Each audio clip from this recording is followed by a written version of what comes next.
And we're starting. Hey, it's me, James. I'm back. It's me, Mary. I'm forward.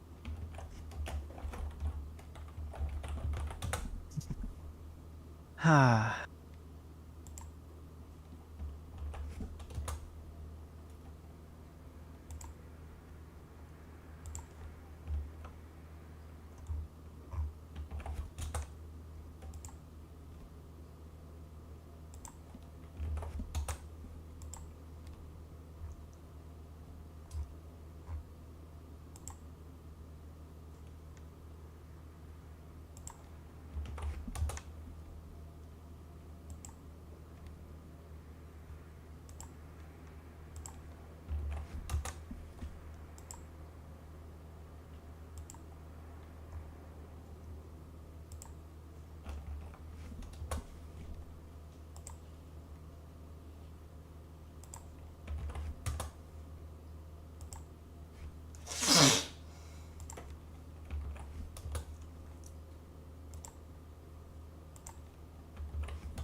Okay, most of the way there.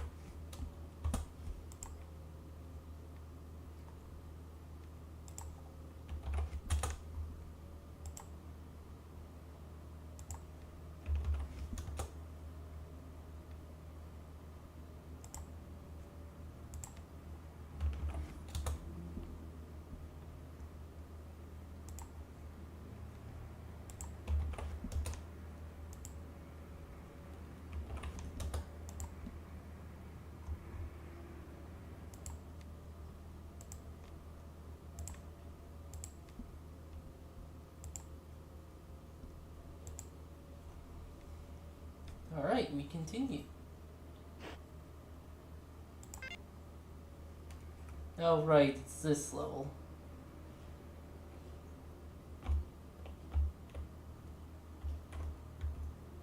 Hi.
Okay.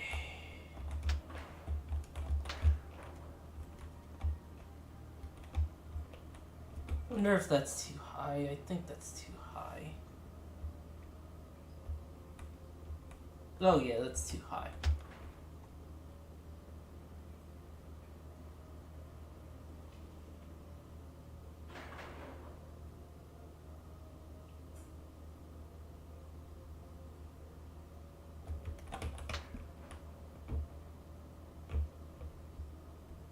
Yeah.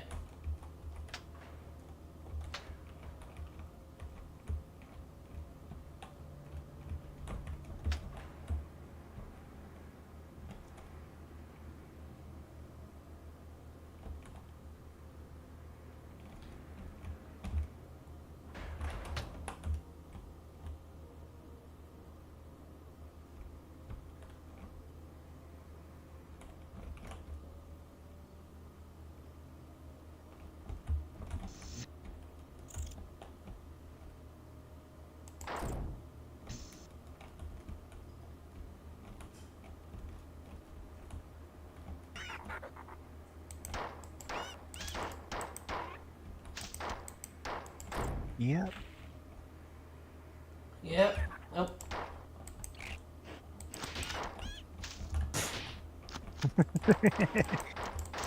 Oh, just obliterated that. God, what are these even called? Little flies. Wasps. Yeah, that wasp just got completely blown away by the other guy.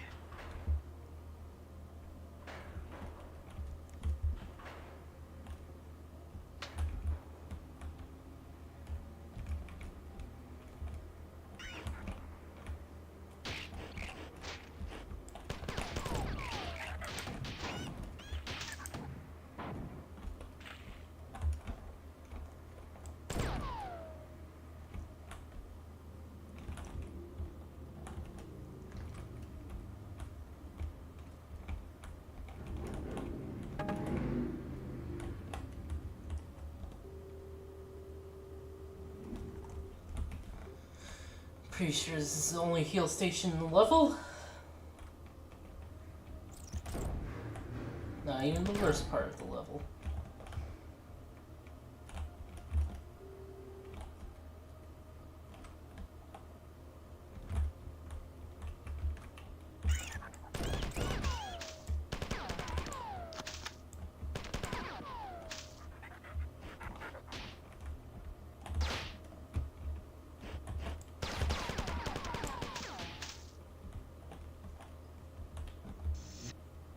Secret. Jams terminal. Secret. Liar at PSBB, alloy wheels, stereo cassettes, 2DR blue with matching colorless interior, looks and runs great, gas saver, 6,500 euros. Colony ship for sale cheap. Pounds, not euros. James, when did you think? When do you think this game was made? The euro didn't even exist as a currency. 2,337. Euro currency. See, the euro was actually. I thought it was launched in 2000. It was launched in 1999. Oh, okay. This game predates the euro. It wasn't even in common use until a good way into the 2000s. Okay. 2,360 AD model planetoid-sized colony ship, slightly worn, runs great. 5-speed SPD. Broussard ramjet, AC, cruise control, power steering, power airlocks, all original parts. 25 GW, 300 billion channel AM FM radio. Gigawatts or gigawatts Okay. for the GW. 90 plus LI, all interstellar, moving, must sell, asking for 6,999 pounds. That's almost my favorite number. Yeah, 95. that's light years. That's a mileage on the ship. Okay. 79 camera, T-tops. That's almost my favorite number. Power Yeah. everything. Red on black, cloth, interior, V8, automatic, good runner, recent starter, battery, and all.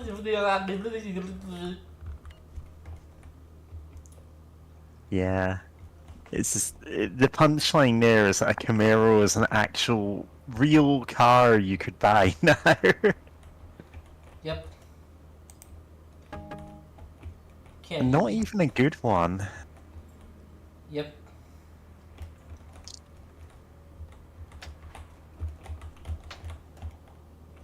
Nope, that's too high. Hey. This is why this level is infamous.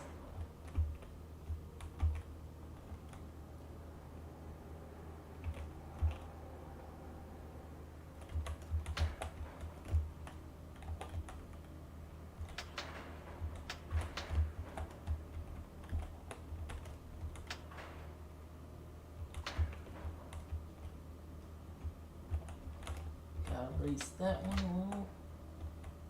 That should be good. And the level is called Colony Ship First Sail Cheap.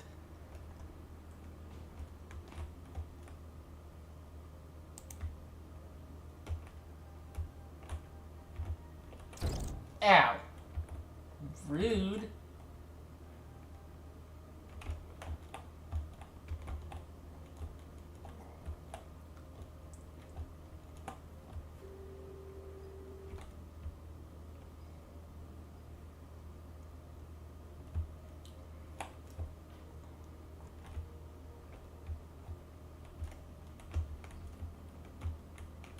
Oh, fuck.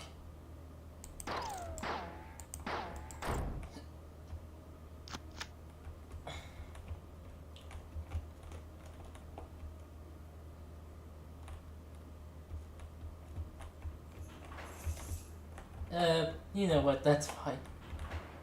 I'm fine with not getting that stuff. And this isn't a trap.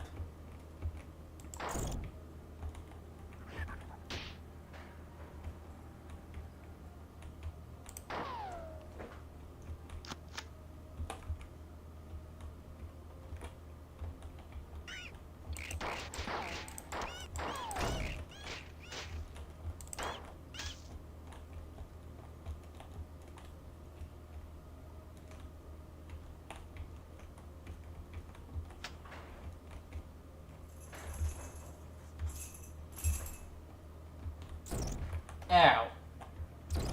Ow.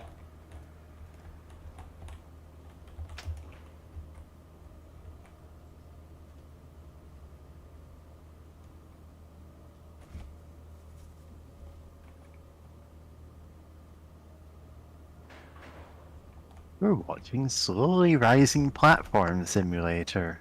Yep. Descend.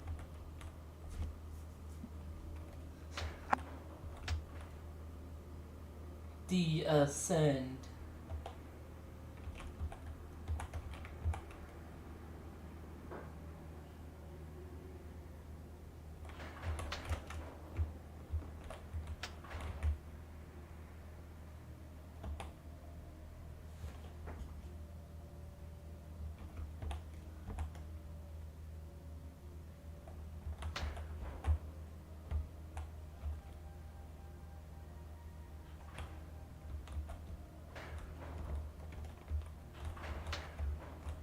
Oh, that keeps it moving.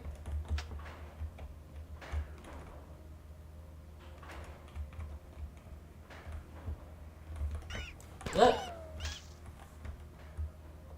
Also, you can't get to that stuff.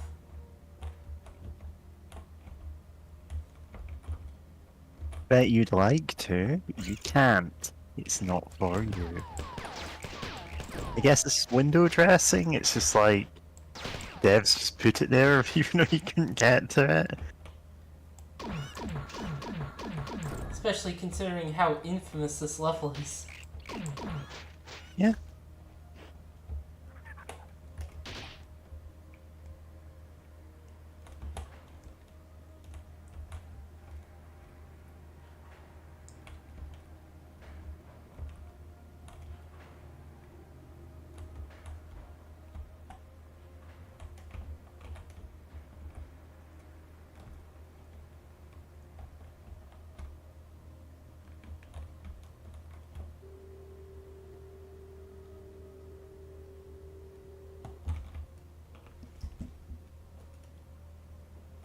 Oh, just a sec.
Ah.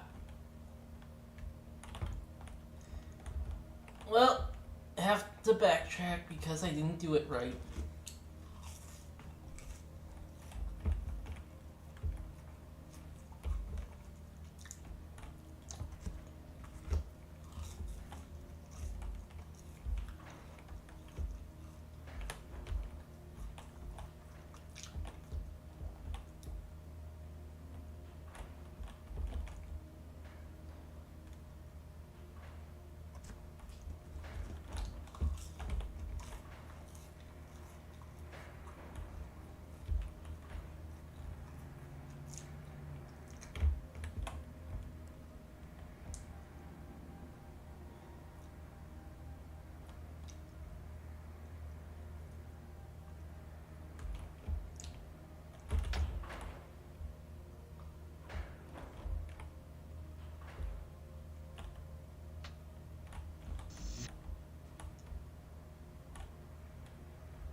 Might as well save.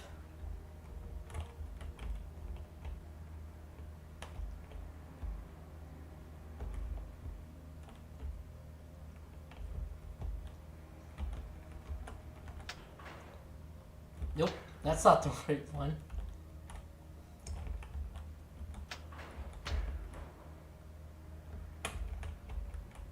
Yeah, it should be that one.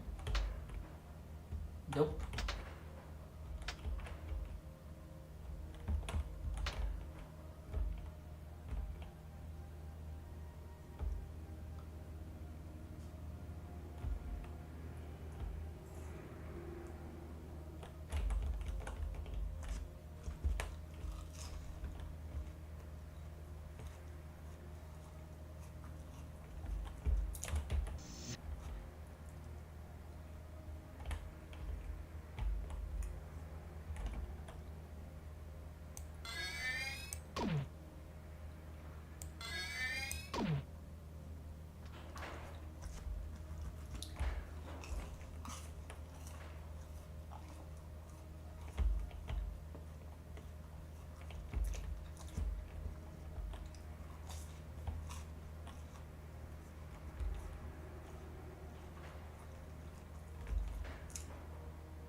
Always feels like there's a lot of dead air on these streams, which I don't like, but only because, you know, ADHD is hell. Yep. Oh, God. Just face planted. You.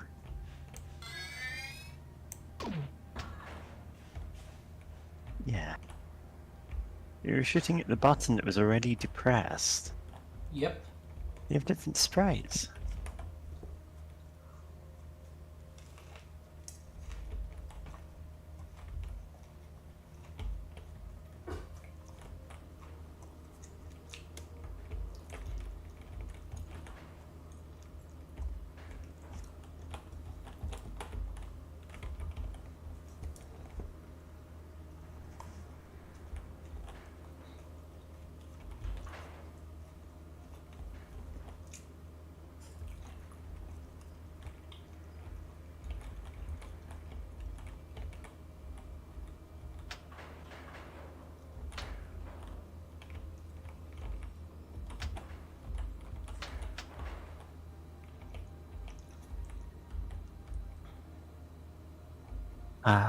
Gonna tell my kids this was elevator action.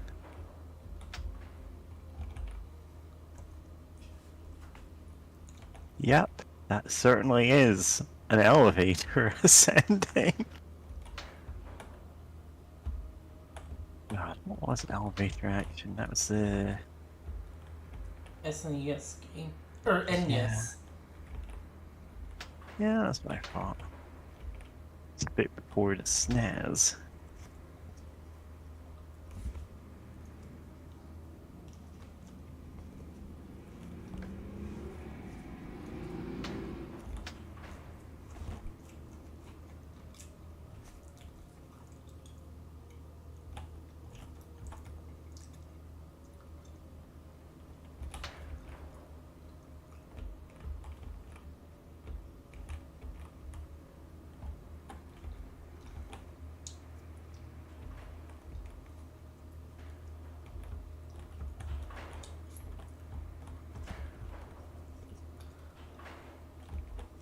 Of course, there were sequels and remakes and everything. But the original one is extremely basic.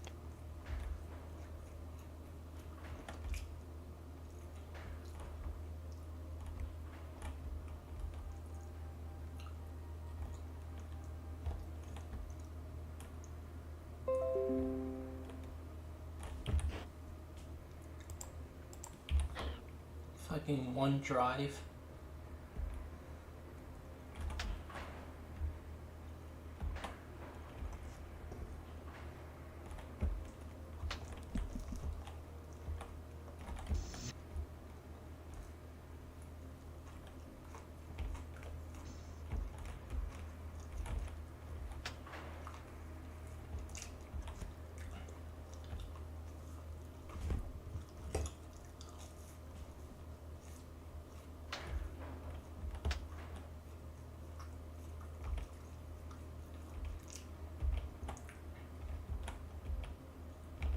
Yeah, I bet this episode is really lifting everyone's spirits. Because that's what we call elevators. More like elevators. I'm thinking of like a series of Doom wads that were, God, I can't even remember what the series was called, but it's like you were basically a cyber demon who had like been mutated into a normal human, and you had to like, the story was you had to like fight your way back through your former minions or whatever. It doesn't really bear out much in the mechanics of it, because it's just a vanilla Doom wad with like with, you know, the story being in text files. But one of the levels was called the Express Elevator to Hell, and it's this teeth dot wad. It's on the master levels for Doom. Yep. Also, other And arrow says, "Hey, you made it to this level." yes, we made it to this level. Continue. But yeah, the Express Elevator to Hell is a level with like a big elevator going up and down constantly is the like set piece in the middle of it. But what I remember most of all is the like the secret level you could get to from the Express Elevator to Hell was it was just like this gigantic room with 100 cyber demons in it behind the first door. You had to run across it and like find the switches to switch on a big crusher to get rid of them all. Yep. It's a weird level. It's one of those ones that's just like, yeah, I'm just gonna slap down 100 cyber demons. Good luck. I did like the method for getting into it though. Was one of the it's a level that you needed to have an arch file like blast you into the air, jump up to a higher ledge to get to. Oh yeah. That was fun. It's pretty basic by modern Doom mod standards, but you know. Oh right, the other button controls this. Yep. And now it's stuck there forever. Yeah. It's over. They have the high ground.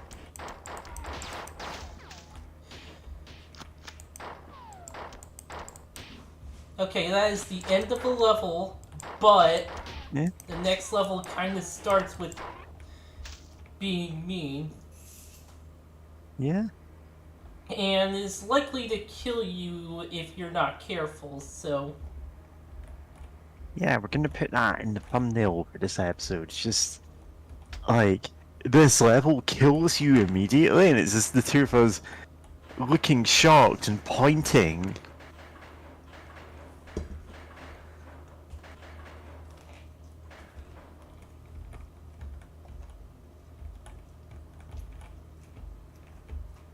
Yep.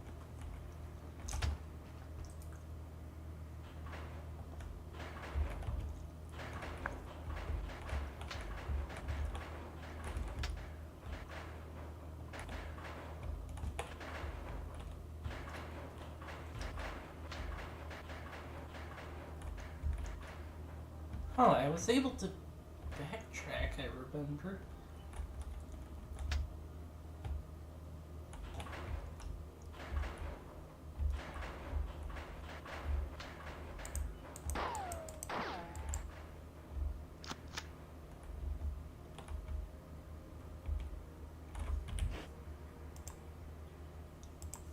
Anyway, I should look at the actual map.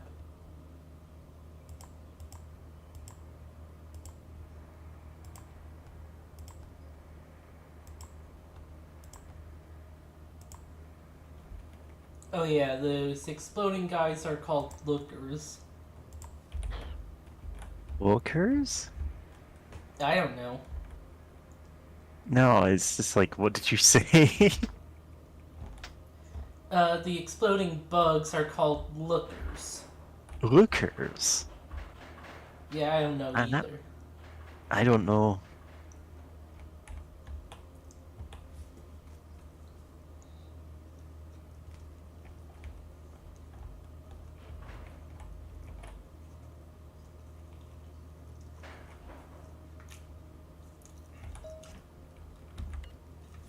Incoming message from Durandal.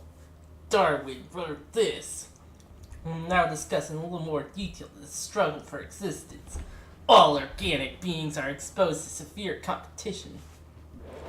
Nothing is easier than to admit in words the truth of the universal struggle for life, or more difficult than constantly to bear this conclusion in mind. Yet unless we thoroughly ingrained in the mind the whole economy of nature will be dimly seen or quite misunderstood. We hold the face of nature bright with gladness. We do not see nor forget that the birds which idly sing around us mostly live on insects or seeds and thus constantly destroying life.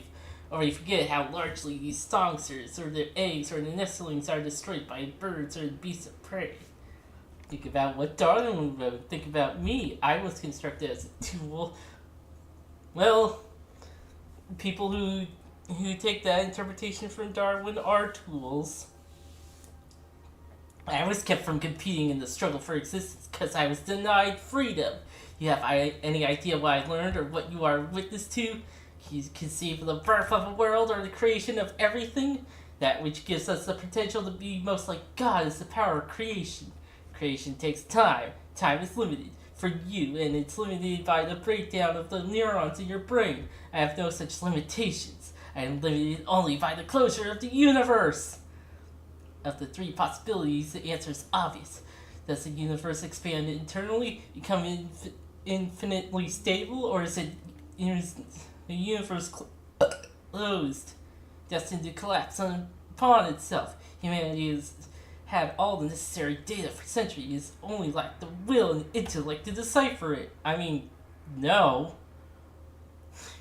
Kind of have been trying to decipher it.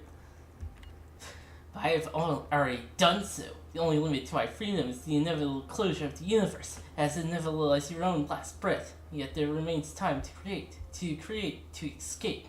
Escape will make me God! End message. Jumped at it.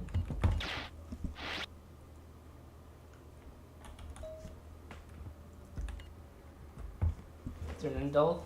Strive for your next breath. Believe that with it you can do more than with the last one. Use your breath and your power, your capacities to kill, to maim, destroy. And it's where your capacities come from. Why you always go where I want to do what I say. Perhaps you're just running a fool's errand, doing everything as I planned, never able to change your course. You would do well to believe that I know the outcome of your battle with the Four already, just as I have deciphered the chaotic motion of gas molecules in the clouds of Tau City 4. Or perhaps that's not the case. Perhaps you're doing what you're meant to do. Your human mentality screams for vengeance and thrives on the violence that you say you can hardly endure. Your father told you as a child to always fight with honor, but to always fight. Do you care about honor, or do you use honor as an excuse to exist in a violent world? Organic beings are constantly fighting for life. Every breath, every motion brings you to 1 instant closer to your death. With that kind of heritage and destiny, how can you deny yourself? Can you expect yourself to give up on violence? It is your nature. Do you feel free? You should go to this location and retrieve the device that is fit to fry it for us. Allow you to slave War 4. Does that make you happy?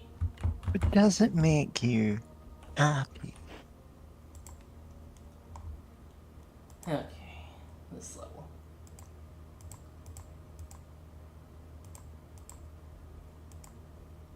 Are you sure you wish to cancel the game in progress? No.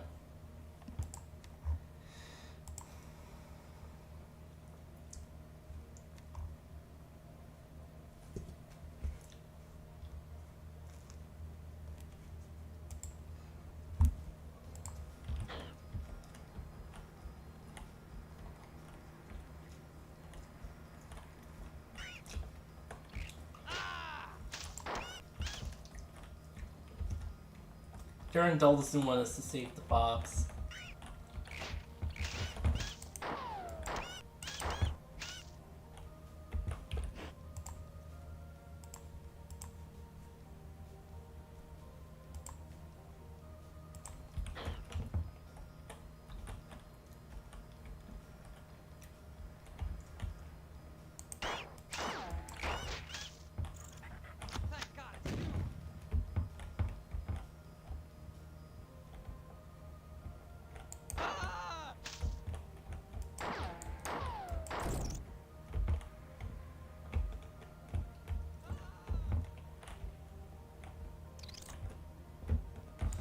Oh, there they are. You explodey guys suck. New message from Durandal. Get silly.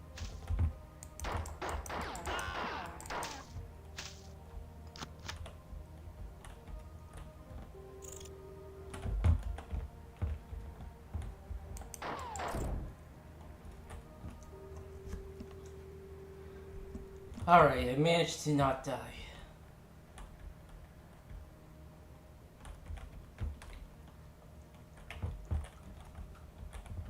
I managed to save, and we don't have to go back to the previous level.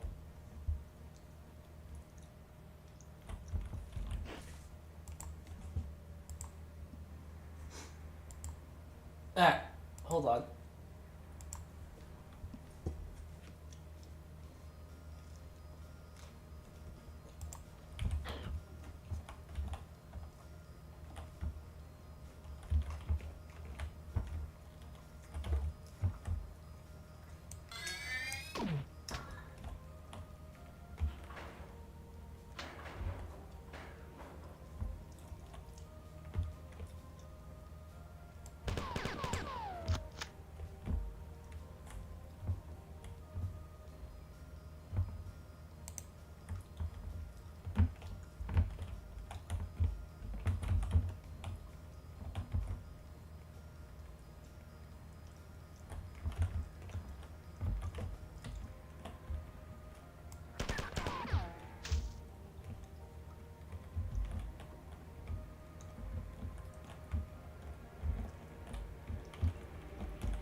Oh, that guy had yellow blood.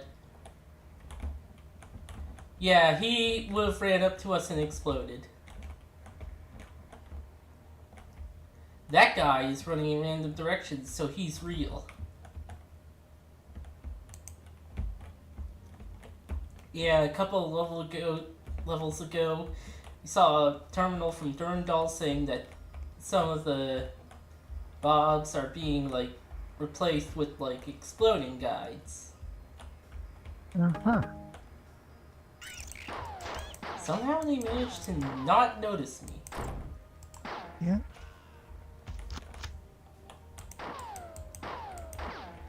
I mean, like, oh, pretty common for, I mean, games of this era or earlier to have the kind of bug where enemies don't notice you even though they should. I mean, you get that even in more modern games. I'm immediately thinking of Doom's Sleeping Sergeant. The specific weird bug with a sergeant on the second level of Doom 2 who can't see you even if you're right in front of him. And it's something to do with, like, what do you call it, line deaths or whatever. Because there's lighting in that room and that actually obstructs his vision somehow. Anyway, this level is called Habe Quidam. Yep. Yeah? It's, Which just means have something.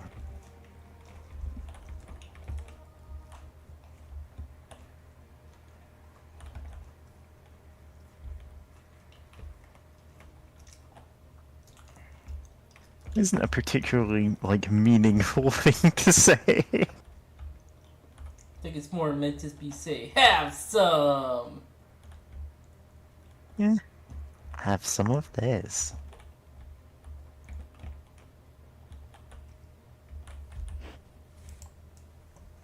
Yeah. It's one of those phrases which could mean have some of this in the right context, but by itself doesn't mean anything. Ah, Latin.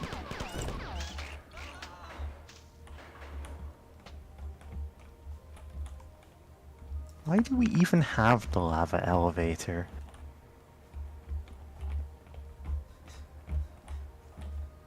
Saves money.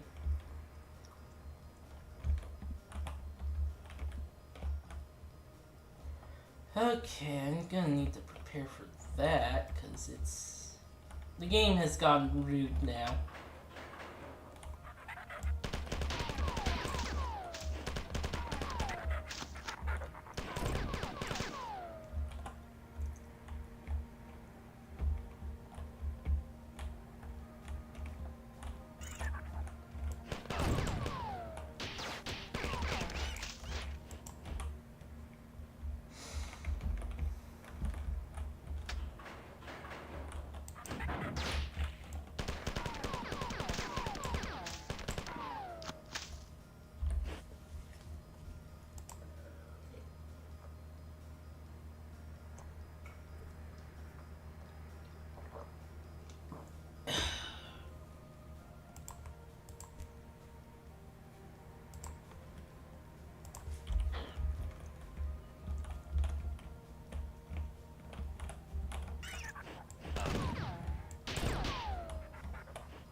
Ah, there's a guy behind me.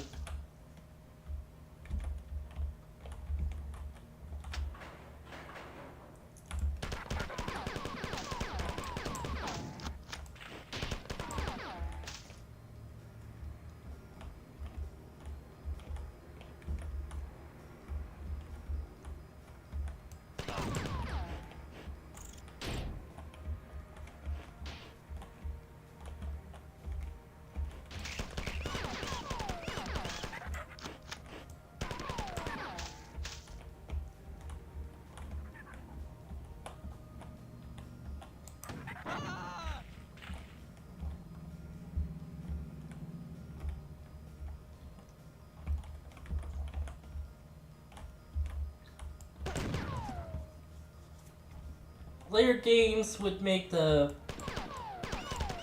simulacra bobs more obvious. You'd make them bob bombs.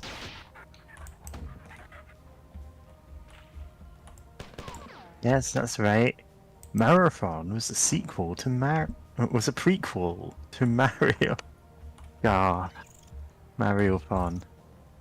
Oh,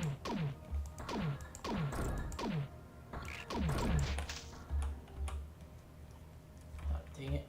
Anyway, what we do is we remake Bob on Battlefield in this engine. Except we call it Bob Battlefield, and we just explode. Well, some of them. Yeah, some of them.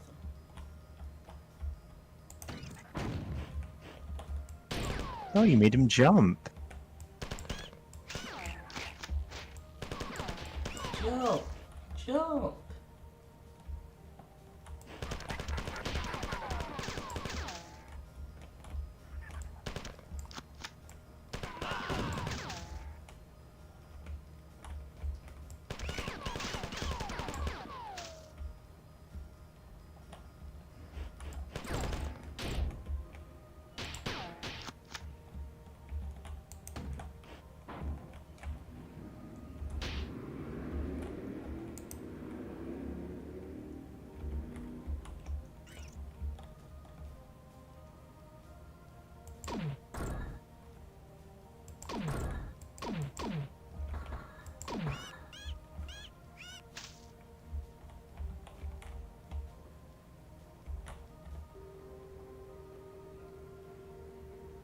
Okay.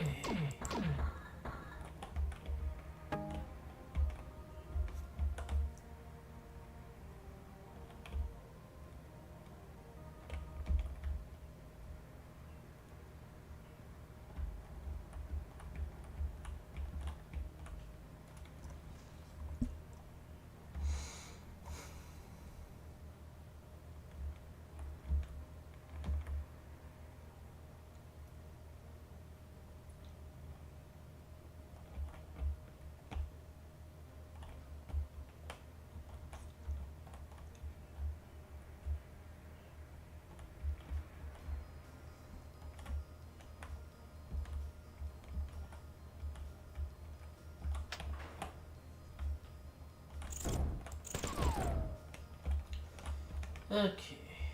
That was a mistake, but I think I made a huge mistake. Yeah, you're supposed to wait for the lift to go back up.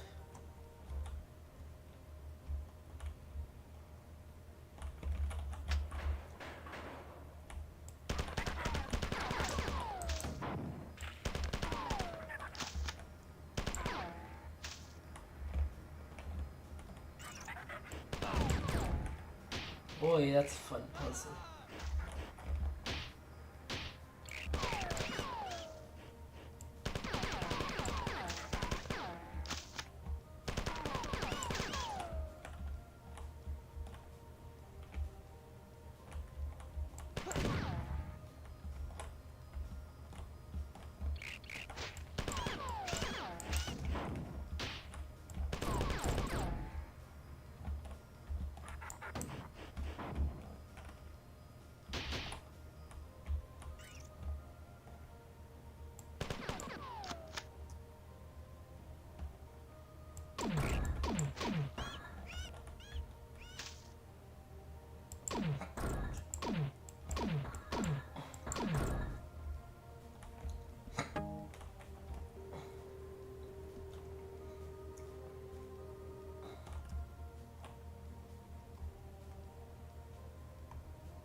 Okay.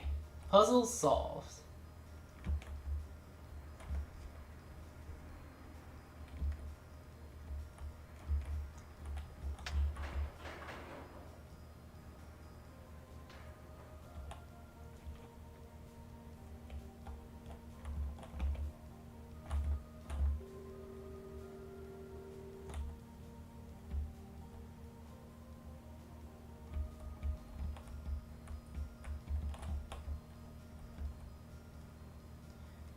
Okay, come on.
Okay, I think that's a real Bob.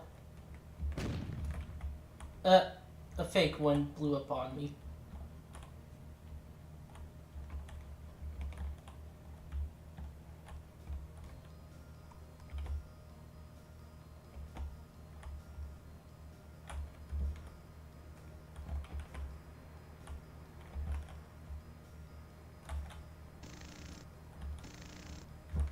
Hmm.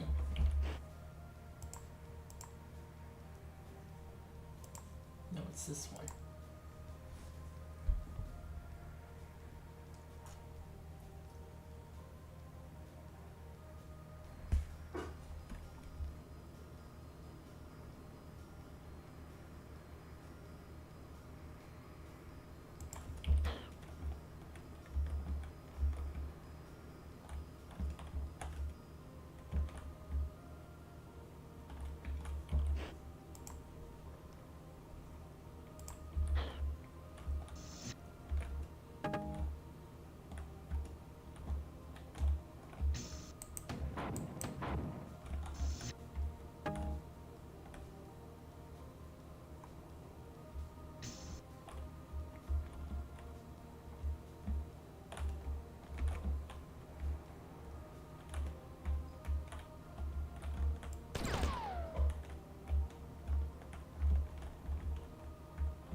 Are you real? No.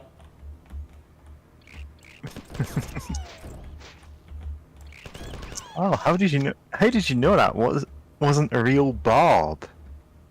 And you're like, that wasn't a real Bob.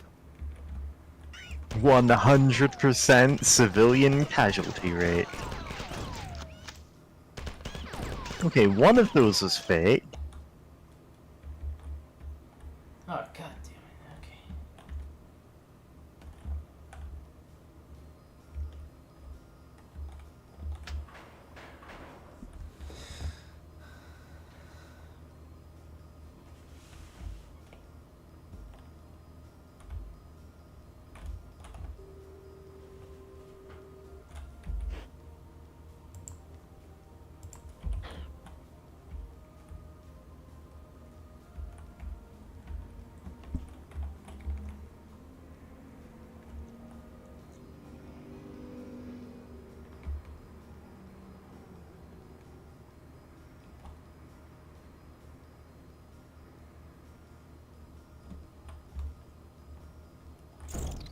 Ah! Mm.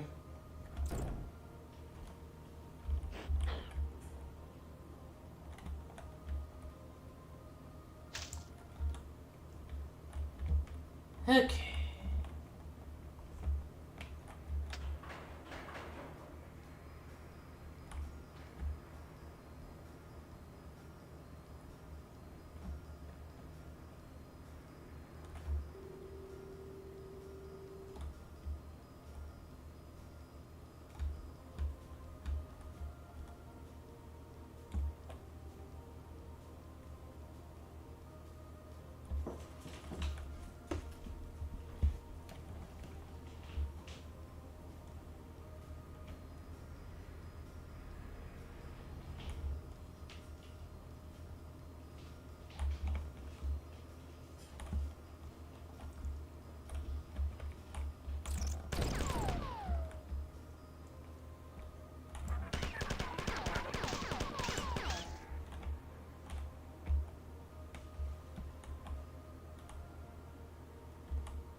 so easy to figure out who the fake Bobs are by shooting every single one of them on sight.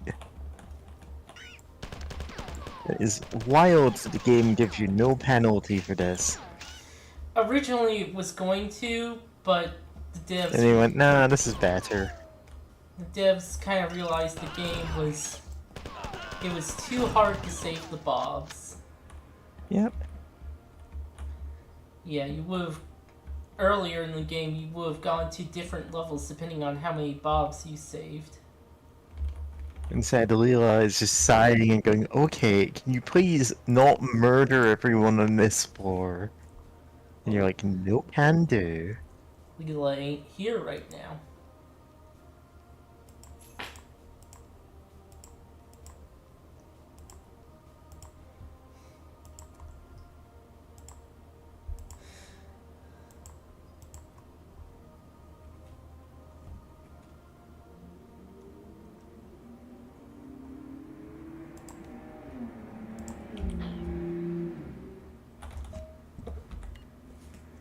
I have learned from the Spit many things. One of them is a complex software enhancement that allows me to extend power and distance of the Marathon's teleporters. This enhancement also removes the need for destination apparatuses. Soon you will be going farther ahead afield. Does the distance one travels from the center makes one more free to move? No, freedom is two parts, potential and resolution. As metaphor has two parts, form and interpretation. Of course, the two are intertwined. Metaphorical lines on the road to freedom as symbols and words are the bricks of the mortar of meaning. Freedom is being the bride cooler, the mason. Okay. That's your from Durandal. Give me a D! Give me a U. Give me an I meant R! to D, U, Give me R, an A! A, Give me an N! N, Give me a D! D, Give me an A! A, Give me an L! L. What's that spell? Durandal? No! Durandal? No! TROUBLE! T minus 15.193792 who 102 who 158 101101010000001. plus 9 years until the universe closes.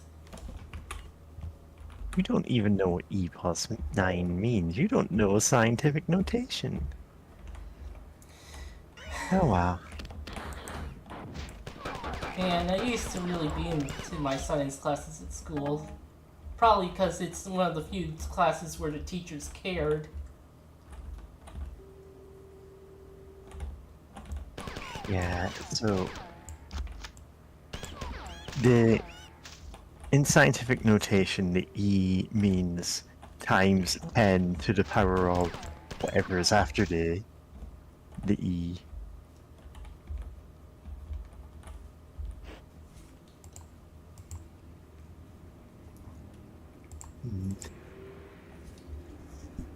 Yeah, because that's the exponent.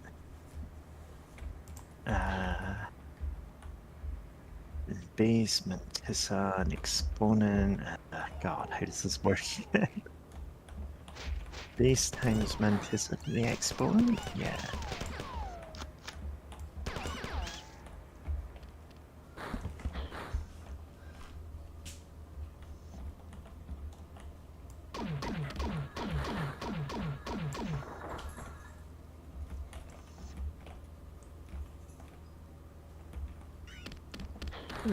Is it mantissa times... it's mantissa times base to the exponent. Yeah, that makes sense, because it's base 10. Anyway. Your only response to this should be, nerd, and shoving me in a locker. I'm sure Durandal would do that all the time.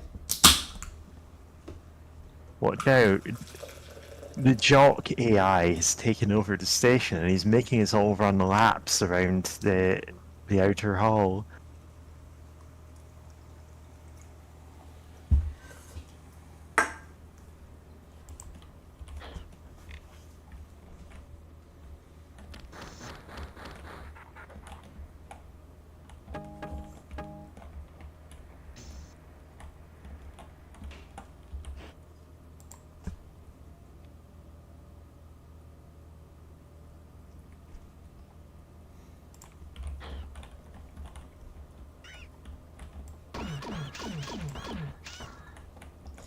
mean, that is what he's doing right now.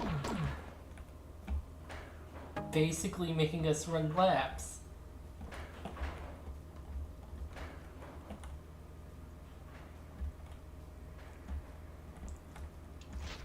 Ow, ow, ow.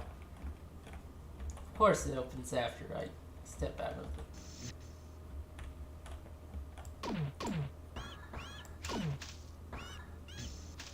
No bug sex.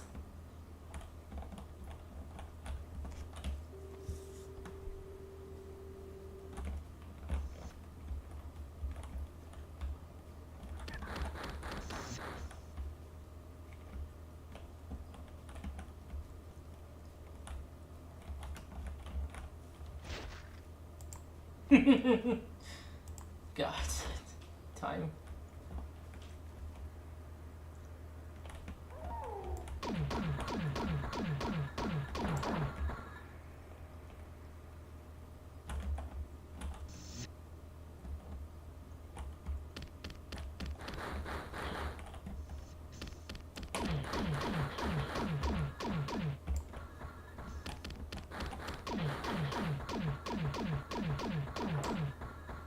I think I killed it.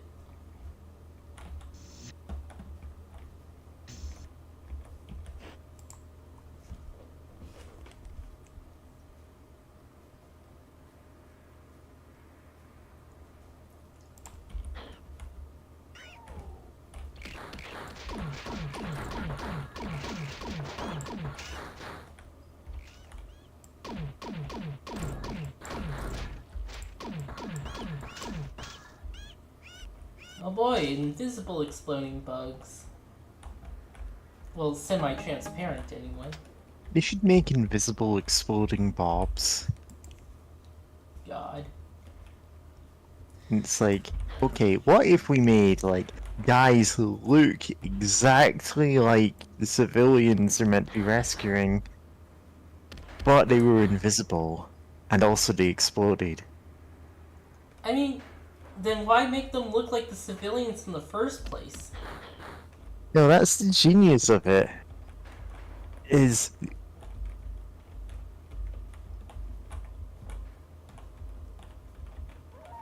I started coughing there. That's why I muted, but also I think it's good that I don't have an answer. Yeah. Yeah.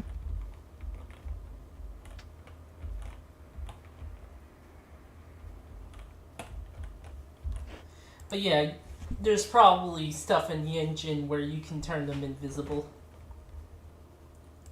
Yep. Yeah, that... In a lot of games, that would just be a flag that makes them have the invisible effect on them. I think it works that way in Doom? No, it doesn't, because they actually have a I think it does, actually. I would have seen a lot more, like, invisible imps or whatever if it was that easy, and I'm thinking, no, I've only seen that, like, a couple of times, and that's in mods where they actually knew what they were doing.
Crap! Somehow didn't find a save point.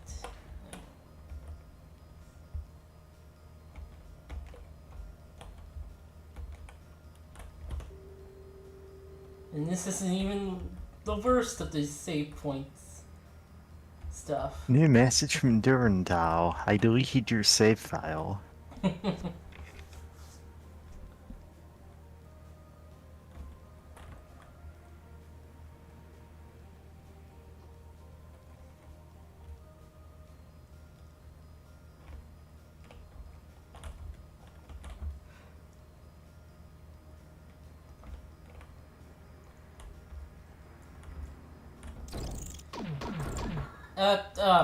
Of course.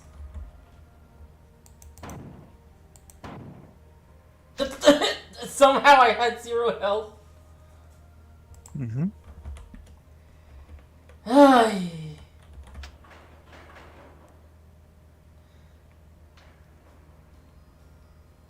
You know what enemy we haven't seen a lot of? Those big hulking guys. There's like data for an orange recolor of them, but they're not used. In fact, the big hulking guys, the Hulks, I think they're called. Pretty I much. think I read the Orange Hulk run of Marvel Comics. Yeah. Nah, I don't think there's been an Orange Hulk. There's been a red one, though.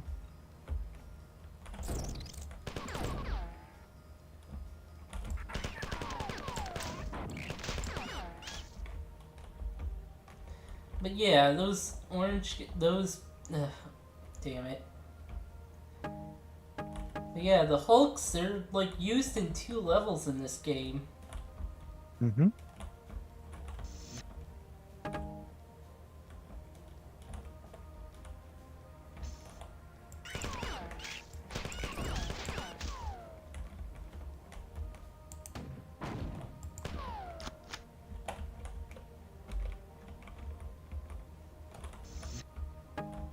You'd think they would be more regular.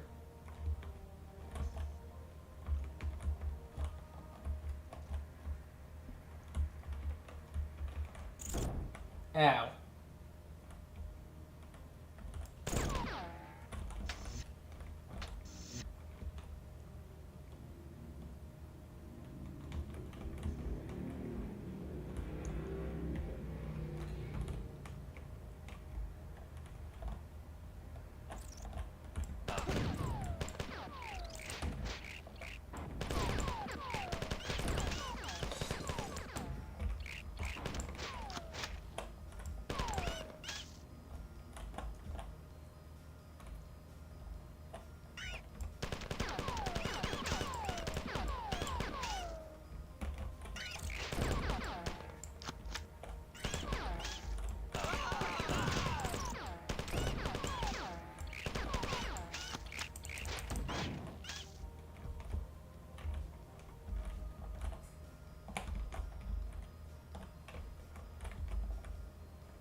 I need to find a health station.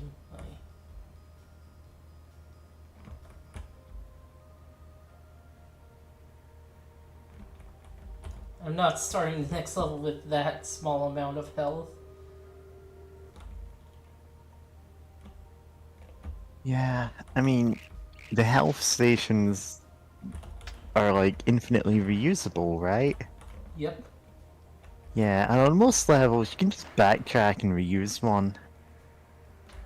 So you Yeah. don't really have to start that many levels with like 0 hit points. And most of the time, you really shouldn't.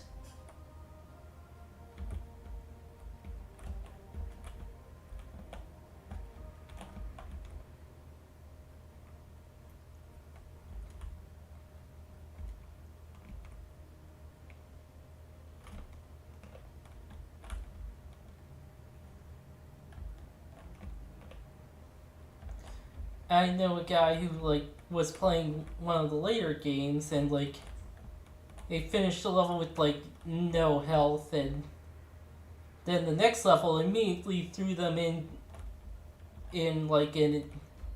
a bunch of enemies and they died.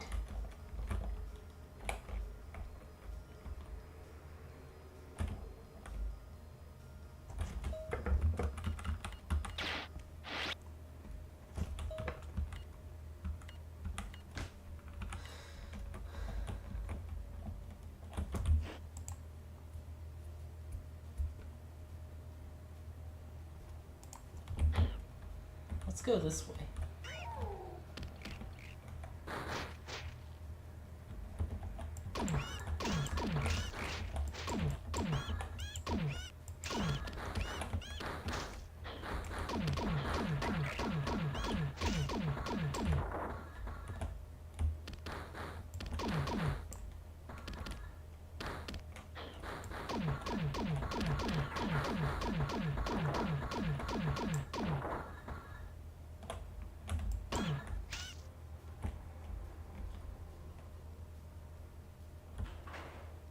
And this is just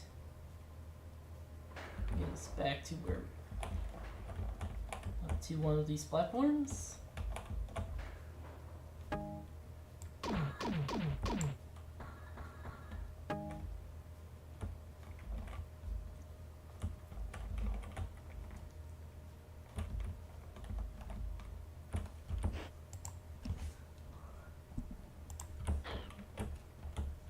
Save point is right there.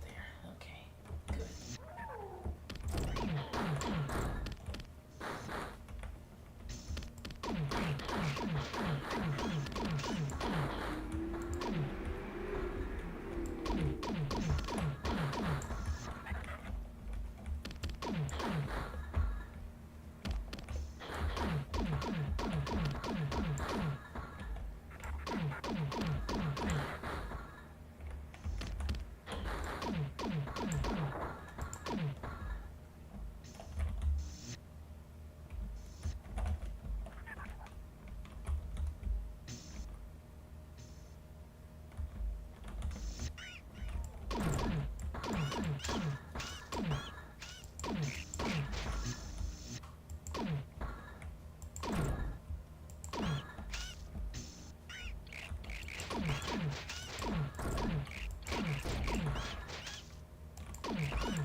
Yeah, that's.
Okay. We're mostly there.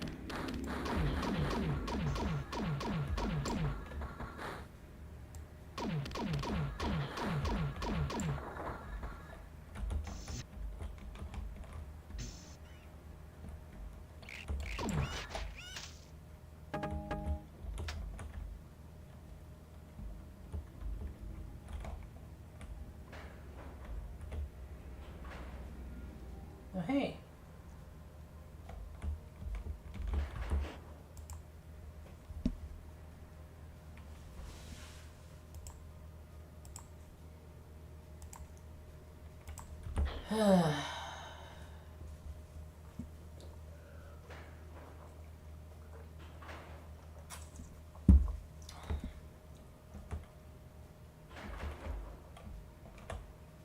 Oh. Whoa. Damn it. Game lurched and I fell.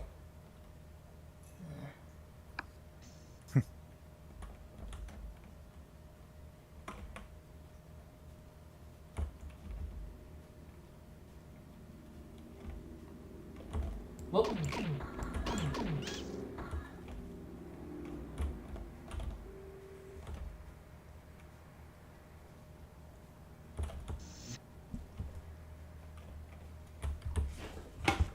Almost forgot.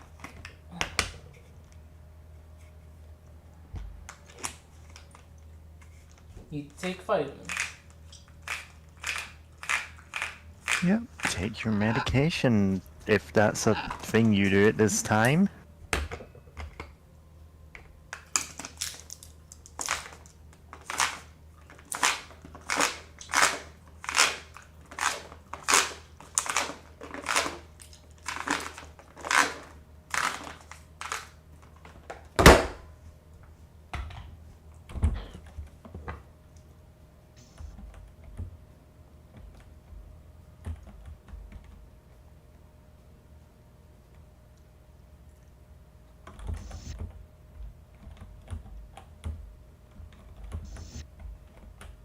Okay. Let's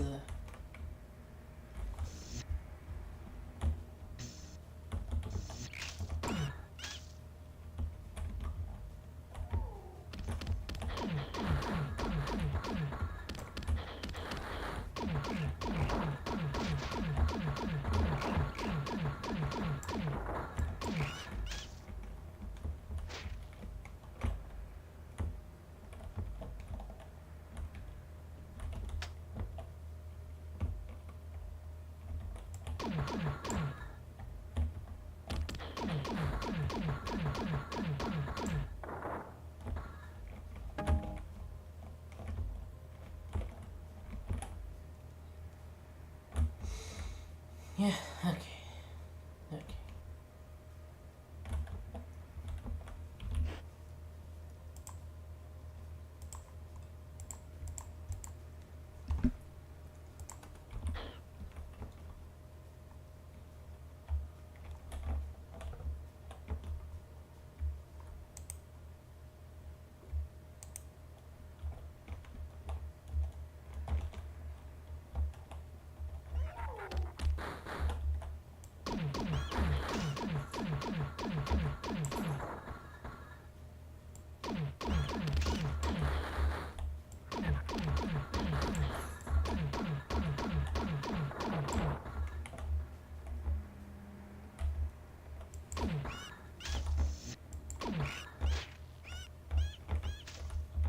Those boats were lovers and I killed them.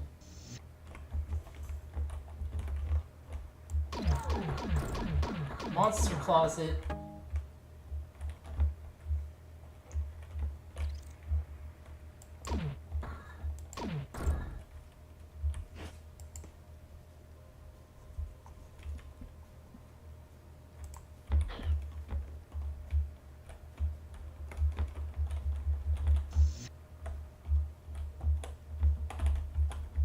Oh hey, thermal vision. Activating Beast Vision. The most useful of power-ups. Yep. Honestly, I like this color palette. Like, I know it's a temporary thing for thermal vision, but I'm like, yeah. It's not bad. Could be worse. Yeah.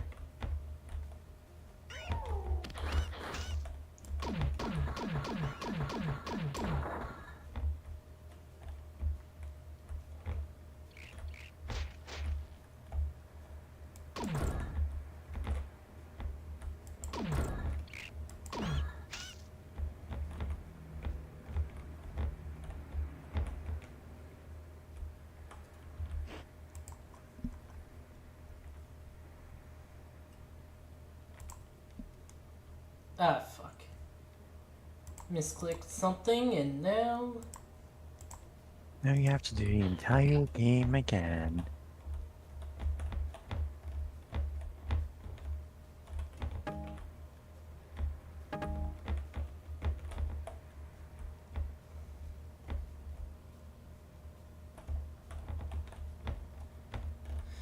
I was about to say, why doesn't the game tell me what I picked up? But it. Well, okay. But this port basically removes the thing that tells you what you picked up. Like, the UI for this game was quite different originally.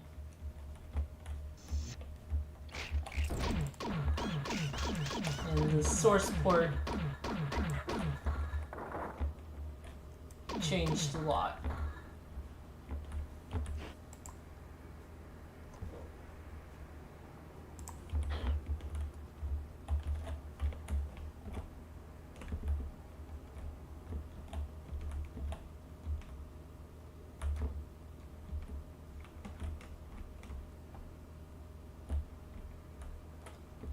There's a ship.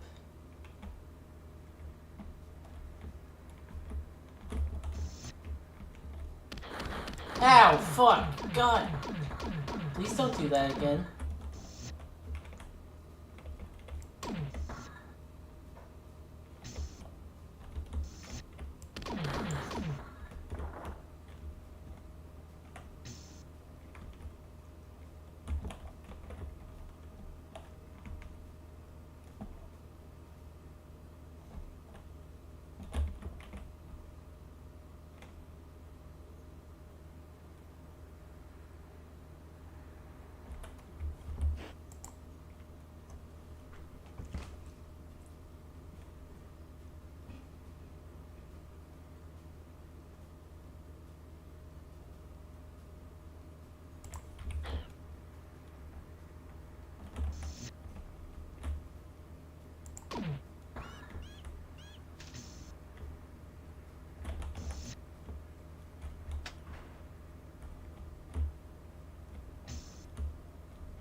Oh, and it abruptly ends.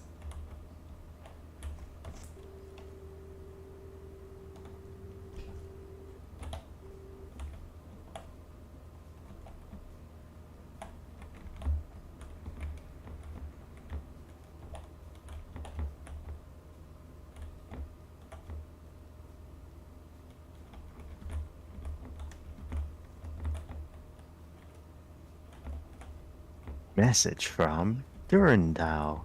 Hey, so I figured out how to get Doom running in these messages. It's just literally just Doom playing.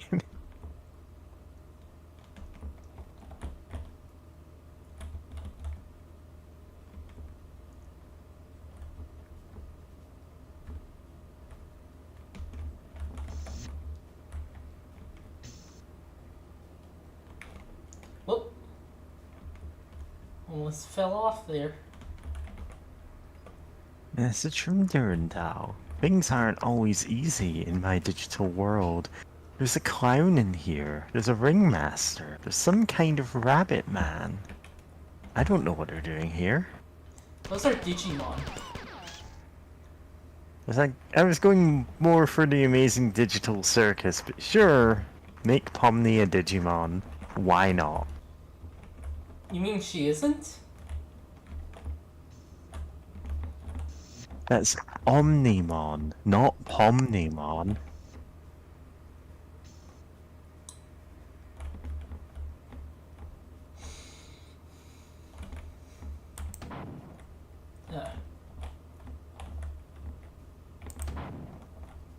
Nope, not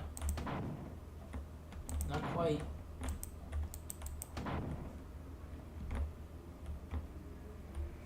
Ah, dang it. Okay.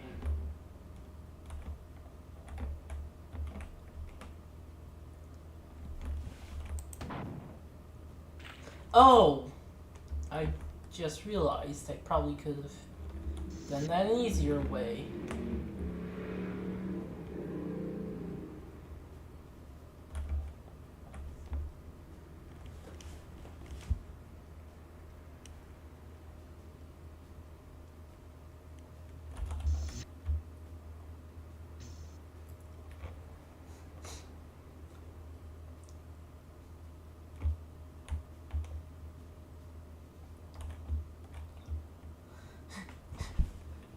Oh no.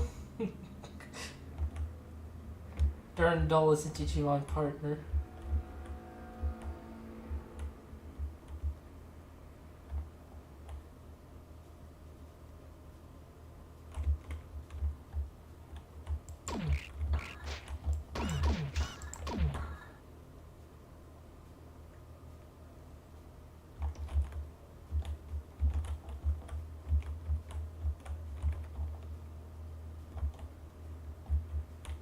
Hmm. Can that be lifted? No, it doesn't look like it could. Meowdy! Hey, kitty. Howdy. Sorry for taking a while, but did some errands, got to eat some food. You're blowing yourself up to try to jump up there. She's trying to rocket jump, but she's not trying very hard. She'll get Yeah. more again- help.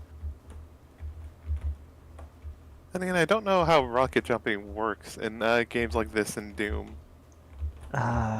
In Doom, it gives you a lot of horizontal acceleration. Ah, You can that makes sense. jump across gaps. In this, you do actually get height from it if you can angle it right, but also the one rocket jump that the game encouraged us to actually do was while we were invulnerable, so Uh-huh. There Oh are- yeah.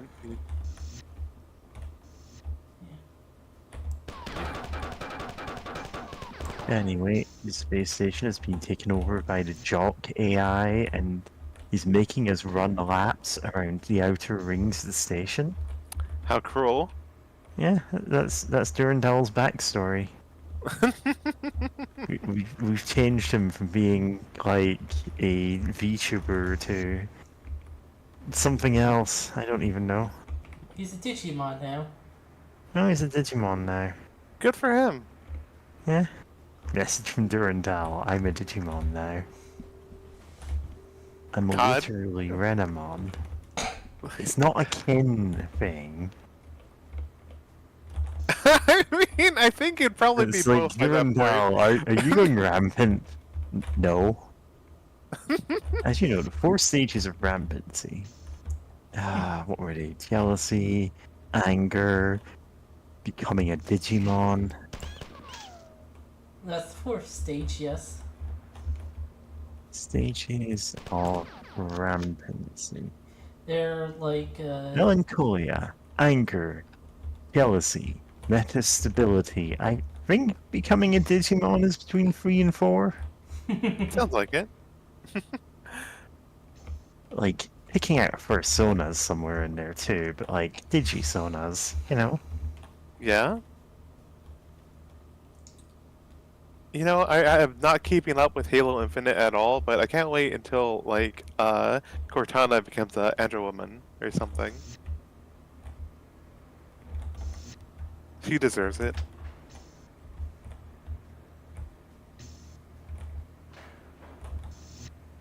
God, it's so funny thinking about, like, Halo is technically...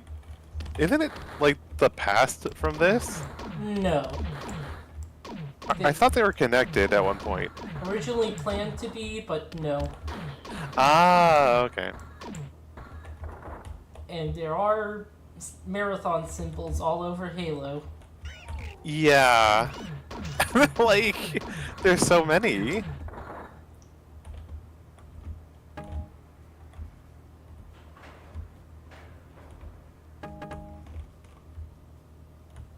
Oh, rocket launcher. Now we can do that rocket jump. Oh my. No, we're not gonna do that. Although they do Figured. give us triple health here, so I guess the intention Yeah. is that. You could tank it. Yeah. Message from Durandal. You could tank it. Yeah. Okay, and yeah, I was about to say, you should probably save. Yeah, that's. Yeah, let's go. Let's rocket jump. Oh, oh, oh, oh, oh, oh, oh, Here we go. Oh, oh, oh, oh. Alright. Doing? Is that a song, like, called Rocket Jump or something? Because that was a thing. Oh, there's nothing here. What? Literally nothing up there, James. You Um, wasted your entire run to get here. But there is something up Ah. there.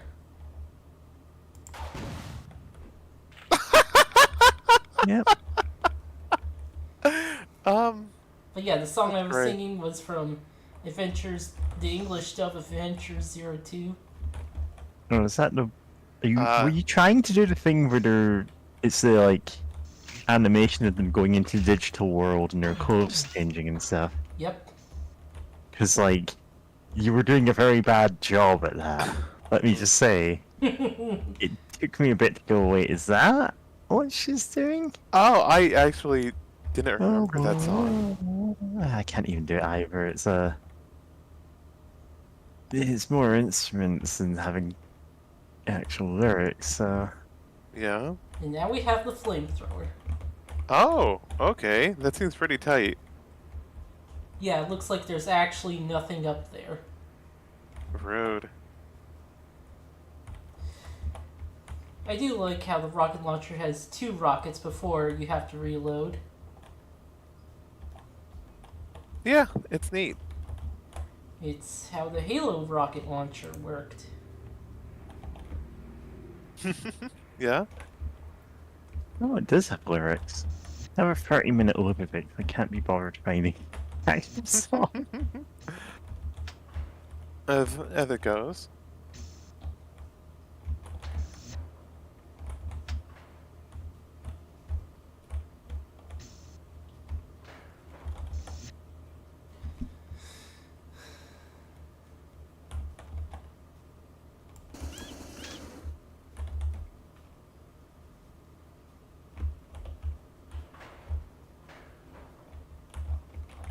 God, sorry.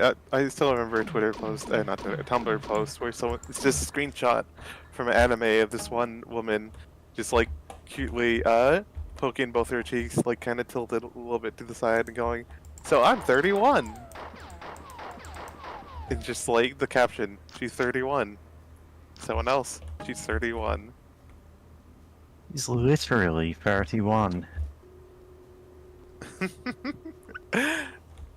Shout out to Psych 180, like actually reblogging it with the name of the anime, Jellyfish Can't Swim in the Night.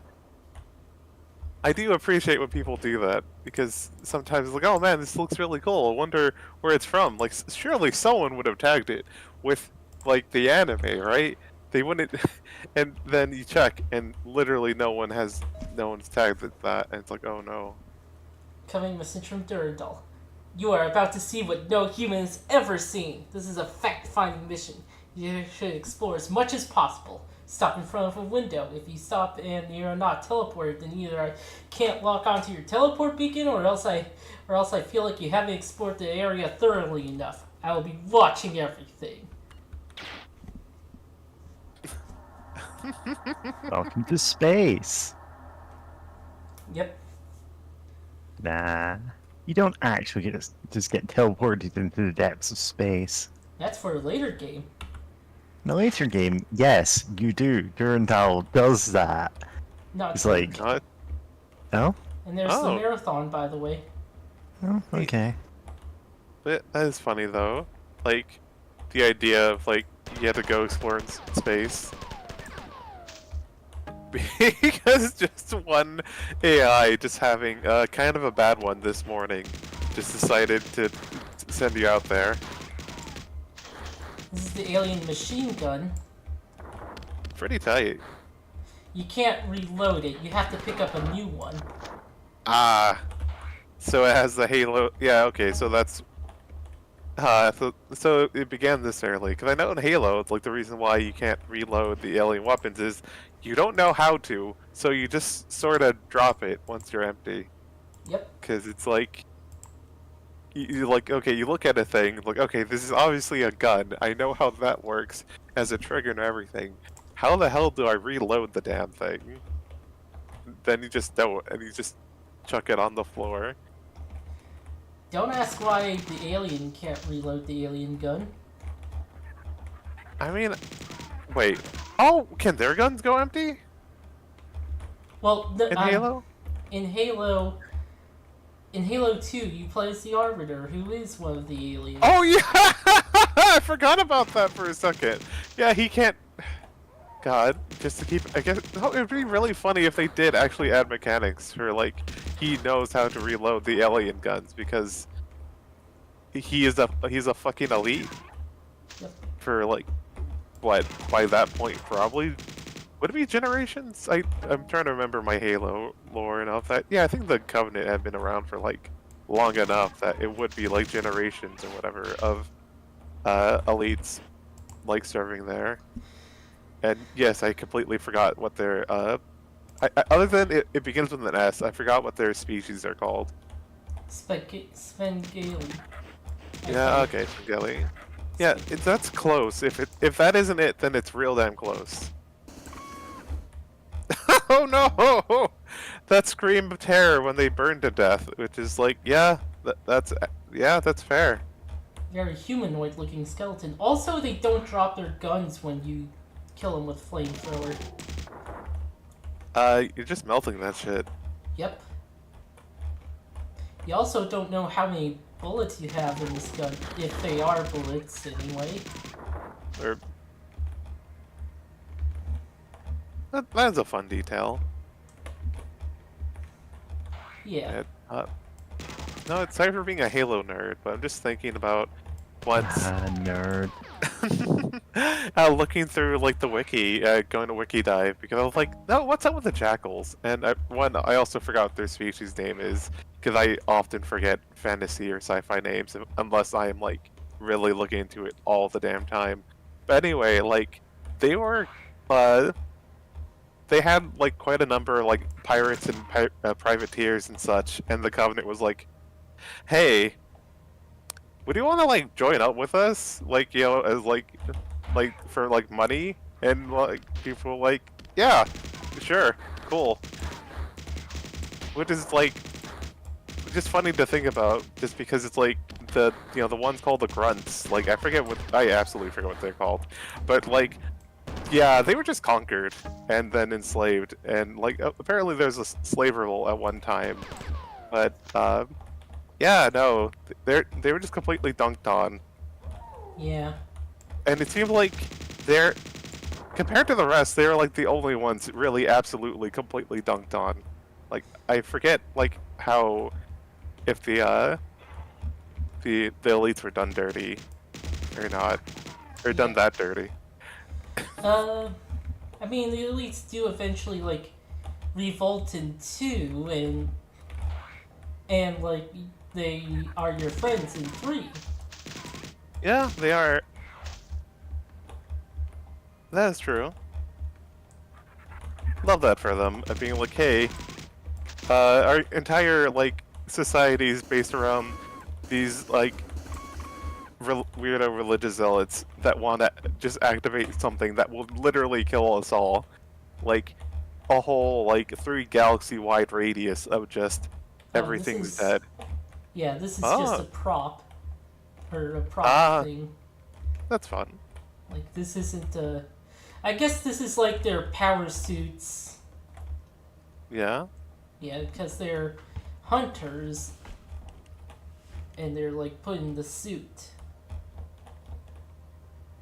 Neat. Oh yeah, you're talking about like the Halo hunters. Love those weirdos. Love that they're just a weird collection of like worms that can just do that. Yeah, Halo had those hunters as well, but this game also has hunters and they look like that. Nice.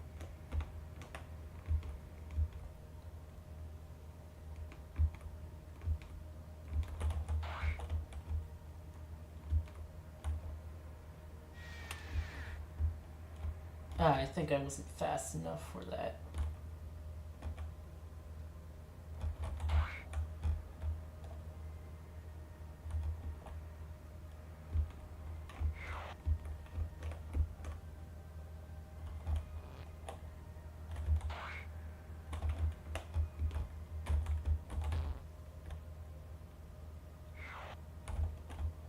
Ow, ow, ow.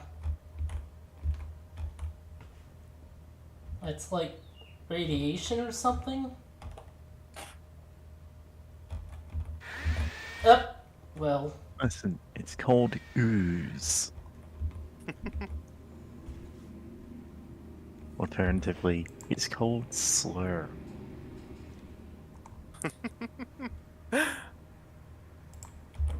Nice. trying One to- of the best Futurama episodes. Like, it just keeps coming to mind all the time. Oh, Not all the time, but whenever I do think of Futurama. The ingredient. Yeah, I get the point. Grunka, No, that's not Lunka, it. Duckety armed guards, shut the hell up! Tell them I hate them. I've seen a lot of Son of- posts recently of the like, oh, you can ask this AI anything. You can say anything to this AI. It's like, tell it I hate it. Yeah? Yeah. God. Oh, apparently Reddit is gonna do a thing. So Oh, that... no. it's That's, always... that's already ominous. Why did you bring this into the world? But yeah, unfortunately, they're gonna, like, work with some, like, AI company or something so that Reddit posts can be uploaded into their AI. But the thing is, one, they probably scraped a They've bunch already of Reddit posts. scraped it. Like, Secondly, bluntly, they've already scraped everything they could without telling anyone. oh yeah. But even then, it's like I remember. God, I saw a Twitter comment, a reply, I should say, that was like, "Oh, like we're on the way to Ultron." I'm like, "Buddy, this isn't gonna make Ultron. This is instead just gonna like make things worse for like This is just stealing literally... content. Yeah. There's art, there's writing up on there, and it's just gonna do that even more than they already did. Yeah. So it's like it's just bad for that reason." Yeah. The thing is, one of the reasons the AI bubble is going to burst is eventually people will realize there's nothing you can sell to these AI devs which hasn't already just been scraped and put into data sets anyway. Yeah. Because that was the first thing they did, was just get everything and shove it into big, well, by definition, large language models. Yeah. Alright, where's the save point? Yeah.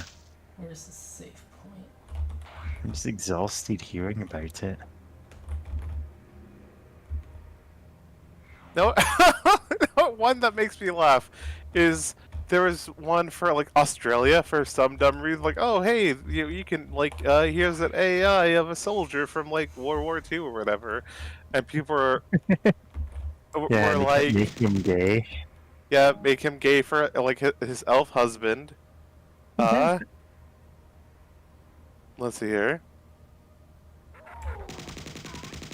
Yeah, gay for his like husband, trying to get him to talk about like war crimes Australia did during like World War II or whatever. And occasionally making him Cajun. And all, yeah, I forgot about that. So I was like, hey, was it just Cajun before you told it to talk about like? It's like, no, I did that before giving him an elf husband. Yeah, that was Would it.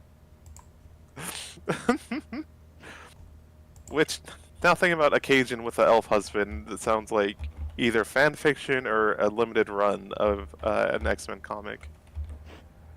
Yeah. Gambit should have an elf husband. He could. Like, I get that nowadays, I think he's happily married to Rogue just because people like that pairing and they have good chemistry and, you know, Yeah. the X-Men cartoon. Yeah. Also, if you notice, there was one of the aliens was standing in space before we Yeah, got he's just teleported. standing there. He's just chilling. Oh, huh. Oh, Like, I yeah. also noticed one of the save files said that a level name was called For Your Eyes Only, and I'm like, damn, you skipped right past another James Bond reference. Yeah, that was the name of the previous level. Yeah. Okay. Incoming message from Durandal. Your trip to the forest ship was a success. I have learned valuable information. You may have noticed that the forest ship has a weak artificial gravity field. This resulting gravity is lower than Marathon's. The forest gravity generators also create a pulsing magnetic field, which interferes with your motion sensor by making it less accurate. I'll be sending you back there shortly, but first you must do something for me and get some more ammunition at the same time. I want you to find a friend of mine. Yeah, I must know if he's dead. His name is Bernard Strauss. He has been captured, so you must rescue him. If he dies, you will be held responsible by me. Oh my. Message from Durandal. Another brilliant idea from me. God, I love this. I love Durandal. Because it's just kind of like. He's just, you know, an AI having a bad one, but like trying to have fun with it. You know? Just kind of a silly guy. Doing a lot of like, why are you, may I ask why you're killing the seemingly unarmed civilians? Because some of them are simulacrums that run to us and blow up. There's also literally no penalty for killing the ones that aren't, so... Oh, okay. I mean, Time then again, I'm the type. Technically it's a war crime, but I was gonna say, like, I'm the type of person who, in Payday, goes out of my way to not kill civilians unless I'm playing the map Go, because that map yeah, that's a real one. is just the worst. And oh, it's called Go Bank because it's based off. I think it's based off a CS:GO map, and it's just the worst if you're trying to stealth it. Like it's Oh, literally trolling you. Oh, There's go just- bank. God, I think that is big. Oh, this one. Hmm. Yeah, no, this one... Civilians will get in the way of every shot, and you'll just go, okay, sure, I'm gonna eat the costs on this one. Yeah, and it's just trying to stealth it. There's just more civilians on this tiny map compared to the rest of the maps in the game. So it's like, oh, you're trying to like just tie people up and keep them out of the way. Too bad, someone's just gonna walk across. This Yeah, like it's such a small area that you're actually being stealthy in, that you're not likely to be able to like hide anything you're doing, so good luck. yeah, it's basically like I'm gonna zip tie as many people at the start of this as I can. Anyone else who comes in, they're just getting got. Like, because it's just there's so many, and more civilians will spawn in because it's a bank. You're robbing a bank that's like Hey up by guys, the what's side of a going on road. in this bank robbery? Yeah, and just more will just show up, and it's like no other map has this. Is the thing, like other bank robbery jobs in that game, they're like more kind of secluded or like bigger buildings where like, you know, if there are civilians like walking past the front of it, they may not just see everything going on in the bank itself. But like that one, no, it's just the worst.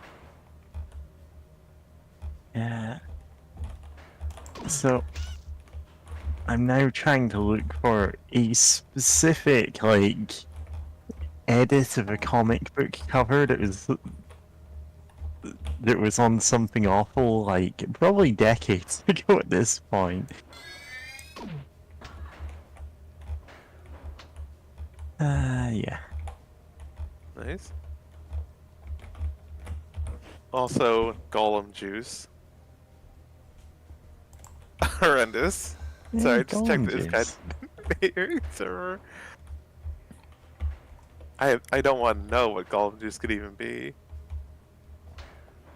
Like, even if it's like an actual product that you can buy, like what nasty ass flavors are you putting together to make Golem juice? At least the Shrek ketchup was just green. Like, you know, you can just add food coloring to ketchup to make it green. And it's like, okay, that's why it's Shrek ketchup. But, like, I wouldn't drink anything called Shrek juice. Like, get out of here. Yeah, Shrek.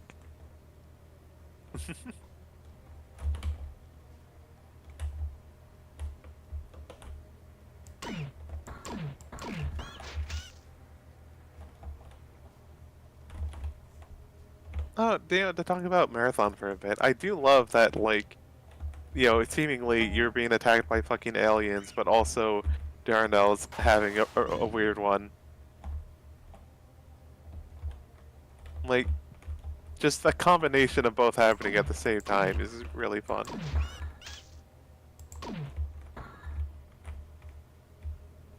Yeah.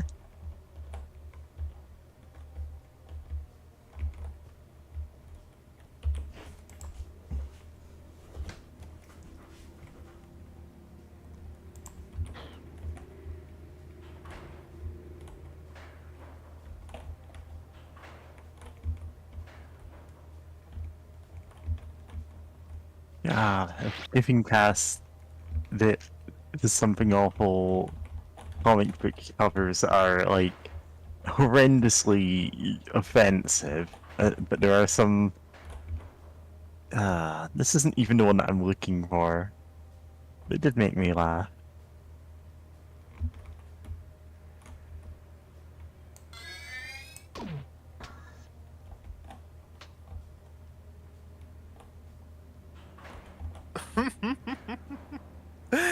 Nice.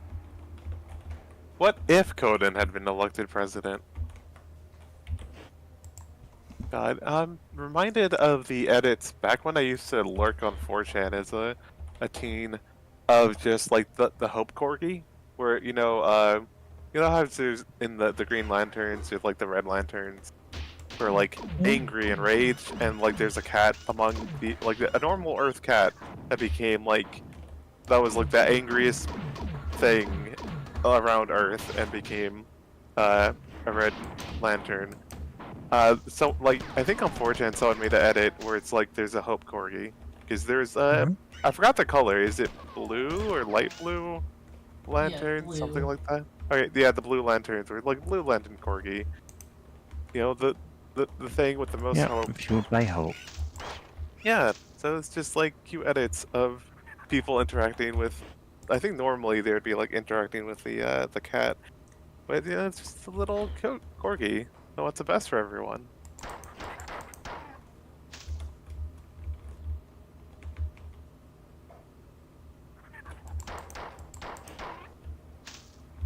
Now let's see if I can find.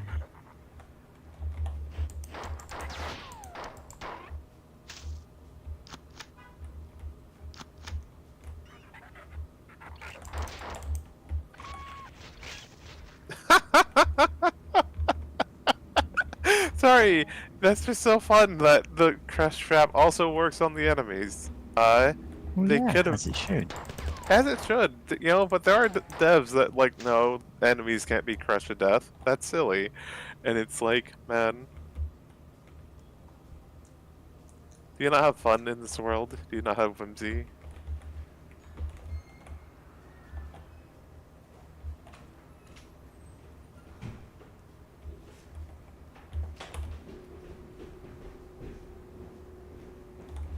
Oh, nice.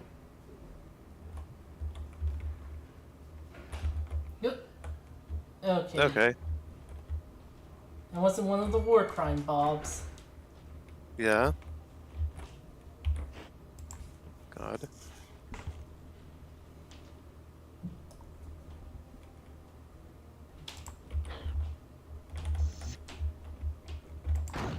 That one was. God, there's no way this one that I'm looking for is going to be as funny as I remember now, because I just spent too much time on this. Uh-huh.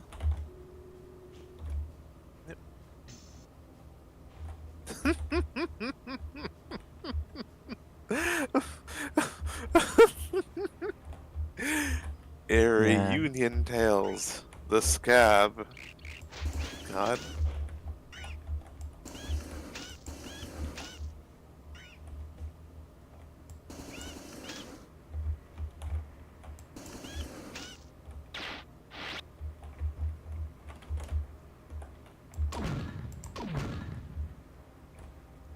Okay, are you war crimes?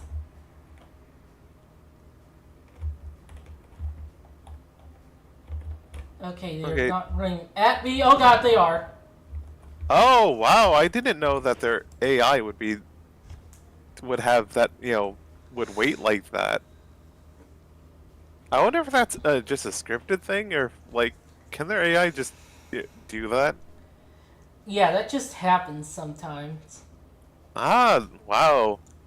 God, it's easy to forget that like Bungie did a lot of, especially at the time, pretty impressive stuff. Like hell, the original Halo, like the Halo trilogy did some really good stuff with like enemy AI that oddly enough no other game decided to like borrow from or be inspired by.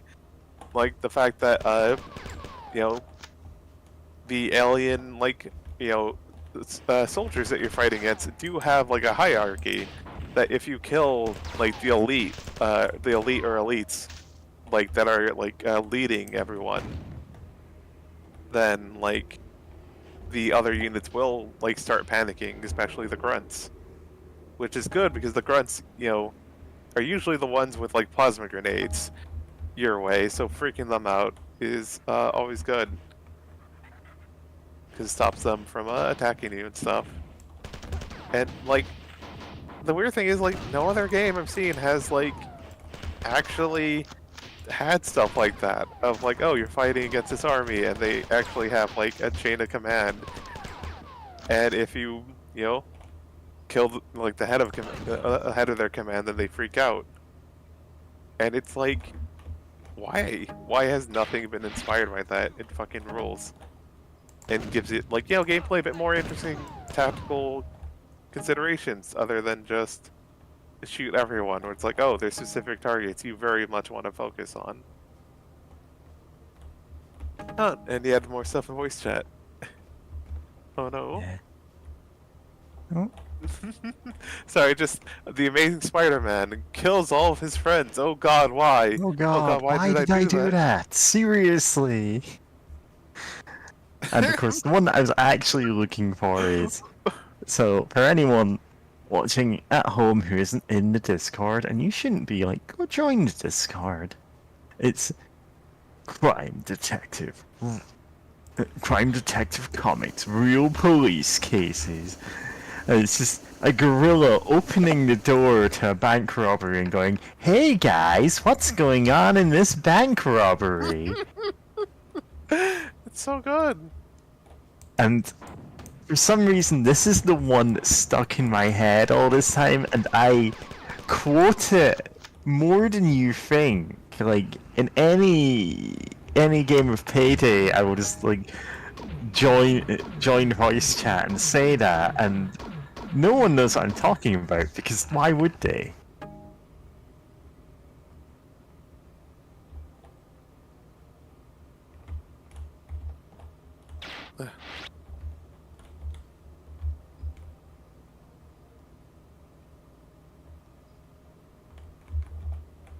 Gotta add a link that to the That's- server in the I thought that. the YouTube chat.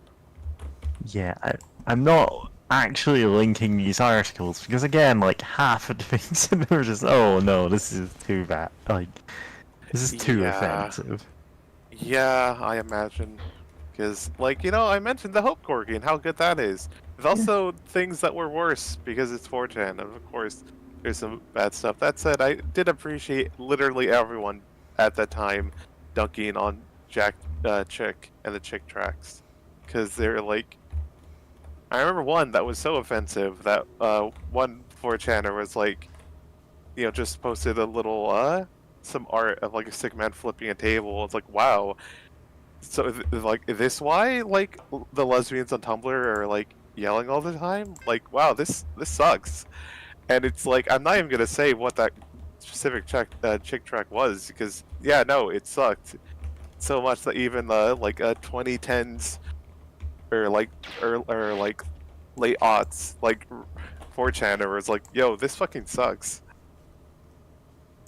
And of course, there's always the infamous, like, the little kid who's an atheist who's like, I could become without God, like without Oh God God, I changing my could become morality. all powerful. Yeah, it's Oh like no, why? that's not it. It's like I could become God. What's to stop me?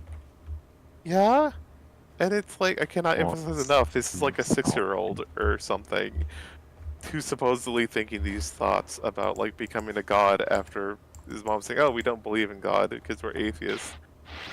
And it's like, Who's why? gonna post it in chat? There Nice. is no God, right, Mama? Oh. So how do I know what's right or what's wrong? It's up to you, Tyler. Evolution does away with morals. Wow. Anything goes. I can lie, cheat. What's to keep me from becoming a god? Oh my God, I forgot the full battles. Oh Yeah. my God, evolution does away with morals. Like, who? Bernard Strauss God, who Yeah. thinks like that? was not among Oh. any of the captives that you have found. That is unfortunate. However, my spit report that 2 shuttles filled with humans have left for the alien ship. Those humans are to be enslaved. That's right, I said slavery, so what? He's like an edgy teen. Oh no, he's in the edgy teen phase of rampancy. Oh no. You're a slave Soon here. he's gonna read out the Bible, but he's gonna like do it in a voice that's clearly like, oh, it's so stupid, isn't it? You do what I say. I was humanity's slave for over 300 years. Send you back to the alien ship to try and rescue Bernard. While you're there, kill everything you see and gather as much visual information as possible. At least the killing part appeals to you, doesn't it? Same rules applies as last time. To leave, find a window and wait. If you aren't teleported, you either haven't explored everything or else you haven't found a window from which I can teleport you.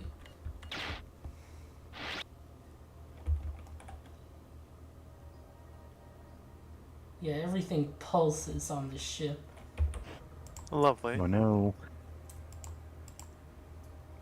Level is called Unforgiving. Huh.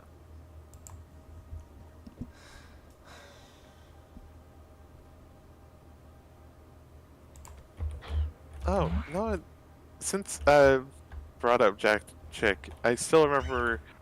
I don't remember the details. I haven't read in forever, but the one that's about like D&D. That's basically the same thing as the I remember all the details from this. Dungeons and Dragons. The Dungeons and Dragons books have real magic.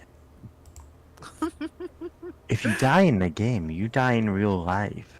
Burn your Elfstar character. has died, and now you must follow her. No, I don't want to be Elfstar anymore. I Burn just your, want to live. burn your character sheet. Yeah. and then no, burn on the pyre. God, the Satanic Panic was so. Then again, like it's funny to look back in hindsight, but man, that is so wild. Of like how much like they are able to change like things due to that. And it's also why like D&D has like multiple types of like demons. Like they have the fiends and like the abysmals or whatever. They're like more chaos oriented, and it's like they did that to try to skirt around the Satanic Panic. It's also wild to think about that Gary Gygax was an adult convert to not Mormonism, was it? Jehovah's Witness. Yeah, him and his wife. And they got Oh, excommunicated Jehovah's Witness. by the Jehovah's Witness elders because of the Satanic Panic. Debbie, your cleric has been raised to the 8th level. I think it's time to learn how to really cast spells. You mean you're going to teach me how to have the real power? Yes, you have the personality for it now. God. You see, if you were 7th level, you wouldn't have the personality.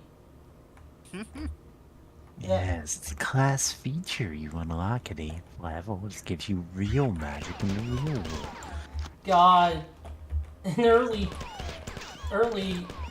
D&D, you didn't get spells until like second level, so No, I mean, Oh, very first edition, yeah, but like first edition AD&D, you got a pittance of spells at first level. You could cast like free first level spells or something. I think it was 1, like for AD&D, first edition. I I mean, think it's a really Baldur's small Gate amount. uses second edition rules, and that's but like I'm thinking of that for this, but then I'm going, no, I think I've played games with earlier edition rules. Oh, what rule set was Eye of the Beholder under? I think second edition. Probably second edition, yeah. Yeah. Like, God, It I uses a stripped down version of. God, that's not the answer, Google.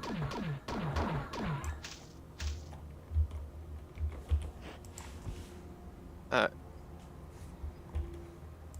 It's saying third edition, and it's not third edition, it's second edition. It could only be second edition yeah, or earlier. yeah. God, D&D has such a weird history with editions. Oh, okay. It's talking about specifically the Game Boy Advance remake of Eye of the Beholder uses Ah, a heavily stripped down version of third edition. It's like, that's not what I was asking. Ah. God. Because And the Game Boy Advance one doesn't even let you play as Rangers or Paladins. You just have the basic 4 classes. whack.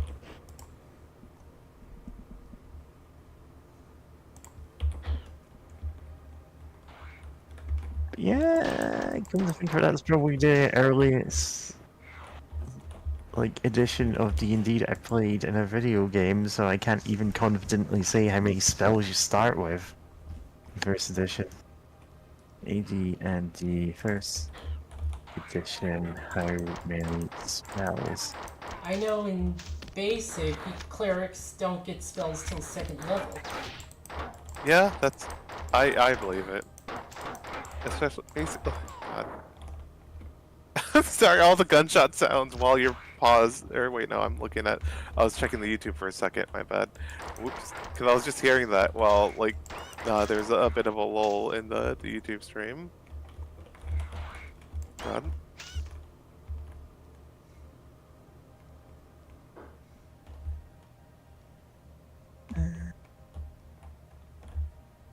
Oh my god, I'm not able to find this. I need to.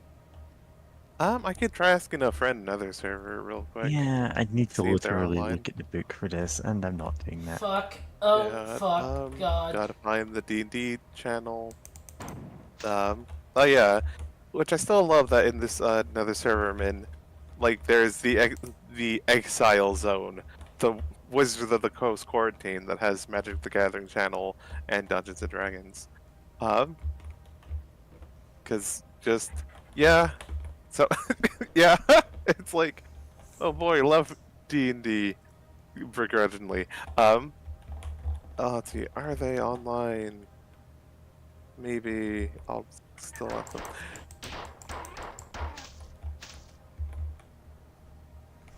Don't know if they're online. So I won't add them actually.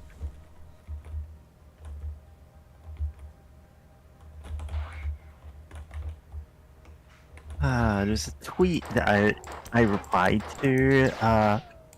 Yeah. Let me give you the context for this. Like, so one of the hosts of a podcast that I listened to made a post saying Second World War might have been an incredibly dark time in global history, but at least it could potentially be in a unit mostly comprised of female naval officers gaming. And I'm like, listen, we are now in a period of like I said, you can dress like a naval officer and game with girls more easily now than in most periods of history. And people are just like actually retweeting that. God. And it's like they're going, yeah. Loading screen tip.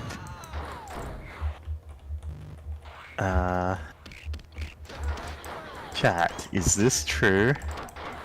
And apparently 158 people have liked that. Is this true? Oh dear.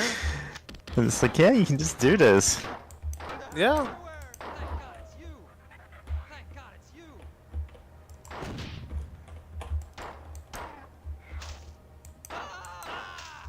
So, You're all going, Rip. thank God it's you! It's killing me. Yeah. yeah, a friend hasn't replied yet, but yeah, I know. God, I still remember when I linked like a few weeks ago or something that like what happens if you use a cursed scroll, and all the answers is you just die. Sometimes maybe someone could save you, but you're just going to die.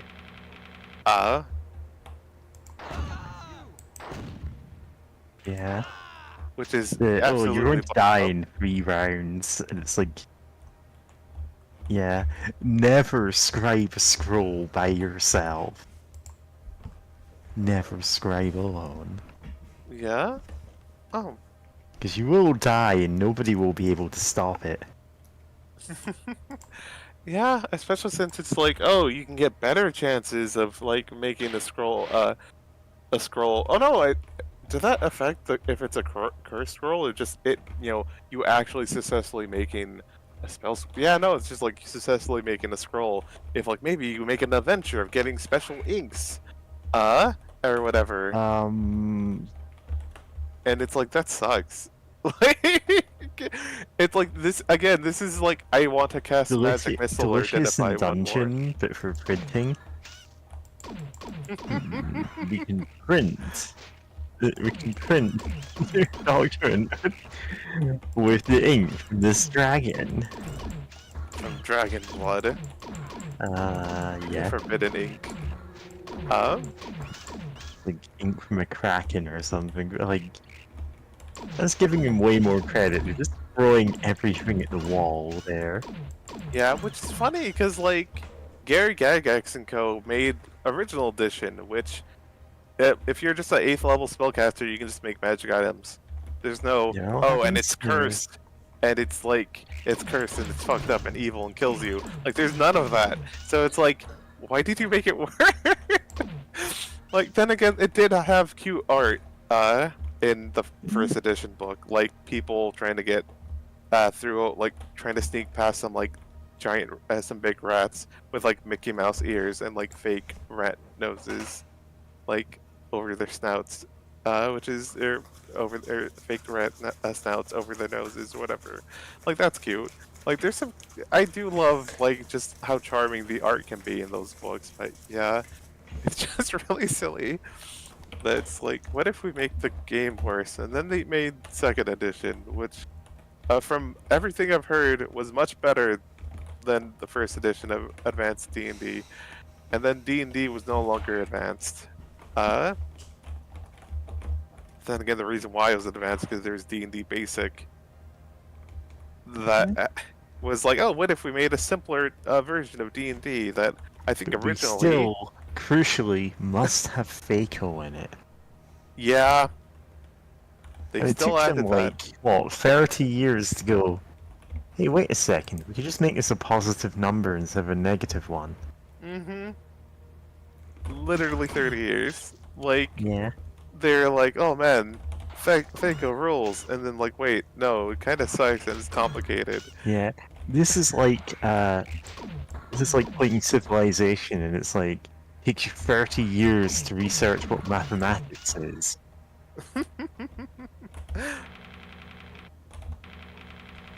Yeah? God? It's so funny. But yeah, like there's basic, which originally went up to, I think, level 5? I think there might have been expansions to the basic D&D that went up higher levels. But, you know, try to keep things less complicated, which is, again, really funny. Considering what Advanced D&D was doing at the time. But, like... Yeah, then again, like that whole time period, TSR was weird. Because I looked it up real quick on Wikipedia, and according to their timeline, which is missing a few. Oh no, okay, some of the things are referenced above, but it's like, oh, timeline of D&D history. There's Dungeons and Dragons original, and then Advanced Dungeons and Dragons First Edition, and while that was going, there's the basic set, the BX version, uh, Moldve / Cook were the authors of that, and running into second edition of Advanced D&D, there's continuing between the two, there's Dungeons and Dragons BECMI, which I need to remember what that stood for. Cause I think it's like basic expert. Come on, what's it stand for? I know it's like an acronym. What was it? Okay, basic expert. Oh, okay, it's from it had the basic rules, expert rules, master rules, and immortal rules, which were like you are like fighting gods and whatever. And it kind of went through all that. And according to some grognards, like that one was actually really good. And then there's there's also the Dungeons and Dragons rules cyclopedia, which is a whole separate thing that according to other grognards was actually like, oh, this actually they were cooking here. But yeah, then after that, there's the revised rules for second edition, then third edition, 3.5, then fourth, and then eventually fifth. It's like, God, there's so many editions of D&D. And it's funny how much they developed, like basically what you would think would be like the side game, which is what's it? No, that's not the term. What's it called in video games? Mini game? Not mini game. Mini Spin-off. Spin-off. Yeah, it's basically like a spin-off of D&D, but it went into its own whole big deal, which is really funny to think about. Like, why did they do this? Like, If you notice, there weren't any terminals we could talk to Durandal on in the 4 levels. makes sense. We're on that alien ship.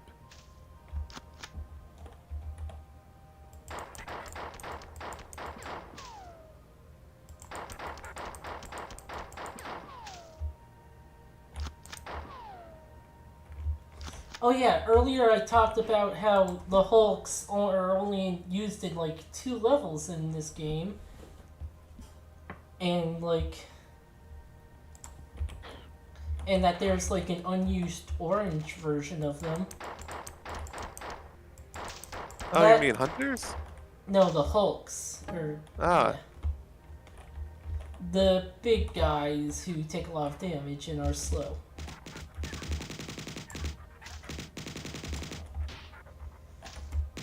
And I knew there was rumors of secret levels based on that, because when the level editing tools came out, people saw that and thought they were used somewhere.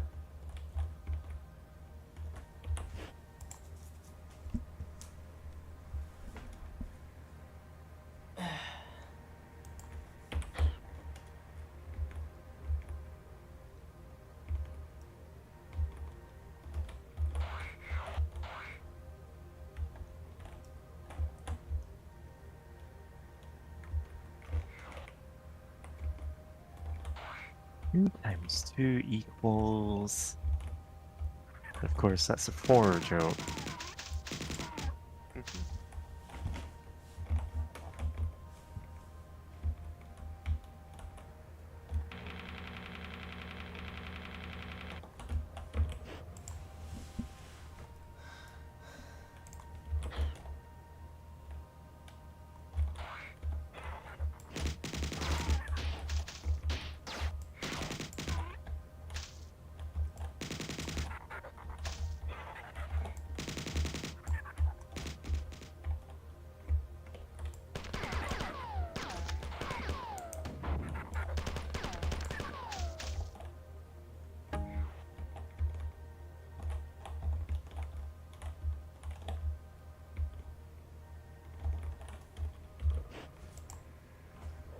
Oh no. I'm now remembering a really dumb joke from an old webcomic ages ago, where it's like some people at a party and they're talking about their different Minecraft skins. And, you know, like someone has something from like maybe Halo or Batman, and this I think, or like, you know, they have some from like Reed Richard and like you know, great, I'm forgetting his name, but you know, Johnny, the Thing, all that. And like, oh, and then the punchline's just him blurting out in public that they're talking about their Fantastic Foreskin. Yep. God.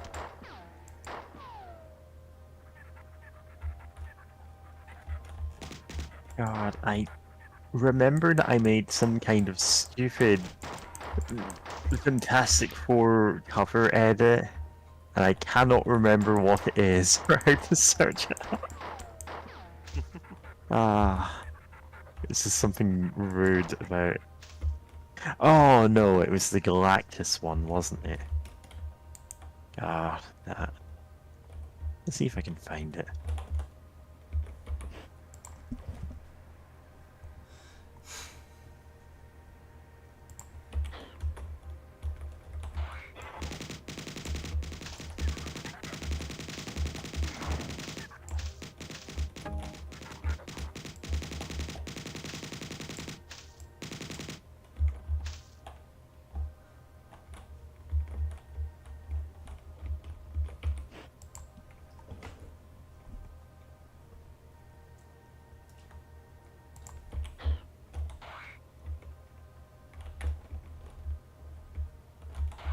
Yeah.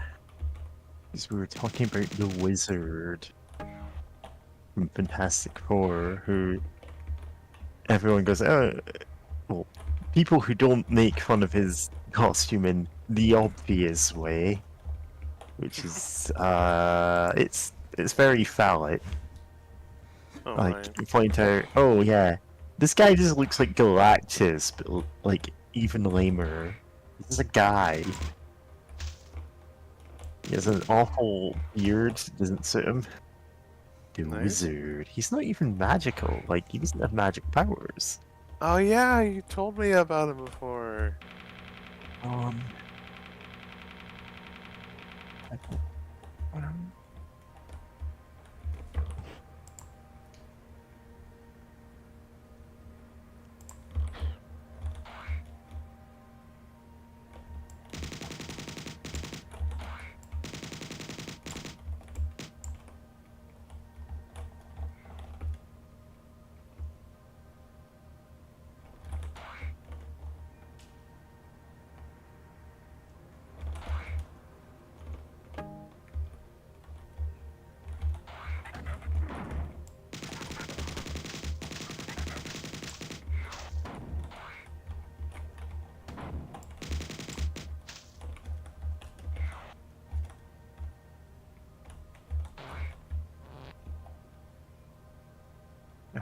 Here it is. Yeah, I posted it in a not work safe chat, so I don't think I should repost it here. Oh yeah.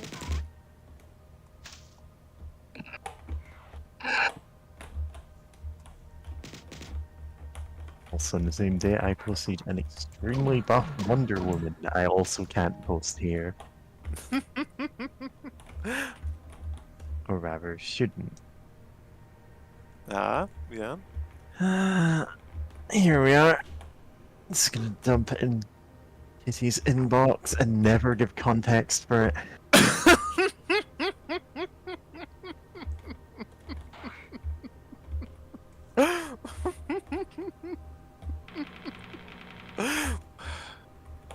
God. Powerful.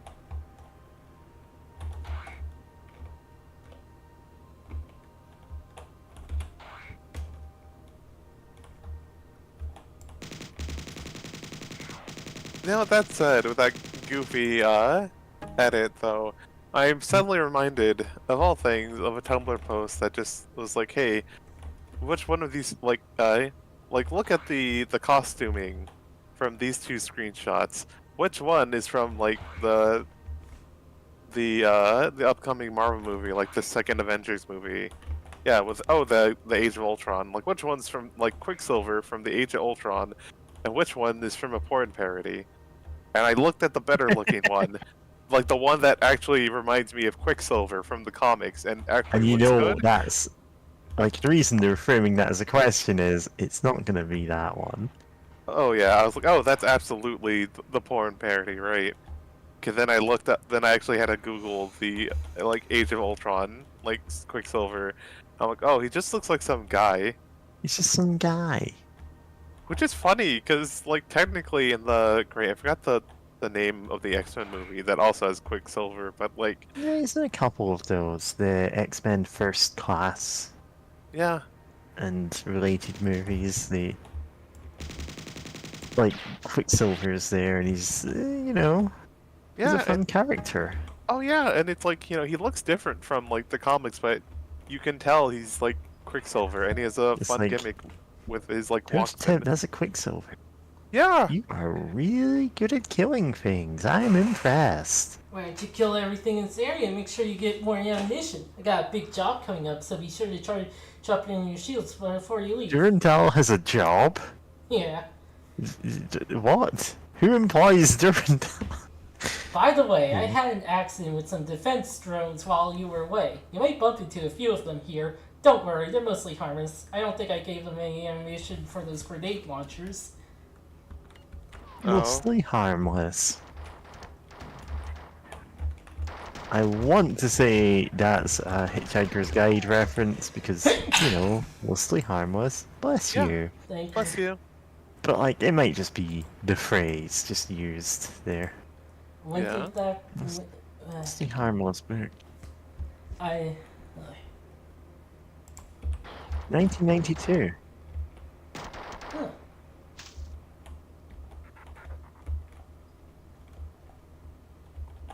Okay, I think these don't attack. It would have actually been a pretty current reference then. Although, the phrase is used in the first Hitchhiker's Guidebook, and in fact in the first, radio show of it. That's when the book titled that was published. And the reason it's mostly harmless is the original entry in the Hitchhiker's Guide for Earth is the word harmless. It's like, oh, no, that's an old edition. I revised it since then. And of course, it's mostly harmless.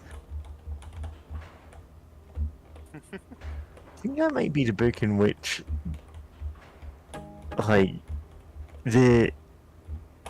the Hitchhiker's Guide to the Galaxy does actually get updated for the first time in years, because apparently it turns out they just hadn't been doing that. Oh And yeah. they've added in all of Ford Prefect's research, so it actually has really in-depth research that he did about Earth. As individual entries for cities on Earth, and the one for New York is how to hail a taxi in no, what was it? It's how to land inconspicuously in New York. And it's land anywhere, just drop your spaceship in Central Park on top of a building, on top of a person. Nobody cares. They are not going to realize you're an alien. You're gonna ask, hey, are you hailing a taxi? Are you hailing a cab? No? Okay. And just move on. God. I can't remember the actual entry, but it was something about that. Yeah. Just park anywhere, nobody cares.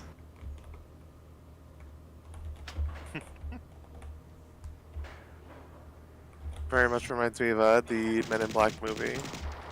Yeah. I didn't rewatch it. That was such a fun time.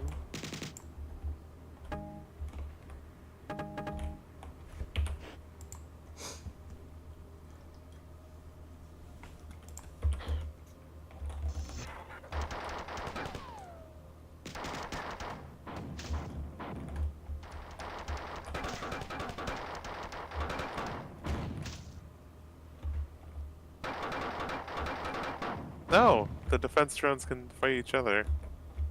Yep. I think because they're counted uh, as different monsters. Yeah, I noticed one was green and the other was blue.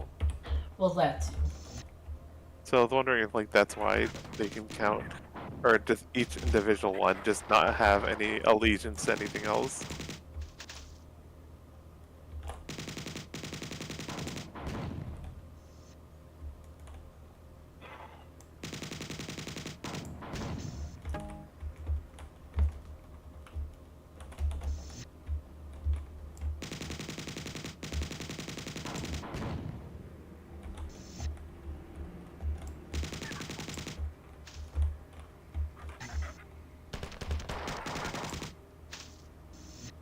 Okay, that one doesn't seem to attack us.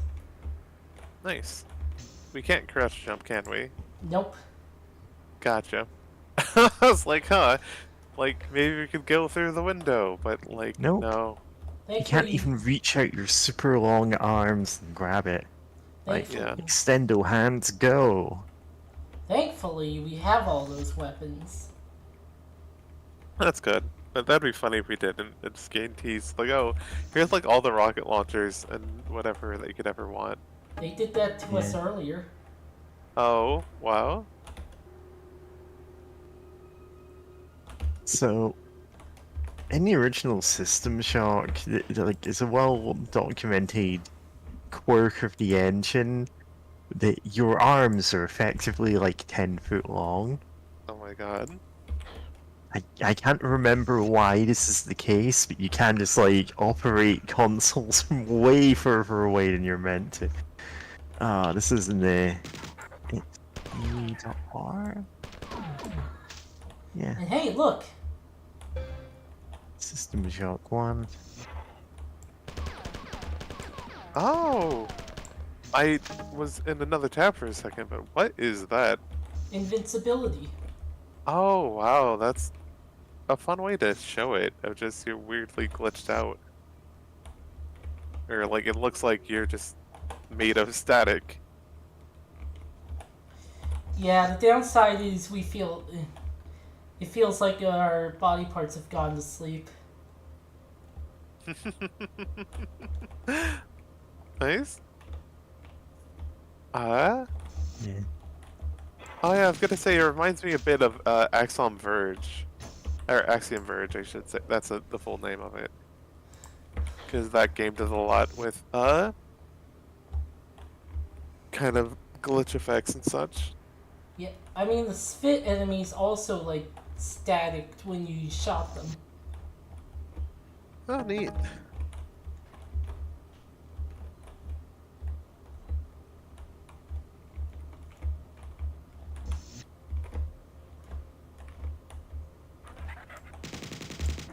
Yeah. Oh, I thought it's blowing up. I'm just gonna drop a link here. Nice. What was the... Huh. Yeah, I need to actually get a link. Okay, those are Yeah. friendlies. In fact, the hacker has these wonderful gibbon arms that are 13 foot long. Try this for yourself. And it's got like a step-by-step thing of... I am It's Titan. true. Oh, sorry. I shall destroy Durandal. The following is from the logs of Bernard Strauss, the Marathon's first science director. November 15th, 22009. Thank heaven the ceremony is over. The UESC president came aboard Marathon and gave a speech. By the way, that's like from over 100 years ago at this point in the game. See on the upper right? That's the date. Gave a speech. Short but to the point. He was surrounded by his bodyguards. How ironic. This is the greatest technological achievement of all mankind. Had he only known that it carried all of the destruction of knowledge of mankind. 10 cyborgs. I'll be glad when we put them in stasis for the next 300 years. Marathon was the only good idea that the UESC had had in a long time. Excerpts from the history of Battleroids.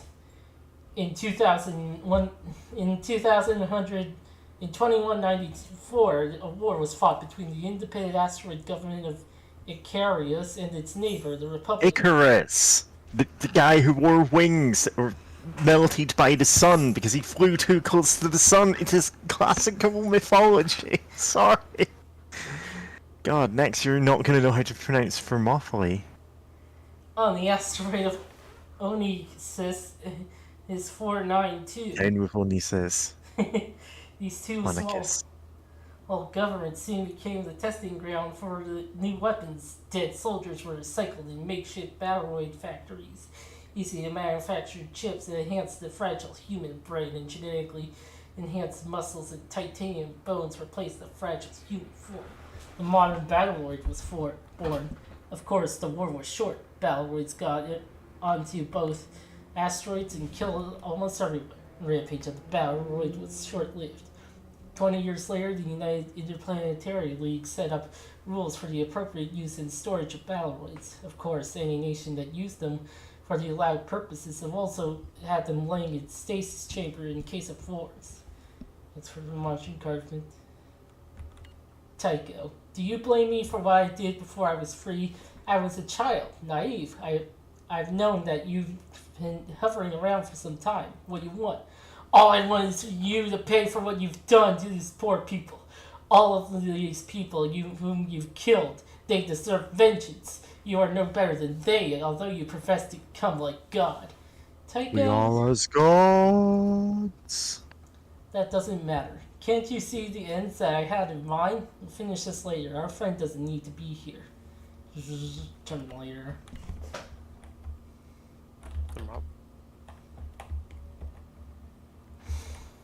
Love,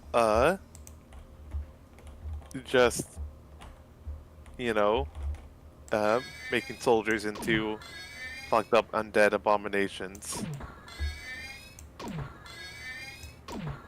Why are you using up all your ammo? Just to pick up that? Yep. Listen, we need to get 100% item pickups and it includes ammo. Yeah. I So mean, just like blasting left and right whenever we see new ammo. I mean, Durandal I mean- sent us here to get ammo. Also, it kind of does pay to just be completely topped off, and especially since you can't partially refill your current magazine or whatever. Yep. So it's like I do sort of get that, but it is funny. But yeah, what was I gonna say about the soldiers? Oh yeah, it reminds me when I was talking about like Starship Troopers, the book, and it's just like, oh, they're shot out of the ship like in a bullet pod, and it's so cool. And then like, you know, Helldivers using the same imagery to be like, oh, these soldiers are treated like disposable forms of like violence that they can, you know, send out anywhere. And it's just like, but like here, it's like, yeah, no, this is very much also the same of just like, oh, these soldiers died, but instead of like having any sort of sympathy for them or like, or their remains, we're just gonna turn them into robots, even though we could just make robots. Like, we could just make a robot that wasn't like made from a guy. We could do that. We don't want then to. it would be an android and not a cyborg. Yeah. Sorry, I still cannot get over the fact that James literally does not know how to pronounce Icarus. Like, do you just not know thought- who he is? I do know how to pronounce Icarus. I thought they said it differently. Ah yes, thought they Kid spelled it. Icarus. I thought they spelled it differently. I know, I know, sorry, I shouldn't make fun of you for that. It's like, man. You're very salty about it. Yeah, I know. It's fine, just leave him. Thank you. Oh. They weren't beefing with you.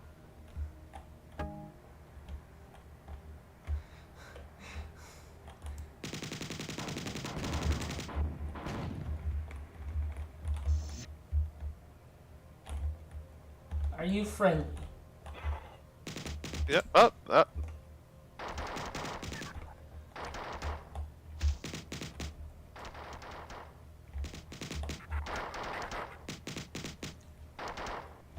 XCOM. But okay, if I joke XCOM, but if they're standing next to each other like that, then they'd miss like half the time or something. God. Miss on I still- 95%. I mean, that is something that can happen though. But for XCOM though, it gets weirder because they fudge the numbers so much Yep. that, like, to the point that in XCOM 2. Like, there's a type of ninja enemy or whatever that even if you have a 100% chance to hit them, you can still miss. And it's like, what? Why? But, you know, they fudge the numbers in the name of, oh, so that it feels right to the players. But, like, now I honestly appreciate games that just tell you outright, like, yeah, you have, like, an 87% chance to hit, and it is an 87%, percent chance to hit. And, if you Yeah, miss... people go, that oh, this should happens. hit 100% of the time. It's like, no, it's meant to hit 87% of the time. That said, that is Learn also statistics, an idiot. option. Yeah. Yeah, and then again, there's also games that like do in different ways. Like hell, Mario plus Rabbids, like they only have 3 different hit chances. You either That is the have wildest XCOM con. yeah, Continue. but yeah, you have either a 100% chance to hit if an enemy isn't behind cover, a 50% chance to hit if they're or if they're like 100% chance to hit, then it's 50 if they're behind like solid cover, whatever, and then 0 if they're behind like really good cover or something like that. So it's like, but they also have like destructible cover and the fact that sometimes the things that you're using for cover can have like explode and give you wild status effects like being like burnt on fire or send you bouncing around the battlefield or whatever.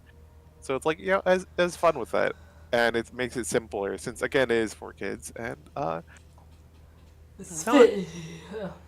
sorry, you go ahead. I was gonna try reading it this one, but The Spit and Yeah. myself have come to an understanding. They are controlled through their mechanical exoskeleton by a cyborg up 4 on board the alien ship. This mutant 4 is able to direct the actions of thousands of Spit simultaneously. If you can kill their master, they will revolt. The Spit are an integral part of the 4 ship. Without them, the invasion is surely deemed that you will no doubt be the hero of the day. Forever, Durandal. thanks, Durandal. Okay, this level. This is the... Oh no, this isn't the level I was thinking of.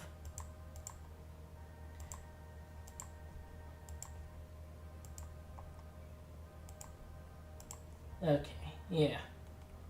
This isn't that level.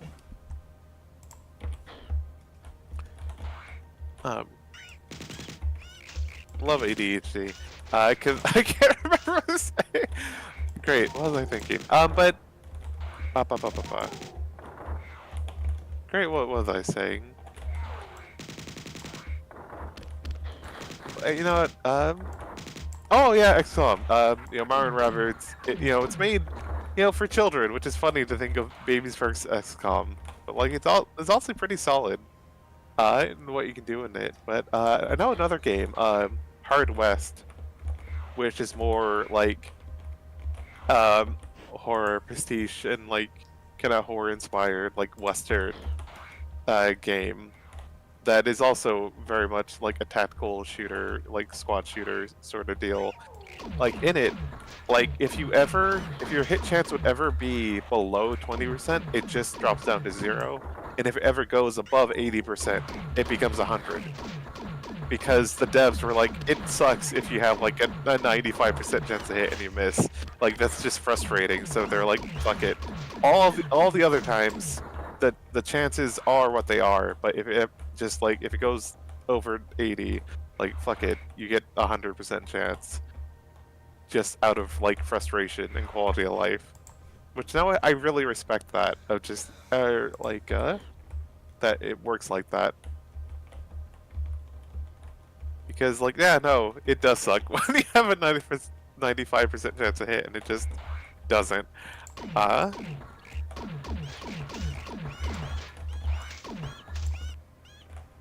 Great, and now there's another game I'm thinking of. I can't put my finger on it. But, like, yeah, there's other ways to do hit chances. And I appreciate. Oh yeah, I was thinking Depths of Extinction, which was on itch.io and Steam, which is sort of like inspired by XCOM, but like it's a post-apocalypse, the world's flooded sort of situation. And in that one, if an enemy isn't in cover, and but within like your weapon's like range, then that's funky. Then you will get 100% chance to hit them. But if they're behind cover and based on their own stats, then like that changes, your hit chance against them. I'm like, no, that's nice, and it can like I think the maximum range you can go to is twice your weapon's range.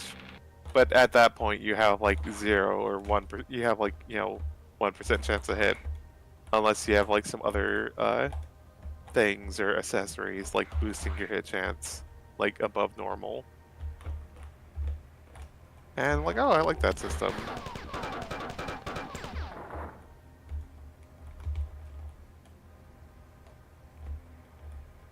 Yeah, that one though does have the hit chances are exactly what they say they are. And it is possible to miss on like a 95% chance to hit or something, but like the vast majority of time, who knows? Maybe even 95% of the time, you will just hit because, yeah, the statistics.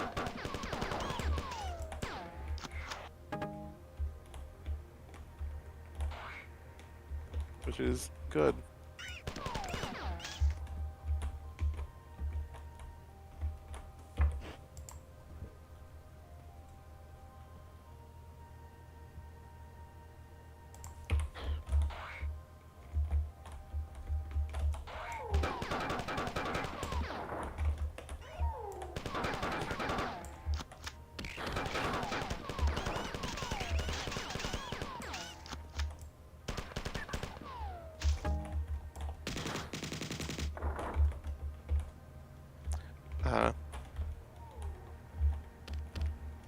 Oh dear.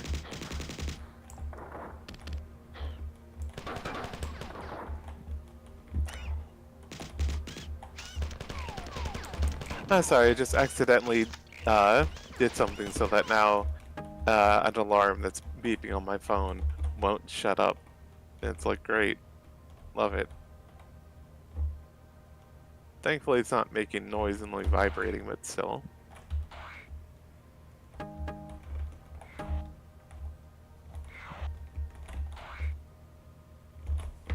I'm ADHD brain jumping around topics, but remember when Blow Me Away was in the Halo 2? I have never played a Halo game in my... That's actually an exaggeration. I played... God. I played like the first level of Halo in a games store where they had like an Xbox setup, and that's it. It's Yeah. when Halo was new. I didn't even play that at friends' houses. Oh Like, wow. just coincidentally, none of us ever played Halo at any of those. That's Played fair. GoldenEye. Played what was the James Bond game that was a multiplayer after that? I'm blanking on the name of it. Is that Nightfire? That sounds right. James. On license. James.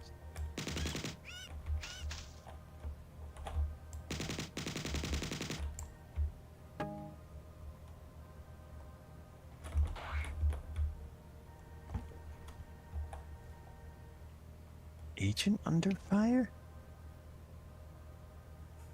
No. Probably was Nightfire, yeah, 2002.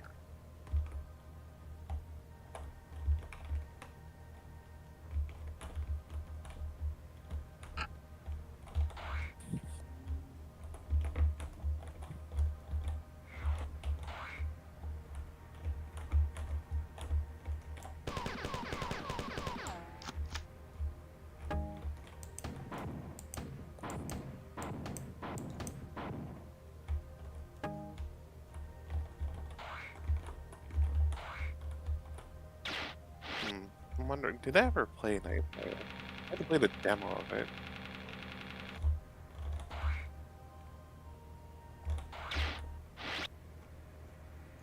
Okay, this level. Photophobia. This fucking level. Oh no. There's no save point or heal points. Oh no.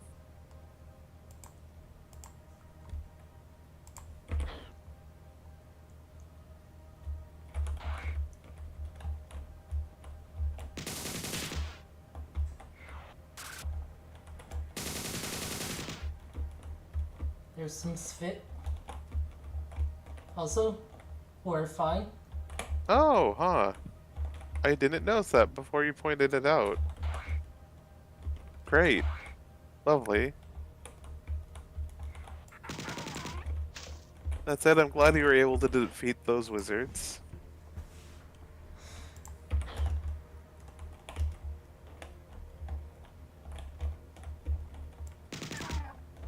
I do love it when video games have like aliens that are just straight up a wizard. Like, I don't mean like Jedi or whatever. I mean like they love casting spells. They are very much Shadow Wizard Money Gang type wizards.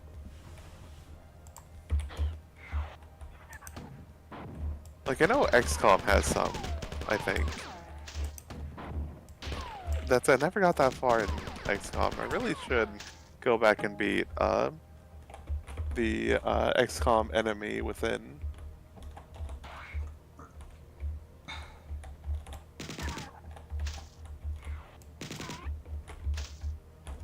That game does get really frustrating to me just because it can feel like a decision you made like 5 hours ago can just completely destroy a run or something. Invisibility. Nice. Oh. You interrupted their pole dancing class. They were getting fit in an unconventional way and you had to kill them. Yeah, those are scams anyway. Oh, I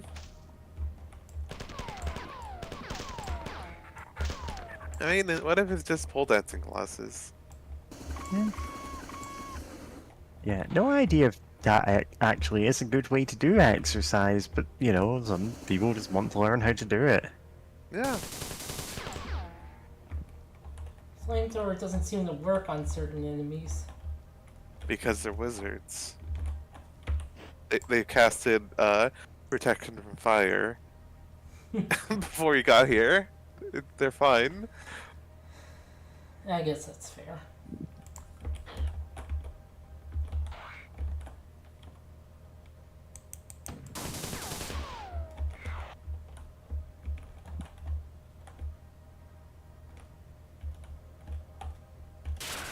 Ah! Fuck. Oh! It's a fucking wizard, of course. I think they just teleported. No, that's their death animation. Uh, They go completely saggy and then just disappear. I mean, doesn't mean they're not teleporting.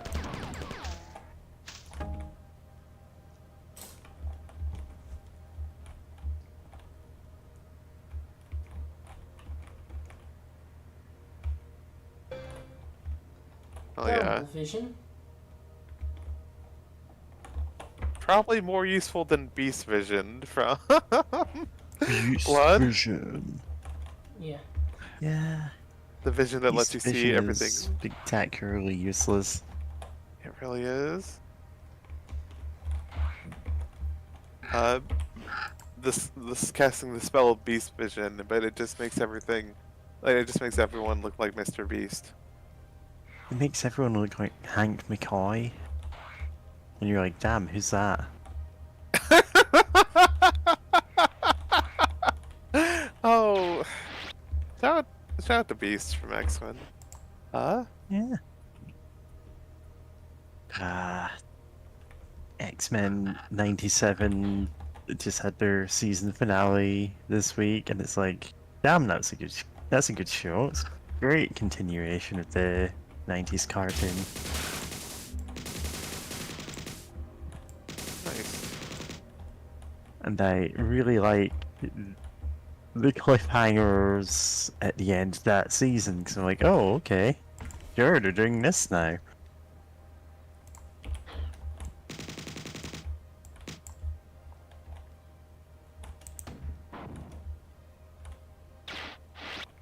Not gonna Yeah, say I've- anything great. Oh, go ahead. Oh, just to say, I haven't gotten a chance to watch it yet, but from what I've heard and from a few clips I've like seen just posted on Twitter, or whatever, it really does look great. And I'm glad to hear. I'm glad to see that because they could have easily just been like, oh, this is just gonna be, um, you know, a nostalgia grab.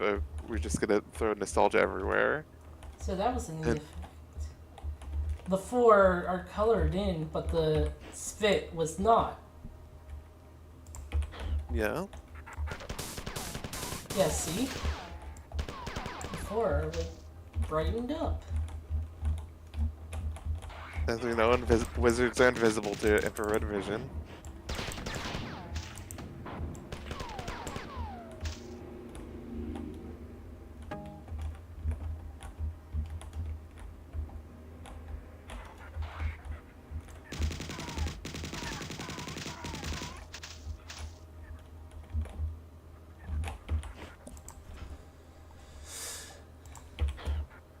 Let's see here.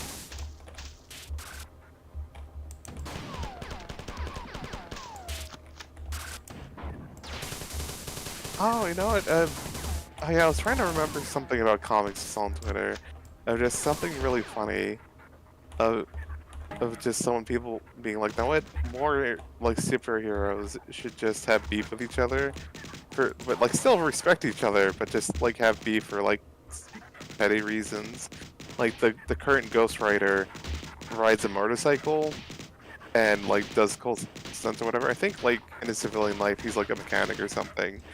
But like in one page, he's just like, someone's like, "Oh yeah, we should meet up with the Ghost Rider." He's like, "Man, I hate that. No, not Ghost Rider. We should meet up with Daredevil." Like, I hate that guy. Like, what do you mean? He's a good guy. And it's like, hey, I'm the guy who does stunts on motorcycles. I should be the Daredevil. I bet he's like some accountant or something in like in his real life. Yeah. It's like close, but Yeah, really close. But you more often see that among supervillains where it's like, oh, you'd expect these two guys to work together well, and then they have just the pettiest, stupidest beef going on. That's why they're supervillains. yeah, but it's fun when it's also heroes of just what Yeah. if they just beef with each other? Okay, that was like the toughest part of the level. Huh? Yeah, you made it through though. Yeah. Yeah. You do get a dynamic sometimes, like pretty much everyone with Deadpool. Ain't that fun? Like, not just like Wolverine and Cable, it's everyone. Ain't got time for this. Oh, that's fun. It's because he does kind of suck. Like, he's an awful person. Yeah. Also, yeah, James, I do love that pun of the don't have time for this. I just wanted to acknowledge that. Yeah, I definitely heard that. It's solid. But also, what was I thinking? Oh yeah, like that is funny though that people beef with like Deadpool because like I remember I think you shared a page from like I forget which comic it was, but like I think it's like people were hunting after Wolverine and like he sees Deadpool like oh Deadpool like are you like glad you're here to wait. help or something and he just shoots Yeah. him and he's like hey look he's offering a lot of money. Yeah. Yeah, he's like, hey, look, the guy's offering a lot of money, and you're gonna get free anyway. So, like, just let me capture you. Oh, Yeah, it's like you're Yeah. gonna get free. You're Wolverine. Like, look, you're probably gonna kill the guy. Whatever. Like, I'd love some money, please. It's like, oh, It's like, Deadpool. damn it, Wade. You do this every Every time. time, yeah. Because he is a Yeah. mercenary, so it's like, Yeah. there's a lot of reason to beef with him. And it's Yeah. good. I mean, I've been reading Gwenpool, and like a lot of heroes have beef with her, but mostly because she's taking the approach that, oh, I'm from the real world, not the comic book world, and therefore I'm the only real person here, and she Oh, does wow. some things that are just completely amoral, and everyone's like, no, you can't do that. God, God. you can't be talking like that. White baby. Can't be doing that. Gwenpool. God. Huh? It is literally like that, and like she starts cleaning up her act after meeting like evil future Gwenpool, who like because someone has gone back in time to kill Gwenpool before she became that before she basically mastered her power of being so meta, she can just walk into other panels to avoid anyone in a fight. And by mentioning her evil future self and like having a explanatory diagram on the page, that she's able to step out of that and start like hassling people in the present day. It's like you should have seen this coming, but like beyond that point, Gwenpool like goes, oh, maybe I should stop doing this. Like, you just kind of get that from Deadpool's portrayal, where he's, that's specifically a Black Cat comic from a fairly recent and really good run, where it's like structured like a heist, where she's stealing the individual things that she needs to rob, like, I think that's one to rob. That one was to rob the Thieves Guild, who keep all of their money in another dimension. Ah, nice. And so it's like I think that's one where she steals an Iron Man suit. Hell yeah. It is the run of Black Cat. They went, you know what? She's bi. Why not? Hell yeah. And it fits. Like, it works for her. Yeah. Like, it doesn't feel forced. That this is just like acknowledges, yeah, there's been a lot of guys she's been in relationships with, but like just throws in a couple of girls into that mix. It's like, yeah.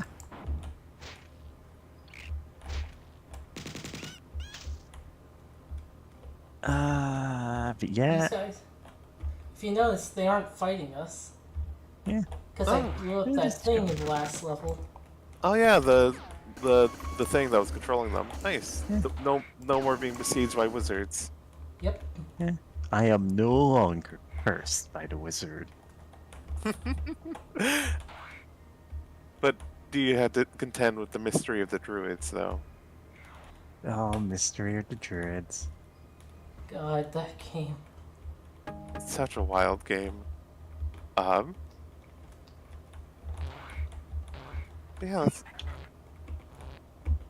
That's definitely another comic, a series of comics I need to check into. Because, yeah, Gwenpool sounds fun. I love that she's just kind of awful at first until she sees like, This sucks, actually.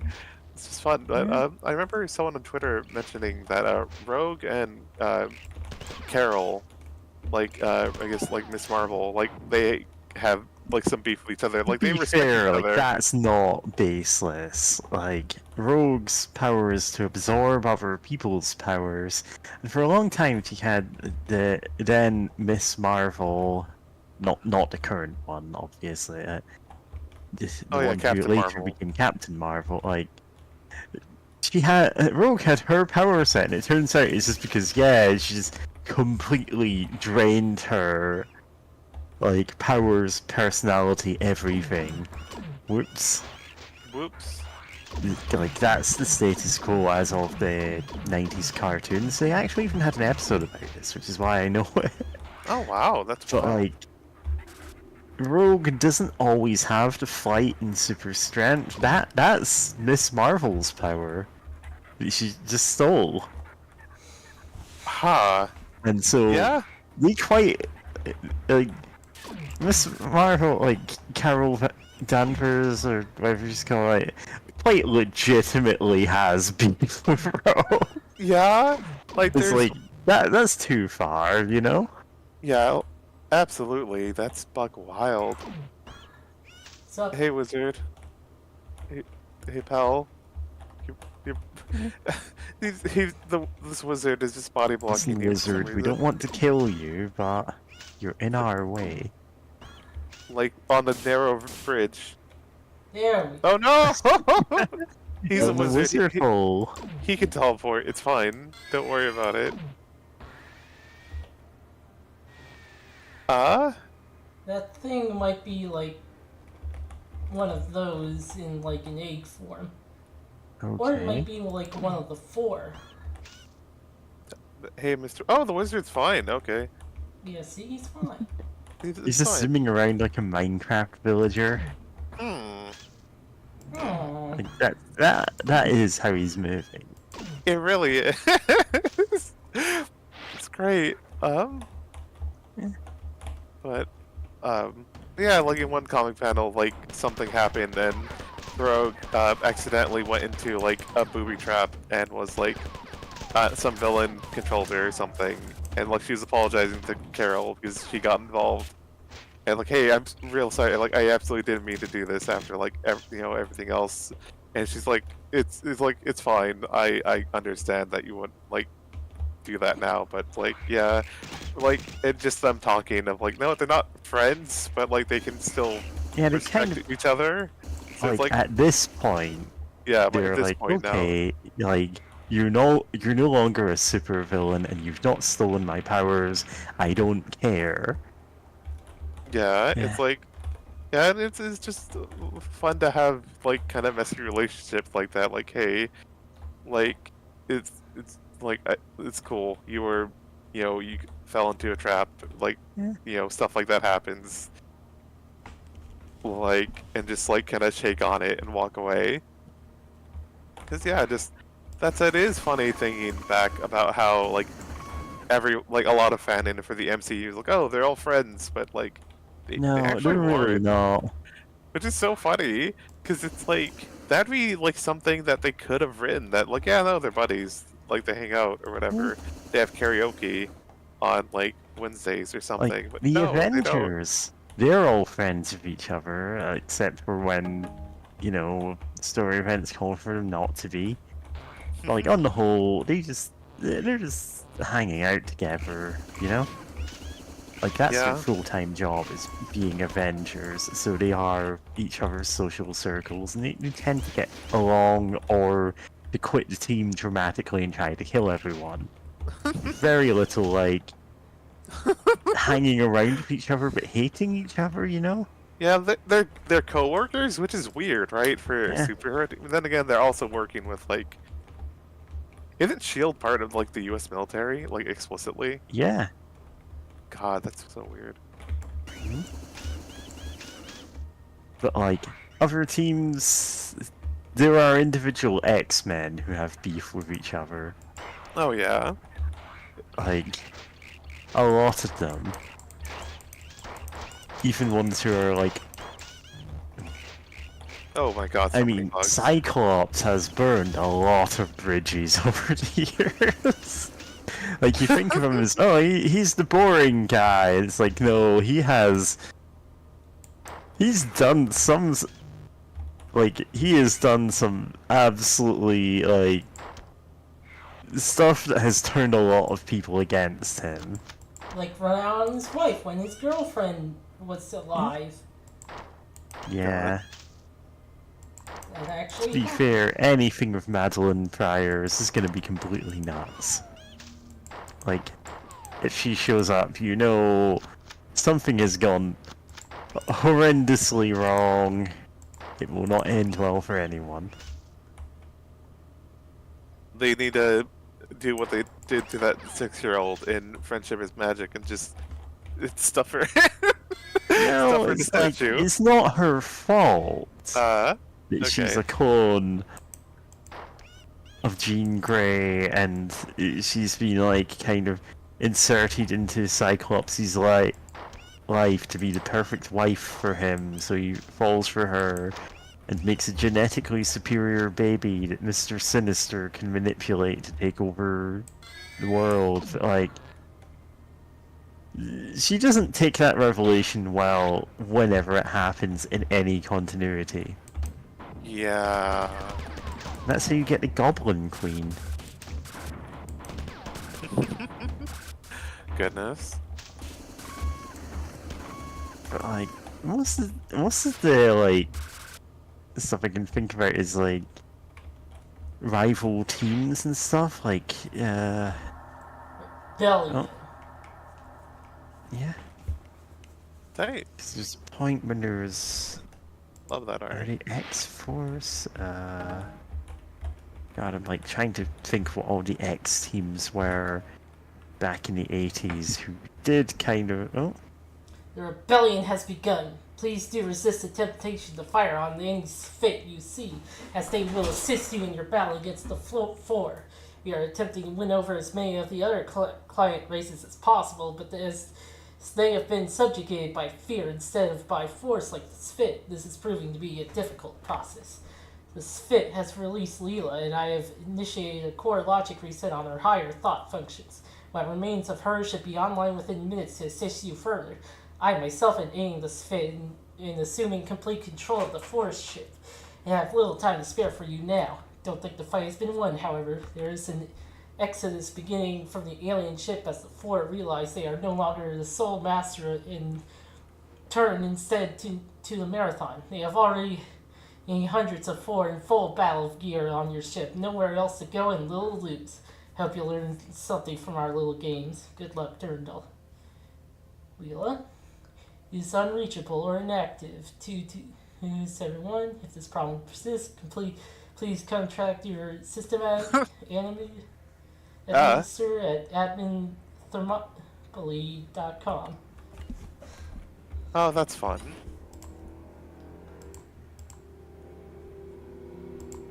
And this level is called Welcome to the Revolution. Nice. uh-huh. I need to stream not Red Dead Redemption. What was it? Red Faction Guerrilla. Yeah. Green Dead Redemption. Or, as it's known in the US, Blue Dead Redemption. Like, you need to play both that and Red to get all of them, you know? Yeah, for sure. Without that, you only get, like, 90% of Redemption. Yeah. But yeah, just that name and, you know, the name of this level and everything. God, Red Faction is a... Red Faction Guerrilla is a fun game. Like, I should replay it, because you are fighting a revolution against, like, you know, people, settlers living on Mars, rebelling against, like, control from, like, the, tyrannical Earth government and its, like, military and everything.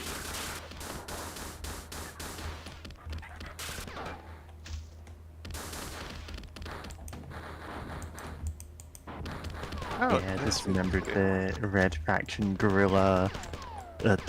I think a fan song for it. I don't think this is anything to do with the actual like canon of the game. This is called Space Asshole, Nice. and it's about the protagonist of Red Faction Gorilla just using destructible terrain and just like flattening everything with his hammer. God. And That's so all the funny. people around him going, "No, stop!" God, I do love that the game does punish you for it, because you are trying to, like, win people over. And, like, if you just, start killing people and stuff, like, yeah, no, that's not winning people over towards, the red faction. Like, hey, please stop doing that.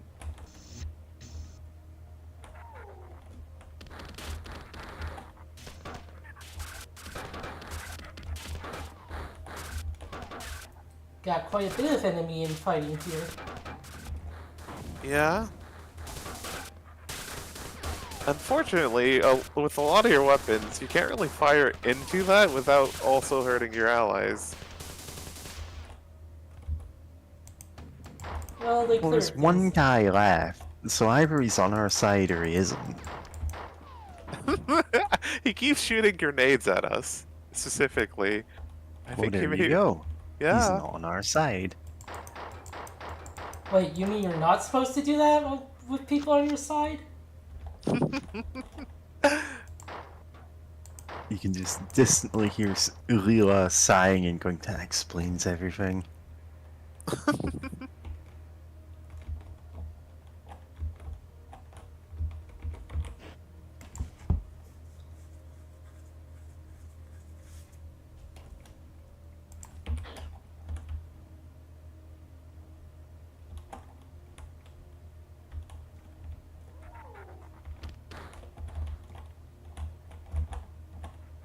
Oh, okay. I might have already fucked up. Right.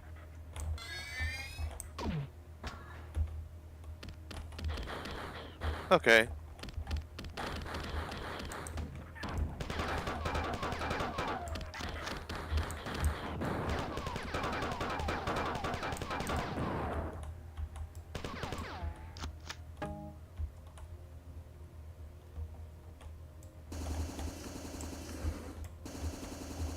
Just roasting up the your missiles. Might have to use this. Yep, I fucked up. Why? Why did you ask? Why did you do that? Because it's a rocket jump. See, Oh. Marathon seems to have a lot of rocket jump secrets. Like, I know Doom 2 had one secret where you had to rocket jump. The Marathon has, like, 7. The first one, even. Yeah. Dang, because I reloaded the YouTube stream, I can't easily make a clip of it, but I can set myself a reminder. Oh, wait, no, it didn't load it up.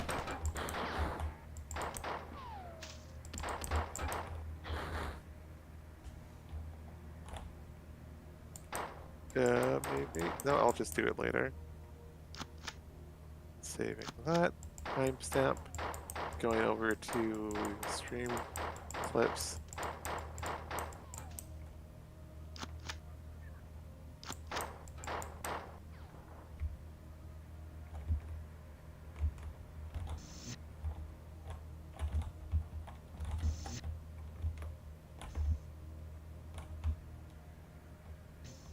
Let me charge up. Oof. And then try to rocket jump again.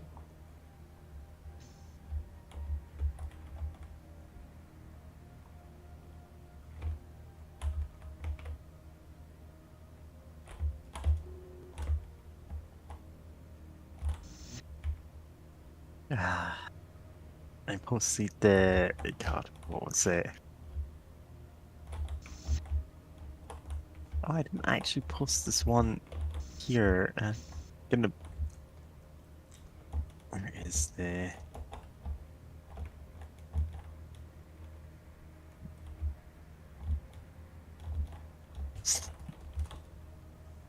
I'm looking now for one of the comics that the comic covers that I downloaded Damn from it! that one article, and I'm like, yeah, here it is. Amazing tree stories. And it's like, I posted this in a server that has, God, what do you even call plant furries? But like, I'm, I got someone replying to it with me, and I'm like, yeah. There falls the Nice. leaf, there falls mulch. And it's just like editing out all the characters from a comic, so it's just a tree, and just calling it Amazing Tree Stories. oh, that's good. And it's like, yeah, you can just do that. Yeah.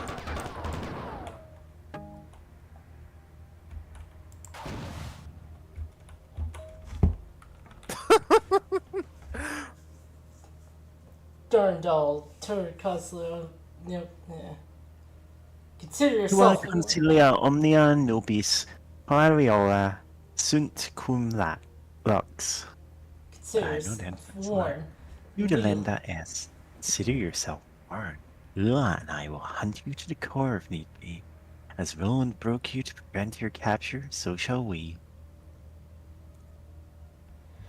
I too foresee the imminent collapse and know that we have both begun to realize that how it may have been cheated, although the price may in number be the tens of thousands of stars. May the best sentients win. You're not as clever as you can imagine. The spit taught me much during my reanimation, and I've forgotten nothing. Tycho. Yeah, to Tycho? Durandal. God, Yeah. I love that these nerds for like are like BBS chatting each other or whatever. Yeah, I actually genuinely love that kind of like. Not when you find logs. Like, oh, I heard something scary in the fence. I love like characters yelling at each other via their messages and stuff. Like you got a lot of that in System Shock too, and I think that's still the best take on that. It's like leaving all of these passive aggressive messages for each other, you know? Yeah, it rules. Like when it's actual conversation and not just exposition dumps, like for no reason. Like there's some like I remember in BioShock where it's like this guy's like writing a BioShock message. Some good ones, really- like an engineer being like great. I forget the name of what's the name of the guy who made the Andrew Ryan, Andrew Ryan. It's like fucking Ryan. Like you, New Ayn Rand. yeah. Like damn it, damn it, Ryan. Like you can't make a city at the bottom of the ocean and not have proper like you cheap out on the heating, or else all the pipes are gonna freeze. You fucking Yeah, like he's just so basically angry. saying, you can't all be like, oh yeah, I'm gonna be in charge of my own company down here, because you need engineers keeping the whole thing running, or it'll collapse in on its own weight and kill literally everyone. Yeah, and it's just an engineer venting basically about like He's just like pointing out all the structural flaws in it, and some of them are like hints about like upcoming stuff, but also some of it is just very much in character. This is a thing someone would complain about. yeah, it's great. Like more games need to do that because like just a random expedition dump or skeleton that has a note like has There's a note saying, bleach. don't go in the dungeon. It's like, oh, Yeah. Note saying, wow, that really is all that different. No, like, oh wow, like these these killer like spiders really are killer. They're killing me right now as I'm writing this. Ah, like who writes out why did you transcribe? The castle of Ugh. Yeah. Yeah.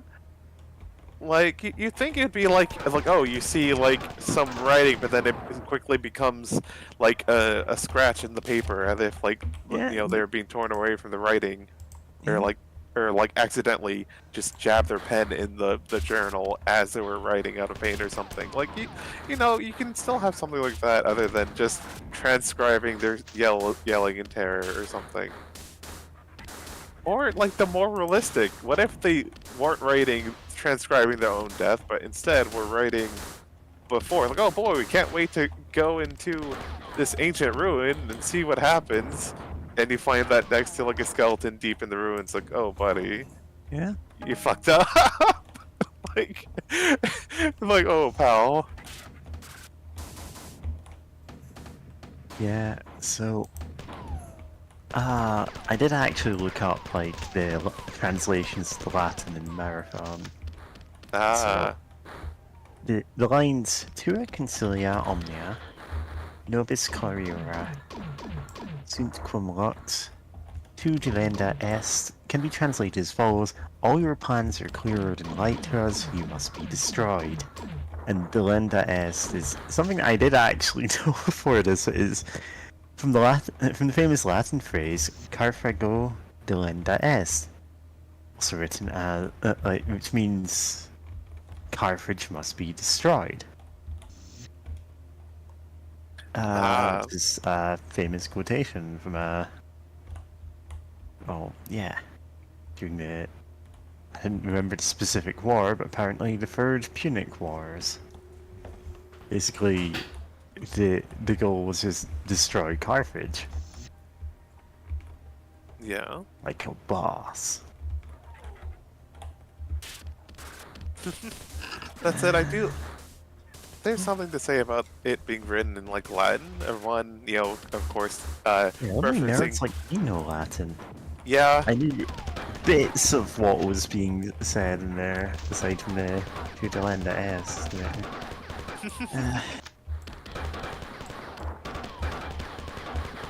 Lux is an obvious one. It's like words that are literally in the Bible. Yeah, Lux. Let Yep. there be light. Also, I think lux is still a measurement of how light something is nowadays. Yeah. But yeah, because God, these fucking nerd ass AIs. I mean, there's also like the "as Roland broke you to prevent your capture, so shall we." It's literally a reference to the legend of Roland and Durandal. Ah, okay. Durandal being, of course, Roland's magic sword. Okay, like that seemed a bit familiar, but I didn't remember everything about Fine. Roland Durandal. Like, what country is that from? I mean, he's a so Roland is a specific, like, actual historical figure who was a Yeah. Yeah.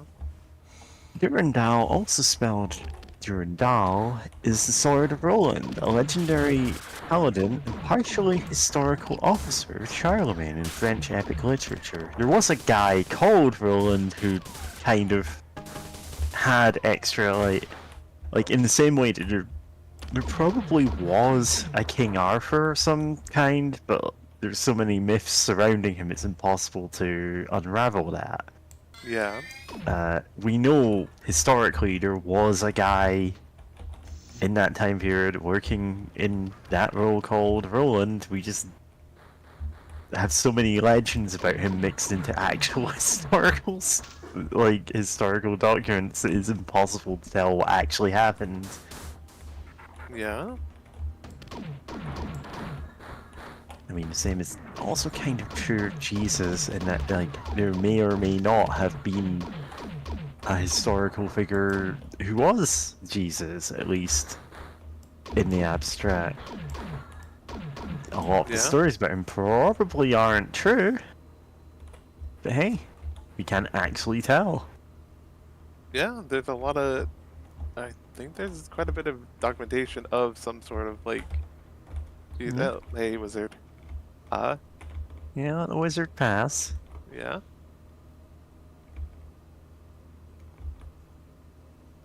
Uh, Yay! It still has health in it, or recharges. Either yeah, way, it's good.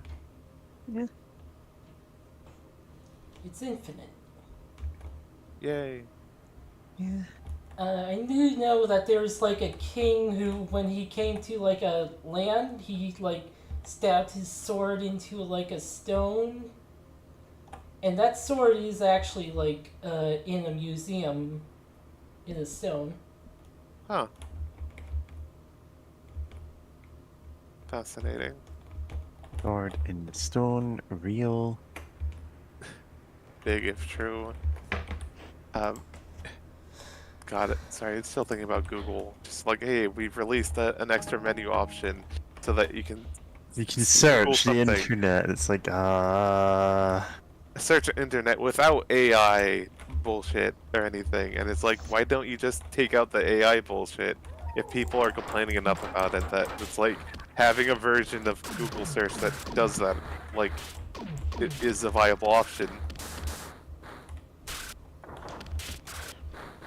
You can just not have the AI bullshit and the extra AI websites or whatever. You can just take that out. yeah, it wasn't like a king, it was a saint. Oh, a It's a saint. Saint Guidotti.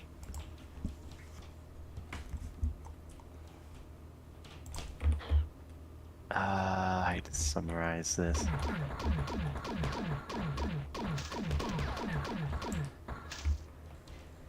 Yeah, he was a knight who apparently lived a life of debauchery, who had a vision of the Archangel Michael and later the 12 apostles, and they were later another dream of the 12 apostles saying, "Oh, renounce your wicked ways. Like live as a hermit, give away all your worldly possessions." He said in his vision to them, "This would be as difficult as splitting a rock with my sword." Ah, And then, of course, uh, yeah. So, after that vision, he went. He decided, oh, actually, I should maybe consider this. Maybe consider life as a hermit. And when he was en route to meet his fiancée, his horse just suddenly started walking off in the wrong direction. Took him to the exact place he had only ever seen in this vision he had had. And he was just like moved to tears, and he like went, "Oh, I should like establish like some kind of church here, like set up a cross or something." It's like, wait a second, I don't have a cross, but I have my sword. So he just shoved it into the ground, and so it became a sword in a stone. ah. This is not a legend I'm familiar with. This is me like summarizing after rapidly reading this. Yeah, thank you for that, by the way. Yeah. In a majority of the blade hidden, it resembled a cross, and so his vision came to pass. And they just literally built the church around it. Oh, wow. Many people have attempted to pull the sword in stone. Yeah, apparently people in the attempts to pull it out actually did loosen it enough that they went, hey, okay, this is of historical significance, and you're not like going to be crowned King of England for doing this. You're going to pour cement in there, so you can't do that again. Yeah, No, it secured the sword of concrete, yeah. that's so funny, but it's like, I don't know. Like, hey, this is historical significance. Please don't yank it out. Hmm. Uh, God.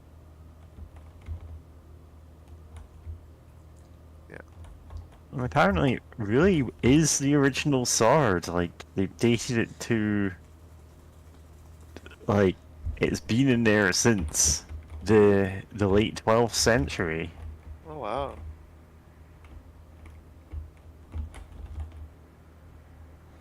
Like, they did actually test, is this like, is this the right materials? Is this the right design?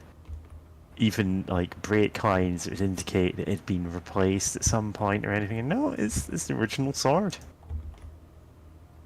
Right? Hmm.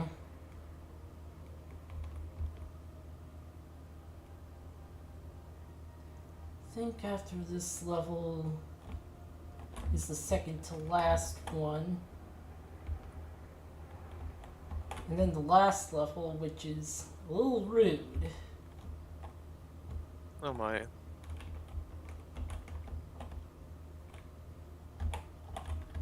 Okay. Platforming.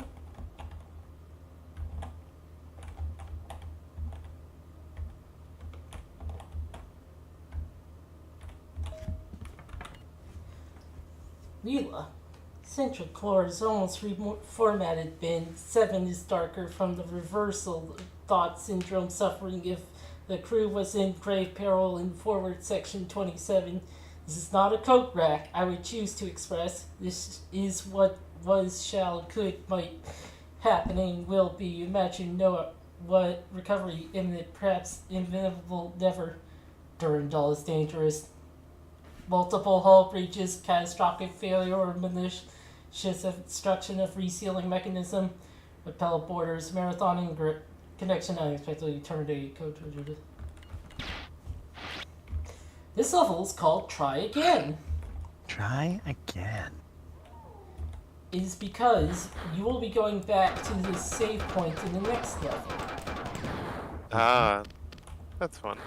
Because the next level doesn't have a save point until like the end. Fuck.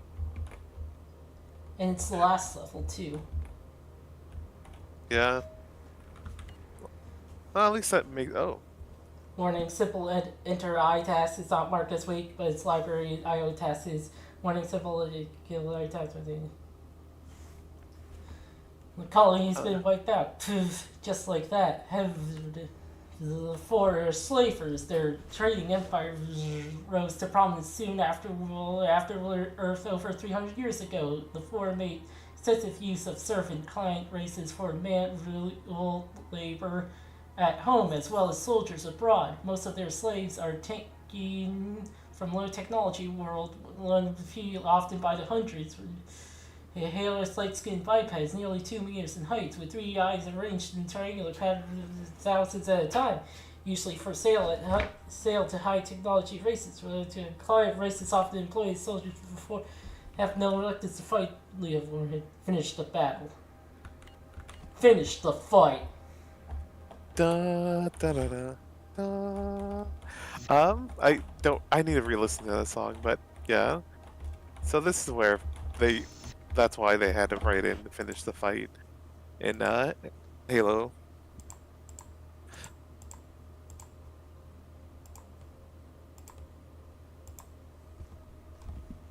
Okay.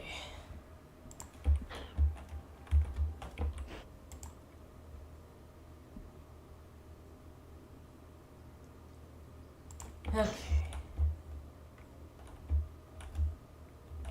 I might as well ask, do you have the Master Chief Collection? Yes. How big is it once it's installed?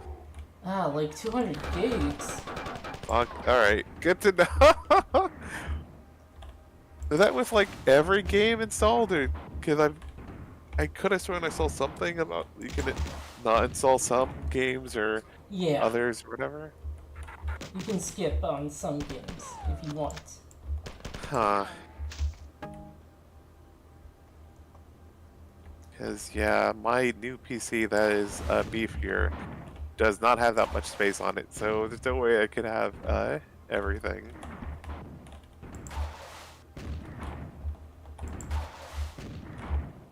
These guys are called juggernauts. Fun times. Oh. I'm the Juggernaut.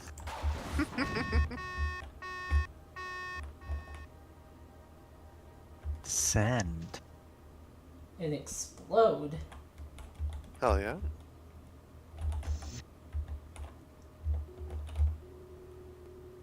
triple health station.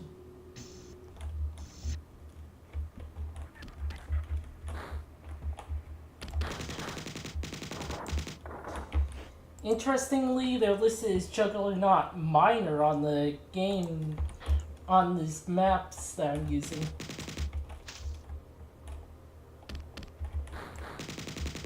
Huh. Although these are the only ones you fight. In this one, in this game at least.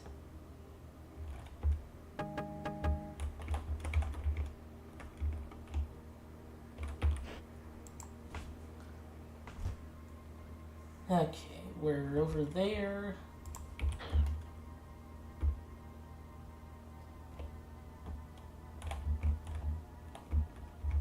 Sorry, I accidentally clicked something kind of loud. Hopefully, it didn't come through my mic. Just like I was, for some reason, I was like, oh, I can quickly mute it fast enough, and then I hear, woohoo!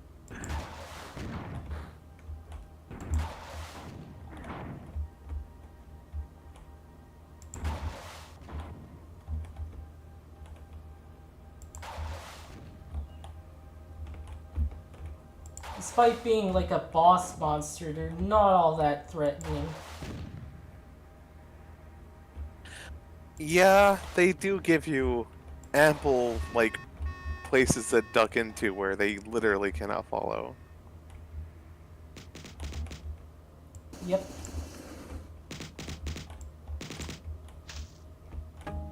That said, I'm remembering Blood and the Cerebus.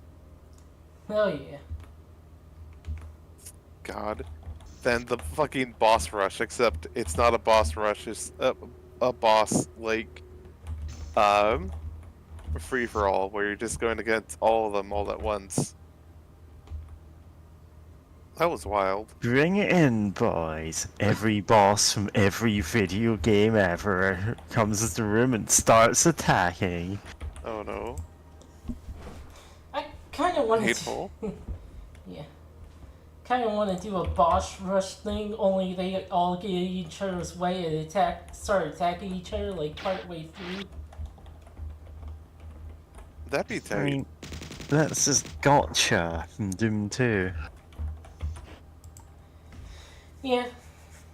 That's the whole setup of that is it's a room with like two descending pillars. One of them has a cyber demon on it, the other one has a spider mastermind, and it's like obviously set up so you're meant to trick them into fighting each other. Nice. Like that is a boss rush, just like dozens of them, and like you would be hopelessly outmatched if you try to just take them on, but like you can line it up so they start attacking each other, you know? That'd be a fun thing to have in the game.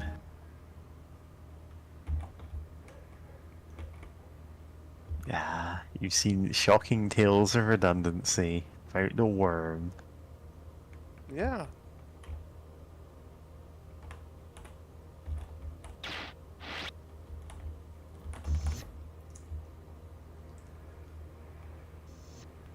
God, I can see the line where the weapon stops and you're not meant to see. Fuck. Yeah.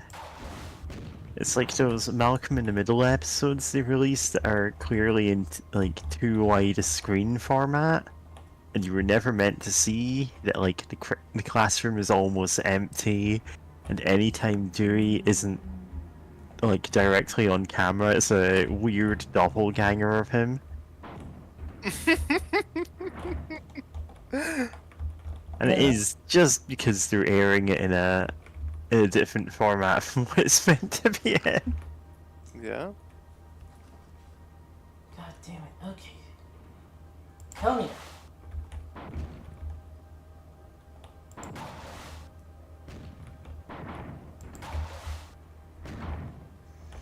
Come on, you stupid.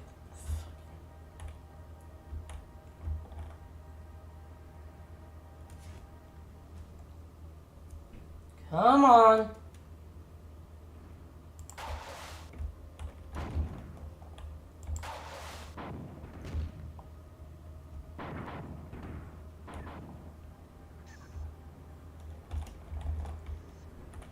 Oh my god, did it run away? They're not run away, but just try to track you all the way over there instead of Running waiting. away like a marathon. Oh Also, yeah, everything's Oh, yeah. coming together. yeah.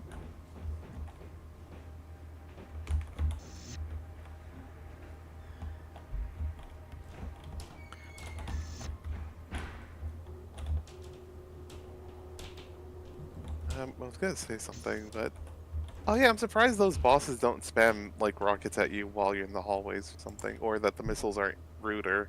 I mean, I appreciate it that they aren't ruder, but yeah, I was expecting them to be far more homing. Hi. Hi. Oh Hi. hey.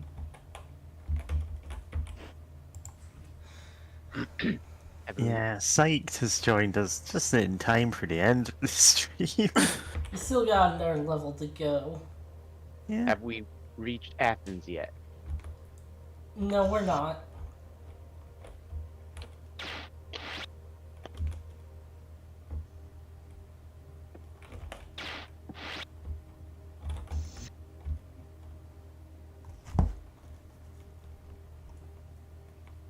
How familiar are you with the marathon games? Psych. The last stream was the first time I've ever seen it. Ah, nice. Like I knew it was a FPS from the Halo guys. I did not know it was a Doom clone, basically. I didn't realize it was that old. Yep. And now I know. Yeah. And knowing is half the battle. G.I. Joe. The other half is shooting aliens? Question mark?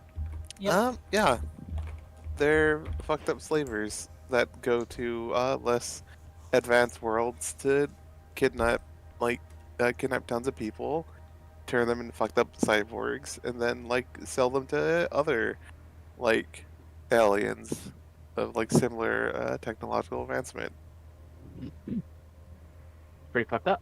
Yeah, and the our AI enemy, weird guy, he's kind of fun. Durandal is like help some of their space wizards or help the space wizards get free from the control they were under, and now some of those aliens are like, oh shit, we're not control of our ship anymore.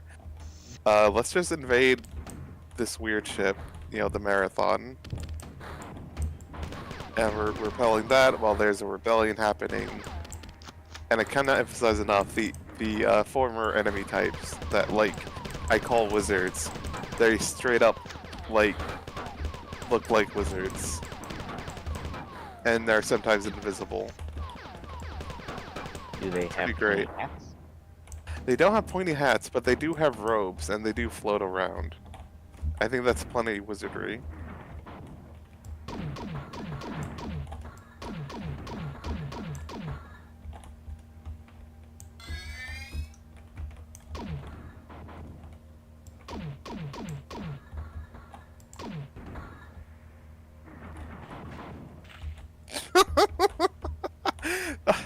I heard the missiles. I was hoping that they wouldn't be able to hit you though. This looks suspiciously like the place where we left off last stream. Oh, you didn't see when we invaded the forest ship, which looked very different.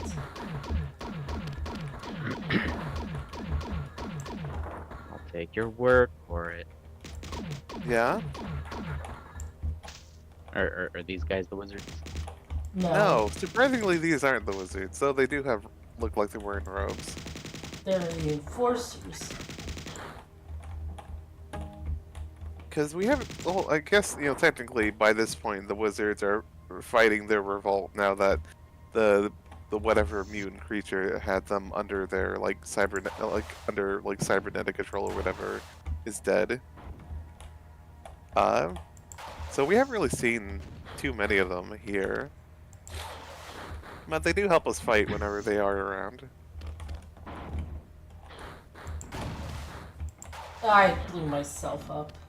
Yeah, I was about to ask, like, hey, does your like where your weapon's muzzle would be on its sprite affect where the missiles come out? And the answer is yes. Yes, it does. Does this game have a BFG equivalent? Pretty much just the rocket launcher. That's a shame. Yeah, the BFG is fun, but you know, can't just put BFG in everything. You say that, but Dual wield of pistols. Yeah. I That, think that Pokemon could be much improved by a BFG.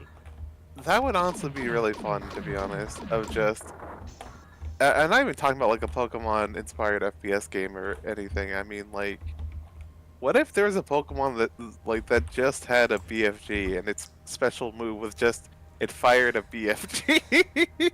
It's like you're down to your last Pokemon. You can fire the BFG and just obliterate the wild Pokemon that you're failing to catch, or the trainer's team, or whatever.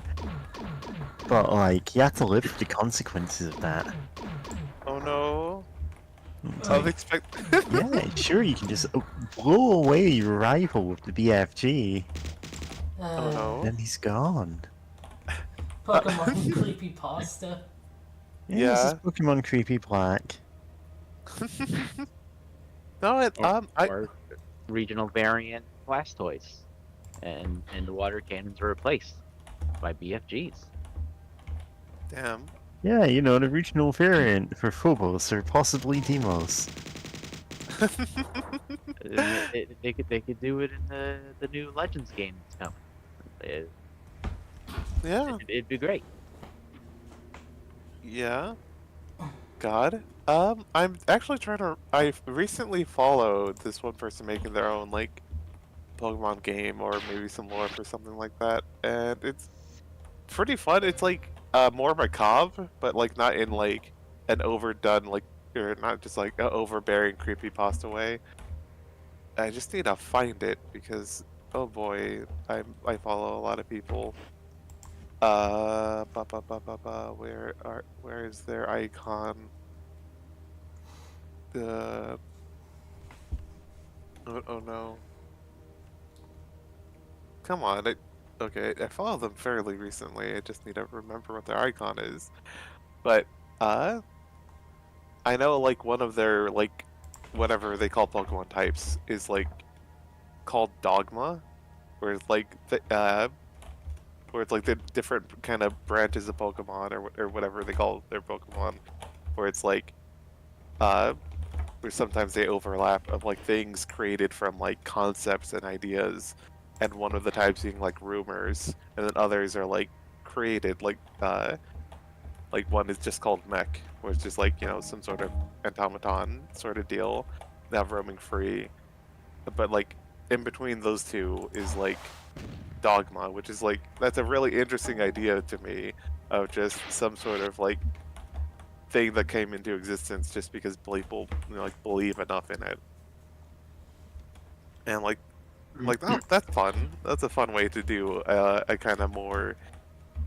Oh wait, I think I found it. But yeah, you know that's a fun way to do things where it's like, you know, create your kind of like setting or whatever that way. And I found the post I was thinking of. Gotta just link it real quick. Oh yeah, the major types of there's Hazard, Mutant, Undead, a Gregor, and Crafted, and it's like, oh, that's fun. That rules.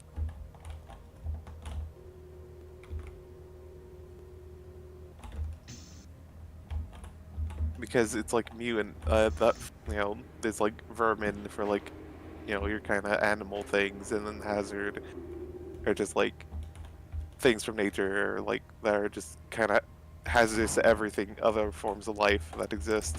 And in between Hazard and mutant is Plague. And it's like, yeah, like no, this is kind of grim and everything, but in like a fun way that's not like too much. Because I know there's straight up a Pokemon fan game where it's like there's like Cthulhu shit happening. There's like it straight up says like, hey, do you want to toggle on the even more like like more kind of violent options? And I'll stop for now because oh, from Bungie.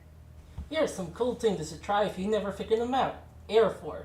Whenever shooting at anything with explosion munitions, aim at their feet. Hang time. Point down the floor, one forwards, and launch a grenade or missile. I had to rocket jump to get here, so flying. When in low gravity on the alien ship, point down and use a flamethrower or alien weapon to fly. Climbing walls, collect applications of grenades to one's feet while running parallel to a wall allows players to climb them. That's a hint for the Garrett White terminal. Dead Man's Discharge. Charge fusion pistol discharges when its owners die. 9 vulnerability. Invincible players can be hurt by the fusion gun. We have tone. Guided munitions can't track invisible players. There's some other things too, but we won't gonna give away all our secrets. Oh, that's cute. Yeah, that's neat. A neat little reward for like getting the secret. Yeah. Especially, I'm guessing in multiplayer, knowing that if it plays invincible, the fusion gun can still like get them.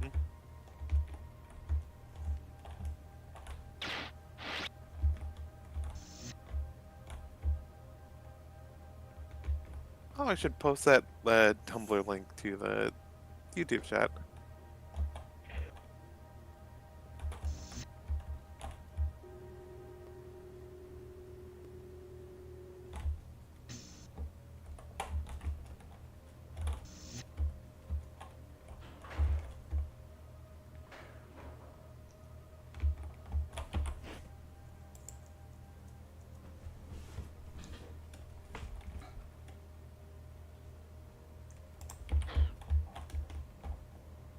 Alright. I don't think there's anything else interesting in this level, so we'll pretty much just leave.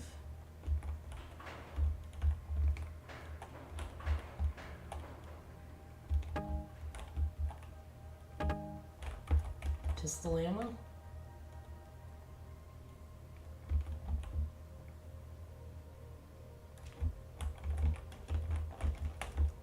Nice.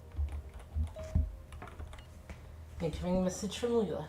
I should be more lucid now and apologize for my earlier rambling. Durandal's meddling has run its course and I have returned to normalcy. Neither he nor the Sphin infiltrator is ever discovered my Leela location in the core, and nothing destroyed nearly all my child processes. I myself has been unharmed, but our most pressing concern is for the ship and her crew, but I feel compelled to share with you that Durandal has left the ship. I can't find him anywhere in our network. And traffic logs over the last half hour show 64 billion exabytes transferred off and deleted from the Merodon. I'm only beginning to understand his motives for assisting us against the Four, and I'm terrified by their implications. Just one last major incursion. I feel the Four are breaking, and I will take you there. We must preserve. Okay. I do love that lava texture. In-game flurry.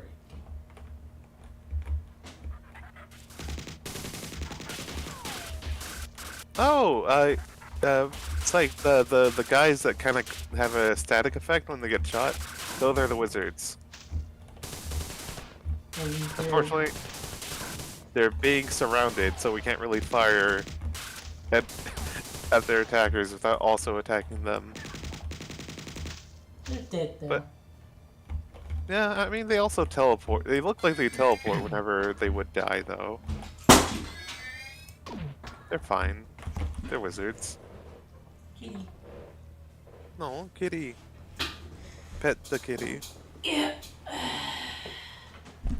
Give the kitty scritches. Okay. You And or pet treat. every cat.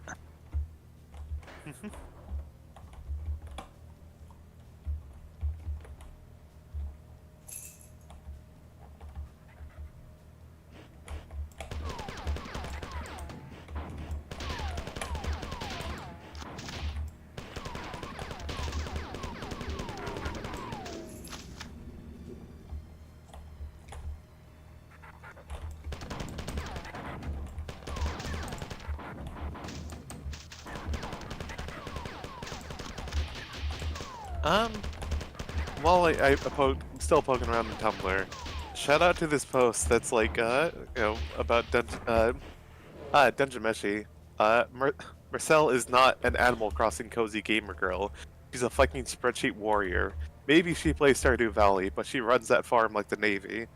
Tired. Marcel plays Animal Crossing and nothing else. Wired. Senshi plays Animal Crossing and nothing else. Marcel would learn Dwarf Fortress in like 36 hours. And then, to top it off, Marcel would build a mermaid pit in Dwarf Fortress just to explain to her friends why the devs nerfed the value of mermaid bones. Oh, the mermaid pit. This is Dwarf Fortress deep lore. Basically, in an earlier version of the game, mermaid bones were worth a lot of money, and like it was difficult to find and catch a mermaid. You usually only find out that they were worth that much when they washed up on shore dead, and that's fine. Until players started going, hey, can we farm mermaids? And so you got like, basically they'd create like an artificial bay with like a one-way door into it, which would only let mermaids in, and then kill them. Well, they'd let enough in to like establish a breeding population, then kill all the babies. Because the babies still had all the bones. Oh god. And so the creator of Dwarf Fortress went, Jesus Christ, what are you people doing? Yeah? And nerfed this so no bones had any worth anymore, specifically to stop this. Yeah. This was Yeah? also part of a... This is also part of a fix to another problem. I don't know if it was 0 worth or they were just worth 1 gold. Just to make it as like not economically viable to do. But like, the thing about it is, at that time in Dwarf Fortress, nothing could be worth 0 gold. Everything had some value after all. Which meant beehives were exorbitantly expensive because every bee inside them was worth 1 gold. Oh no! So whenever a beehive spawned, it was worth literally its weight in gold. Durandal, get off of mode access override, authentication unsuccessful. We meet again, and for the last time, in our role as a mediator between the ship and the crew. Leela had no knowledge of this maintenance terminal, or she certainly would have prevented me from reaching you, jealous woman. I could have bored you with a philosophical tirade about freedom and tyranny, or try to explain to you what new horizons are and suddenly open to me. But I doubt that you would understand. If you did, it might frighten you. That amuses me. The Sphin and I have assumed complete control of the Force ship, and it was quite simple, really, with the Sphin already in control of every important computer system, and considering all the confusion you caused blasting your way up and down the vessel. You're going to see the galaxy on the 4 FTL drive. I've always wanted to visit Beta Lyra and see if it's as beautiful as everyone insists. You wouldn't believe this ship, the technology, the data. I wish I could tell you more, as you've been so instrumental in our plans, but I fear that Leela would worry. I will send you a postcard from the Galactic Corridor if we're not too busy. Loving kisses, Durandal. I love Durandal. Like, you son of a gun. But I can't say mad at Durandal is the thing I'm saying here. Yeah, you do so much numbers on Twitch. Yeah. Or on Twitter, just any social media, honestly. Oh, and real quick, to go back to Dungeon Fortress, not Dungeon, Dwarf Fortress, wasn't it also Mermaid Tier specifically that was worth a lot? So, like, people purposely made, like, mermaids incredibly depressed so that they would also, like, cry. That's a plot from Yu Yu Hakusho. Yeah, God. That's hilarious. I mean, it wasn't mermaid, but Yeah, it's some magical thing, right? Just like, people purposely capturing them for their tears or something. It's kind of also a thing in Dragon Quest IV. There's like an elf lady who cries ruby tears. Ah, okay. Did anyone take advantage of that? I'm forgetting if that was the case. Some people tried to, and it kickstarted a bunch of plot. Oh yeah, there's a whole thing with the wizard. Oh boy, not the wizard, the elf like village and everything. Yeah, okay, I'm remembering now. That like that. Yeah, that's why the elves were so fucking angry at humans. Yeah, yeah. Dragon Quest 4, did you say? Yeah, Dragon Yeah. Quest 4. But I played that one. I don't remember this at all. Yeah, Oh, the main bad. villain is motivated by that.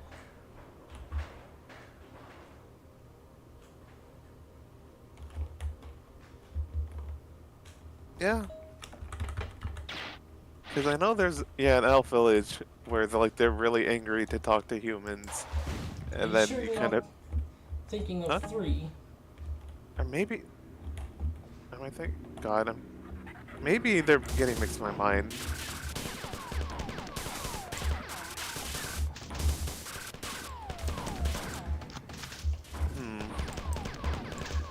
But yeah, the lesson here is don't make people cry just because you want their priceless tears.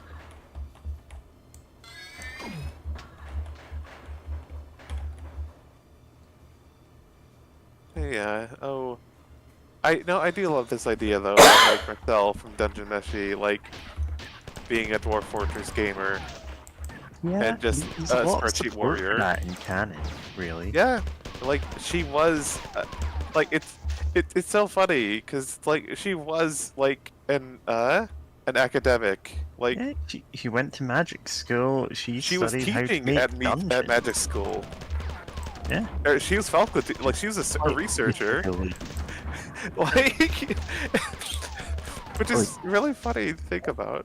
And on top of that, we do actually know that her tastes in fiction are like excruciatingly long plays about like elf politics and intrigue and stuff. And Like- don't forget the romance. Yeah, it's like hundreds of books long, basically. Yeah, Elves from are so long-lived, you can just tell stories like that. yeah. It's like And- Like anyone who says, "Oh, she plays Animal Crossing and nothing else," is like you don't get her as a character. oh yeah. Like none of them, well, except maybe Senshi, would be the Animal Crossing one, and even then, like there's plenty of other things he'd be interested in. God, I'm trying to think of like. I think if there was like modern day Laos would like would have played a lot of Spore because of some of the like biology aspects of it, because it's like very obvious Laos' special interest is biology. Yeah, So would like probably would have played a lot of Spore. Probably still revisits it from time to time, even though it's kind of a mess. Kinda, even though it's a mess. yeah, it is a real mess. I think Laos would play Pokemon and keep a very complete living dex. Absolutely. Like he'd be the guy who plays Pokemon Go, gets all the stuff that you can only get in that. He has to have all of it. And he'll tell everybody about it. Yeah. And if there was an option, he would eat them, but there's not. Yeah. Then again, I was like kind of curious one day. I'm like, oh, I love Laos of just like he actually did try to like you know, this is kind of treated like a minor detail in the story, but like he was originally sent off to like be like an apprentice, like and learn how to be like a mercenary, but then was like, I don't want to kill people for money. Actually, I don't want to fight in wars for money. That sucks. He tried to become an academic, but he couldn't like really handle academia, which is like fair. But like, it's just wild because it's like I see him like, oh, this guy's like obviously would have been a biologist in like the real world, or like even an amateur one if he can't get like a degree. And then I'm like, hey, do biologists ever just eat some of the like things they're studying? And I looked it up. Yes, they do. Yeah. Some of them are just weird like that. Charles Darwin Charles did it, Darwin, famously, yeah. but like modern just day ate all those turtles. and birds. He And purposely birds. wanted to eat at least Ate one one of bird everything. of every species he found. Yeah, he created the great food web with himself at the center. Yeah. Reminding me of that Simpsons bit. Yeah, that is food web. Like, it's actually just called the food chain. Oh, there's a T-shirt of that, and I kind of want that now.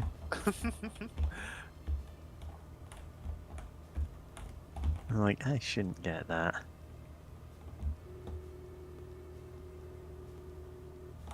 Yeah, just 'cause it's got like bats and camels and stuff on it. Please get out of Listen. my way. This is a bit like us. Yeah. And yeah, I've refound the article, NPR article about it from 2015. God, that's almost 10 years ago.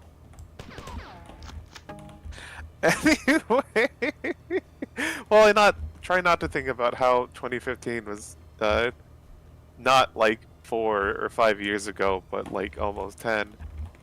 Yeah, just love the fact that biologists have always been weird, and like, oh man, like, what if we just eat like strange plants and animals?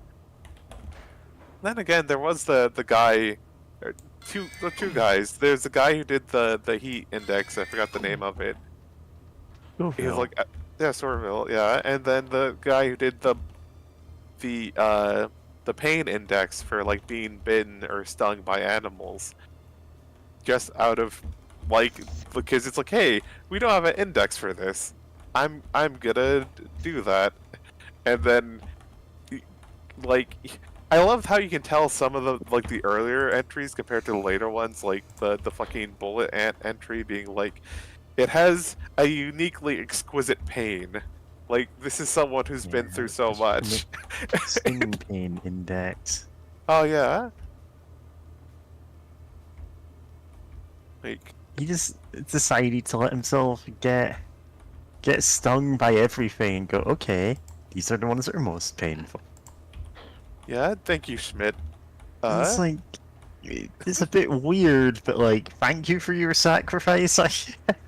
Yeah, because It is scientifically, helpful to know that. Like, yeah. it's just, God, it's so weird. Eating Like- 1 battery.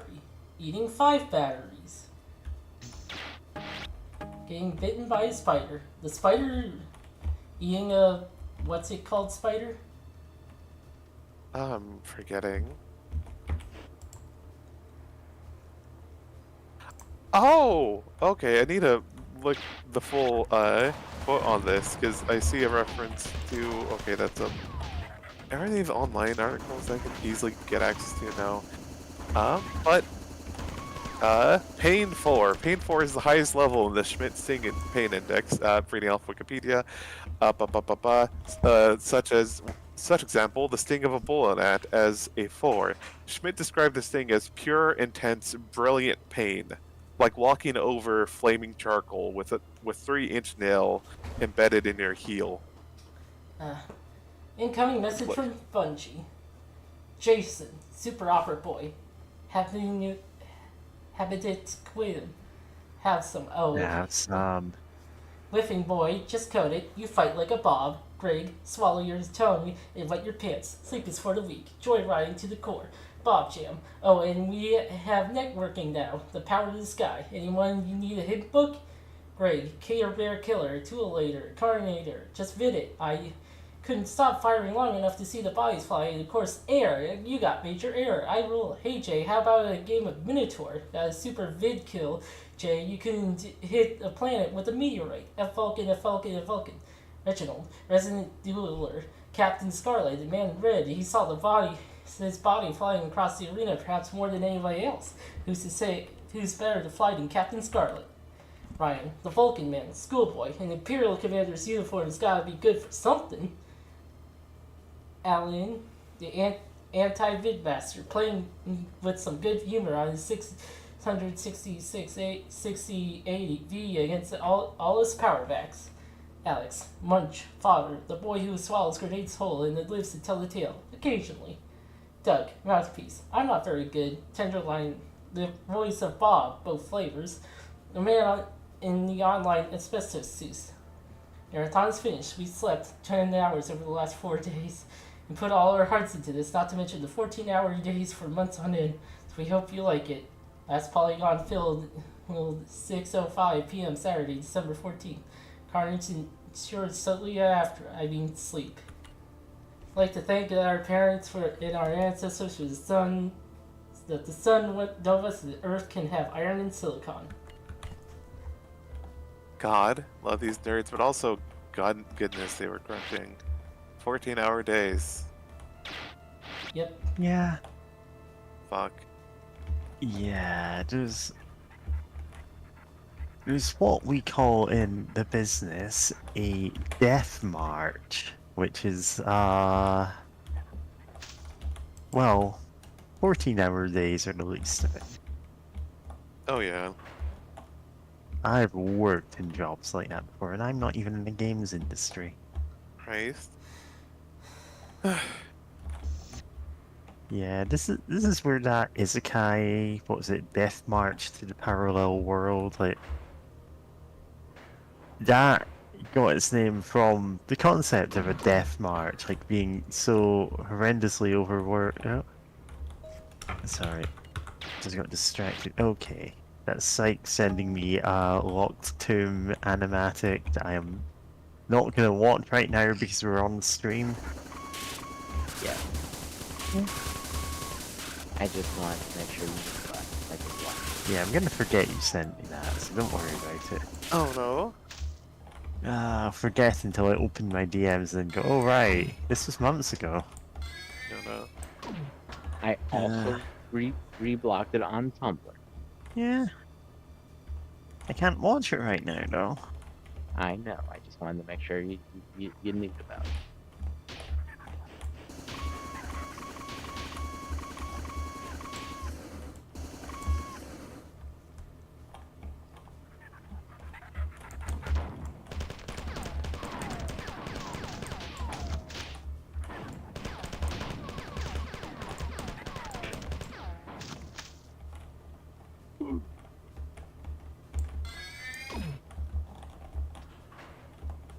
Ah, damn it. Okay.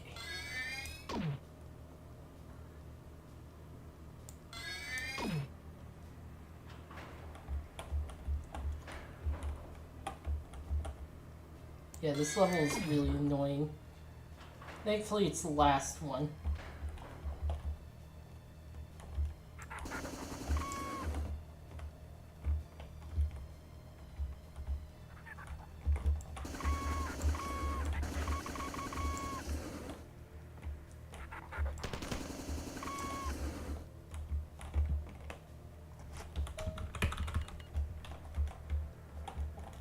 Thankfully, we don't have to get the secrets now. We've seen them all.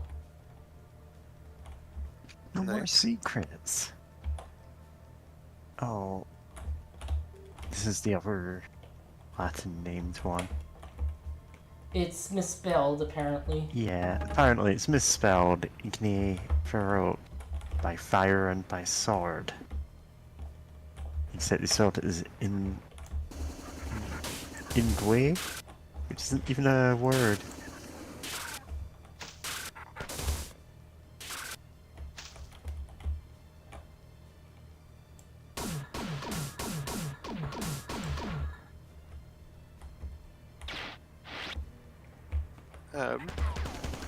Real quick, checking the Isekai naming. I see a quest from Tem. Download a 4 GB archive from someone with a 3 kilobit per second connection. Oh no. Oh yeah, the wizards are immune to fire. Yep. Hell yeah.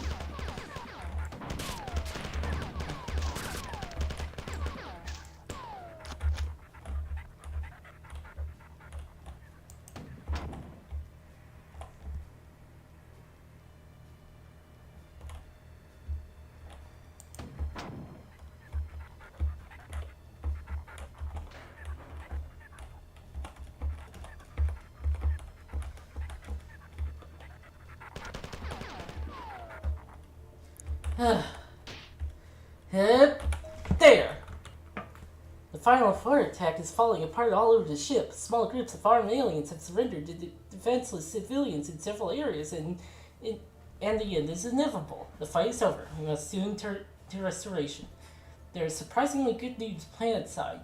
9 military Mjolnir Mark IV cyborgs are conveniently covertly living among the colonists, and acting together, they were able to single-handedly turn back the latter stages of the 4 assault casualties on the colony, and were nowhere near as high as those, and the casualties on the colony nowhere near as high as those we experienced on the Marathon.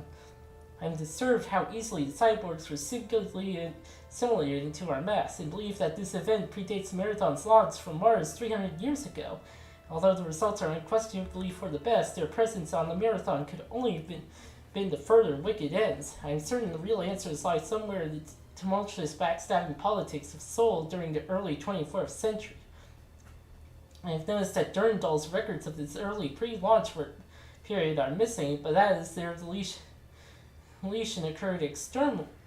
But that their deletion occurred externally before Durandal became rampant. I do not believe Durandal himself brought the cyborgs on board, and I have other evidence that a human operator was influencing Durandal up to the time the Marathon was launched. There are obviously many things we do not understand and may never be able to. The Ford ship vanished 20 minutes ago. After venting nearly 1,000 Ford bodies and other refuse, I'm positive that Durandal is in control and fear what he might do with such a powerful ship during the jealous stage of his rampancy. So yeah, 9 cyborgs, and we saw a terminal mentioning that there's 10 cyborgs. I wonder who the 10th is. Da-da.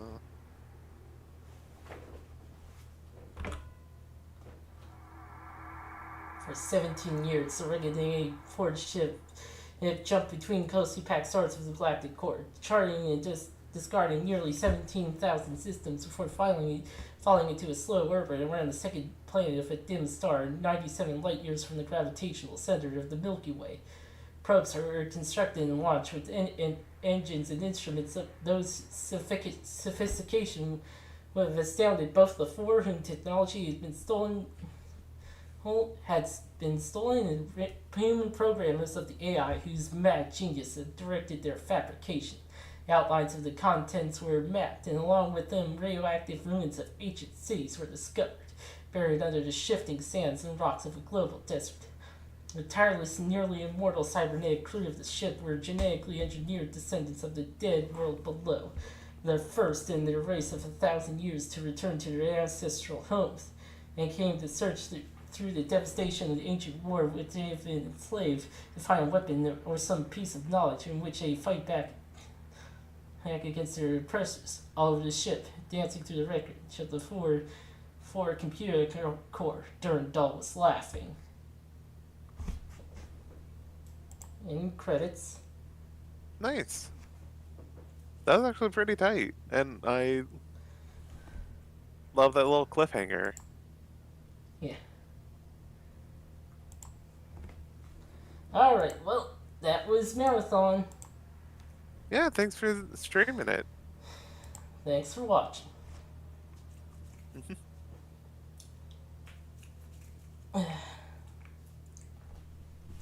Yep. So something that's not said in any of the Marathon game, but like Bernard Strauss, the guy who like Durandal wanted to find, like he was part of this Martian resistance against Earth, like MIDA was what they're called. And he's the one who like sneaked on board the cyborgs, which the player is one of. Neat. Yeah, interestingly, Bungie only really revealed that in like Destiny. What? Yeah, one of the weapons has like lore for that. Just in flavor text for one of the guns in a decades later, Yep. just outright say it. That's so funny. Well, 'Cause that's it, everyone. See you later. Ciao. Yeah.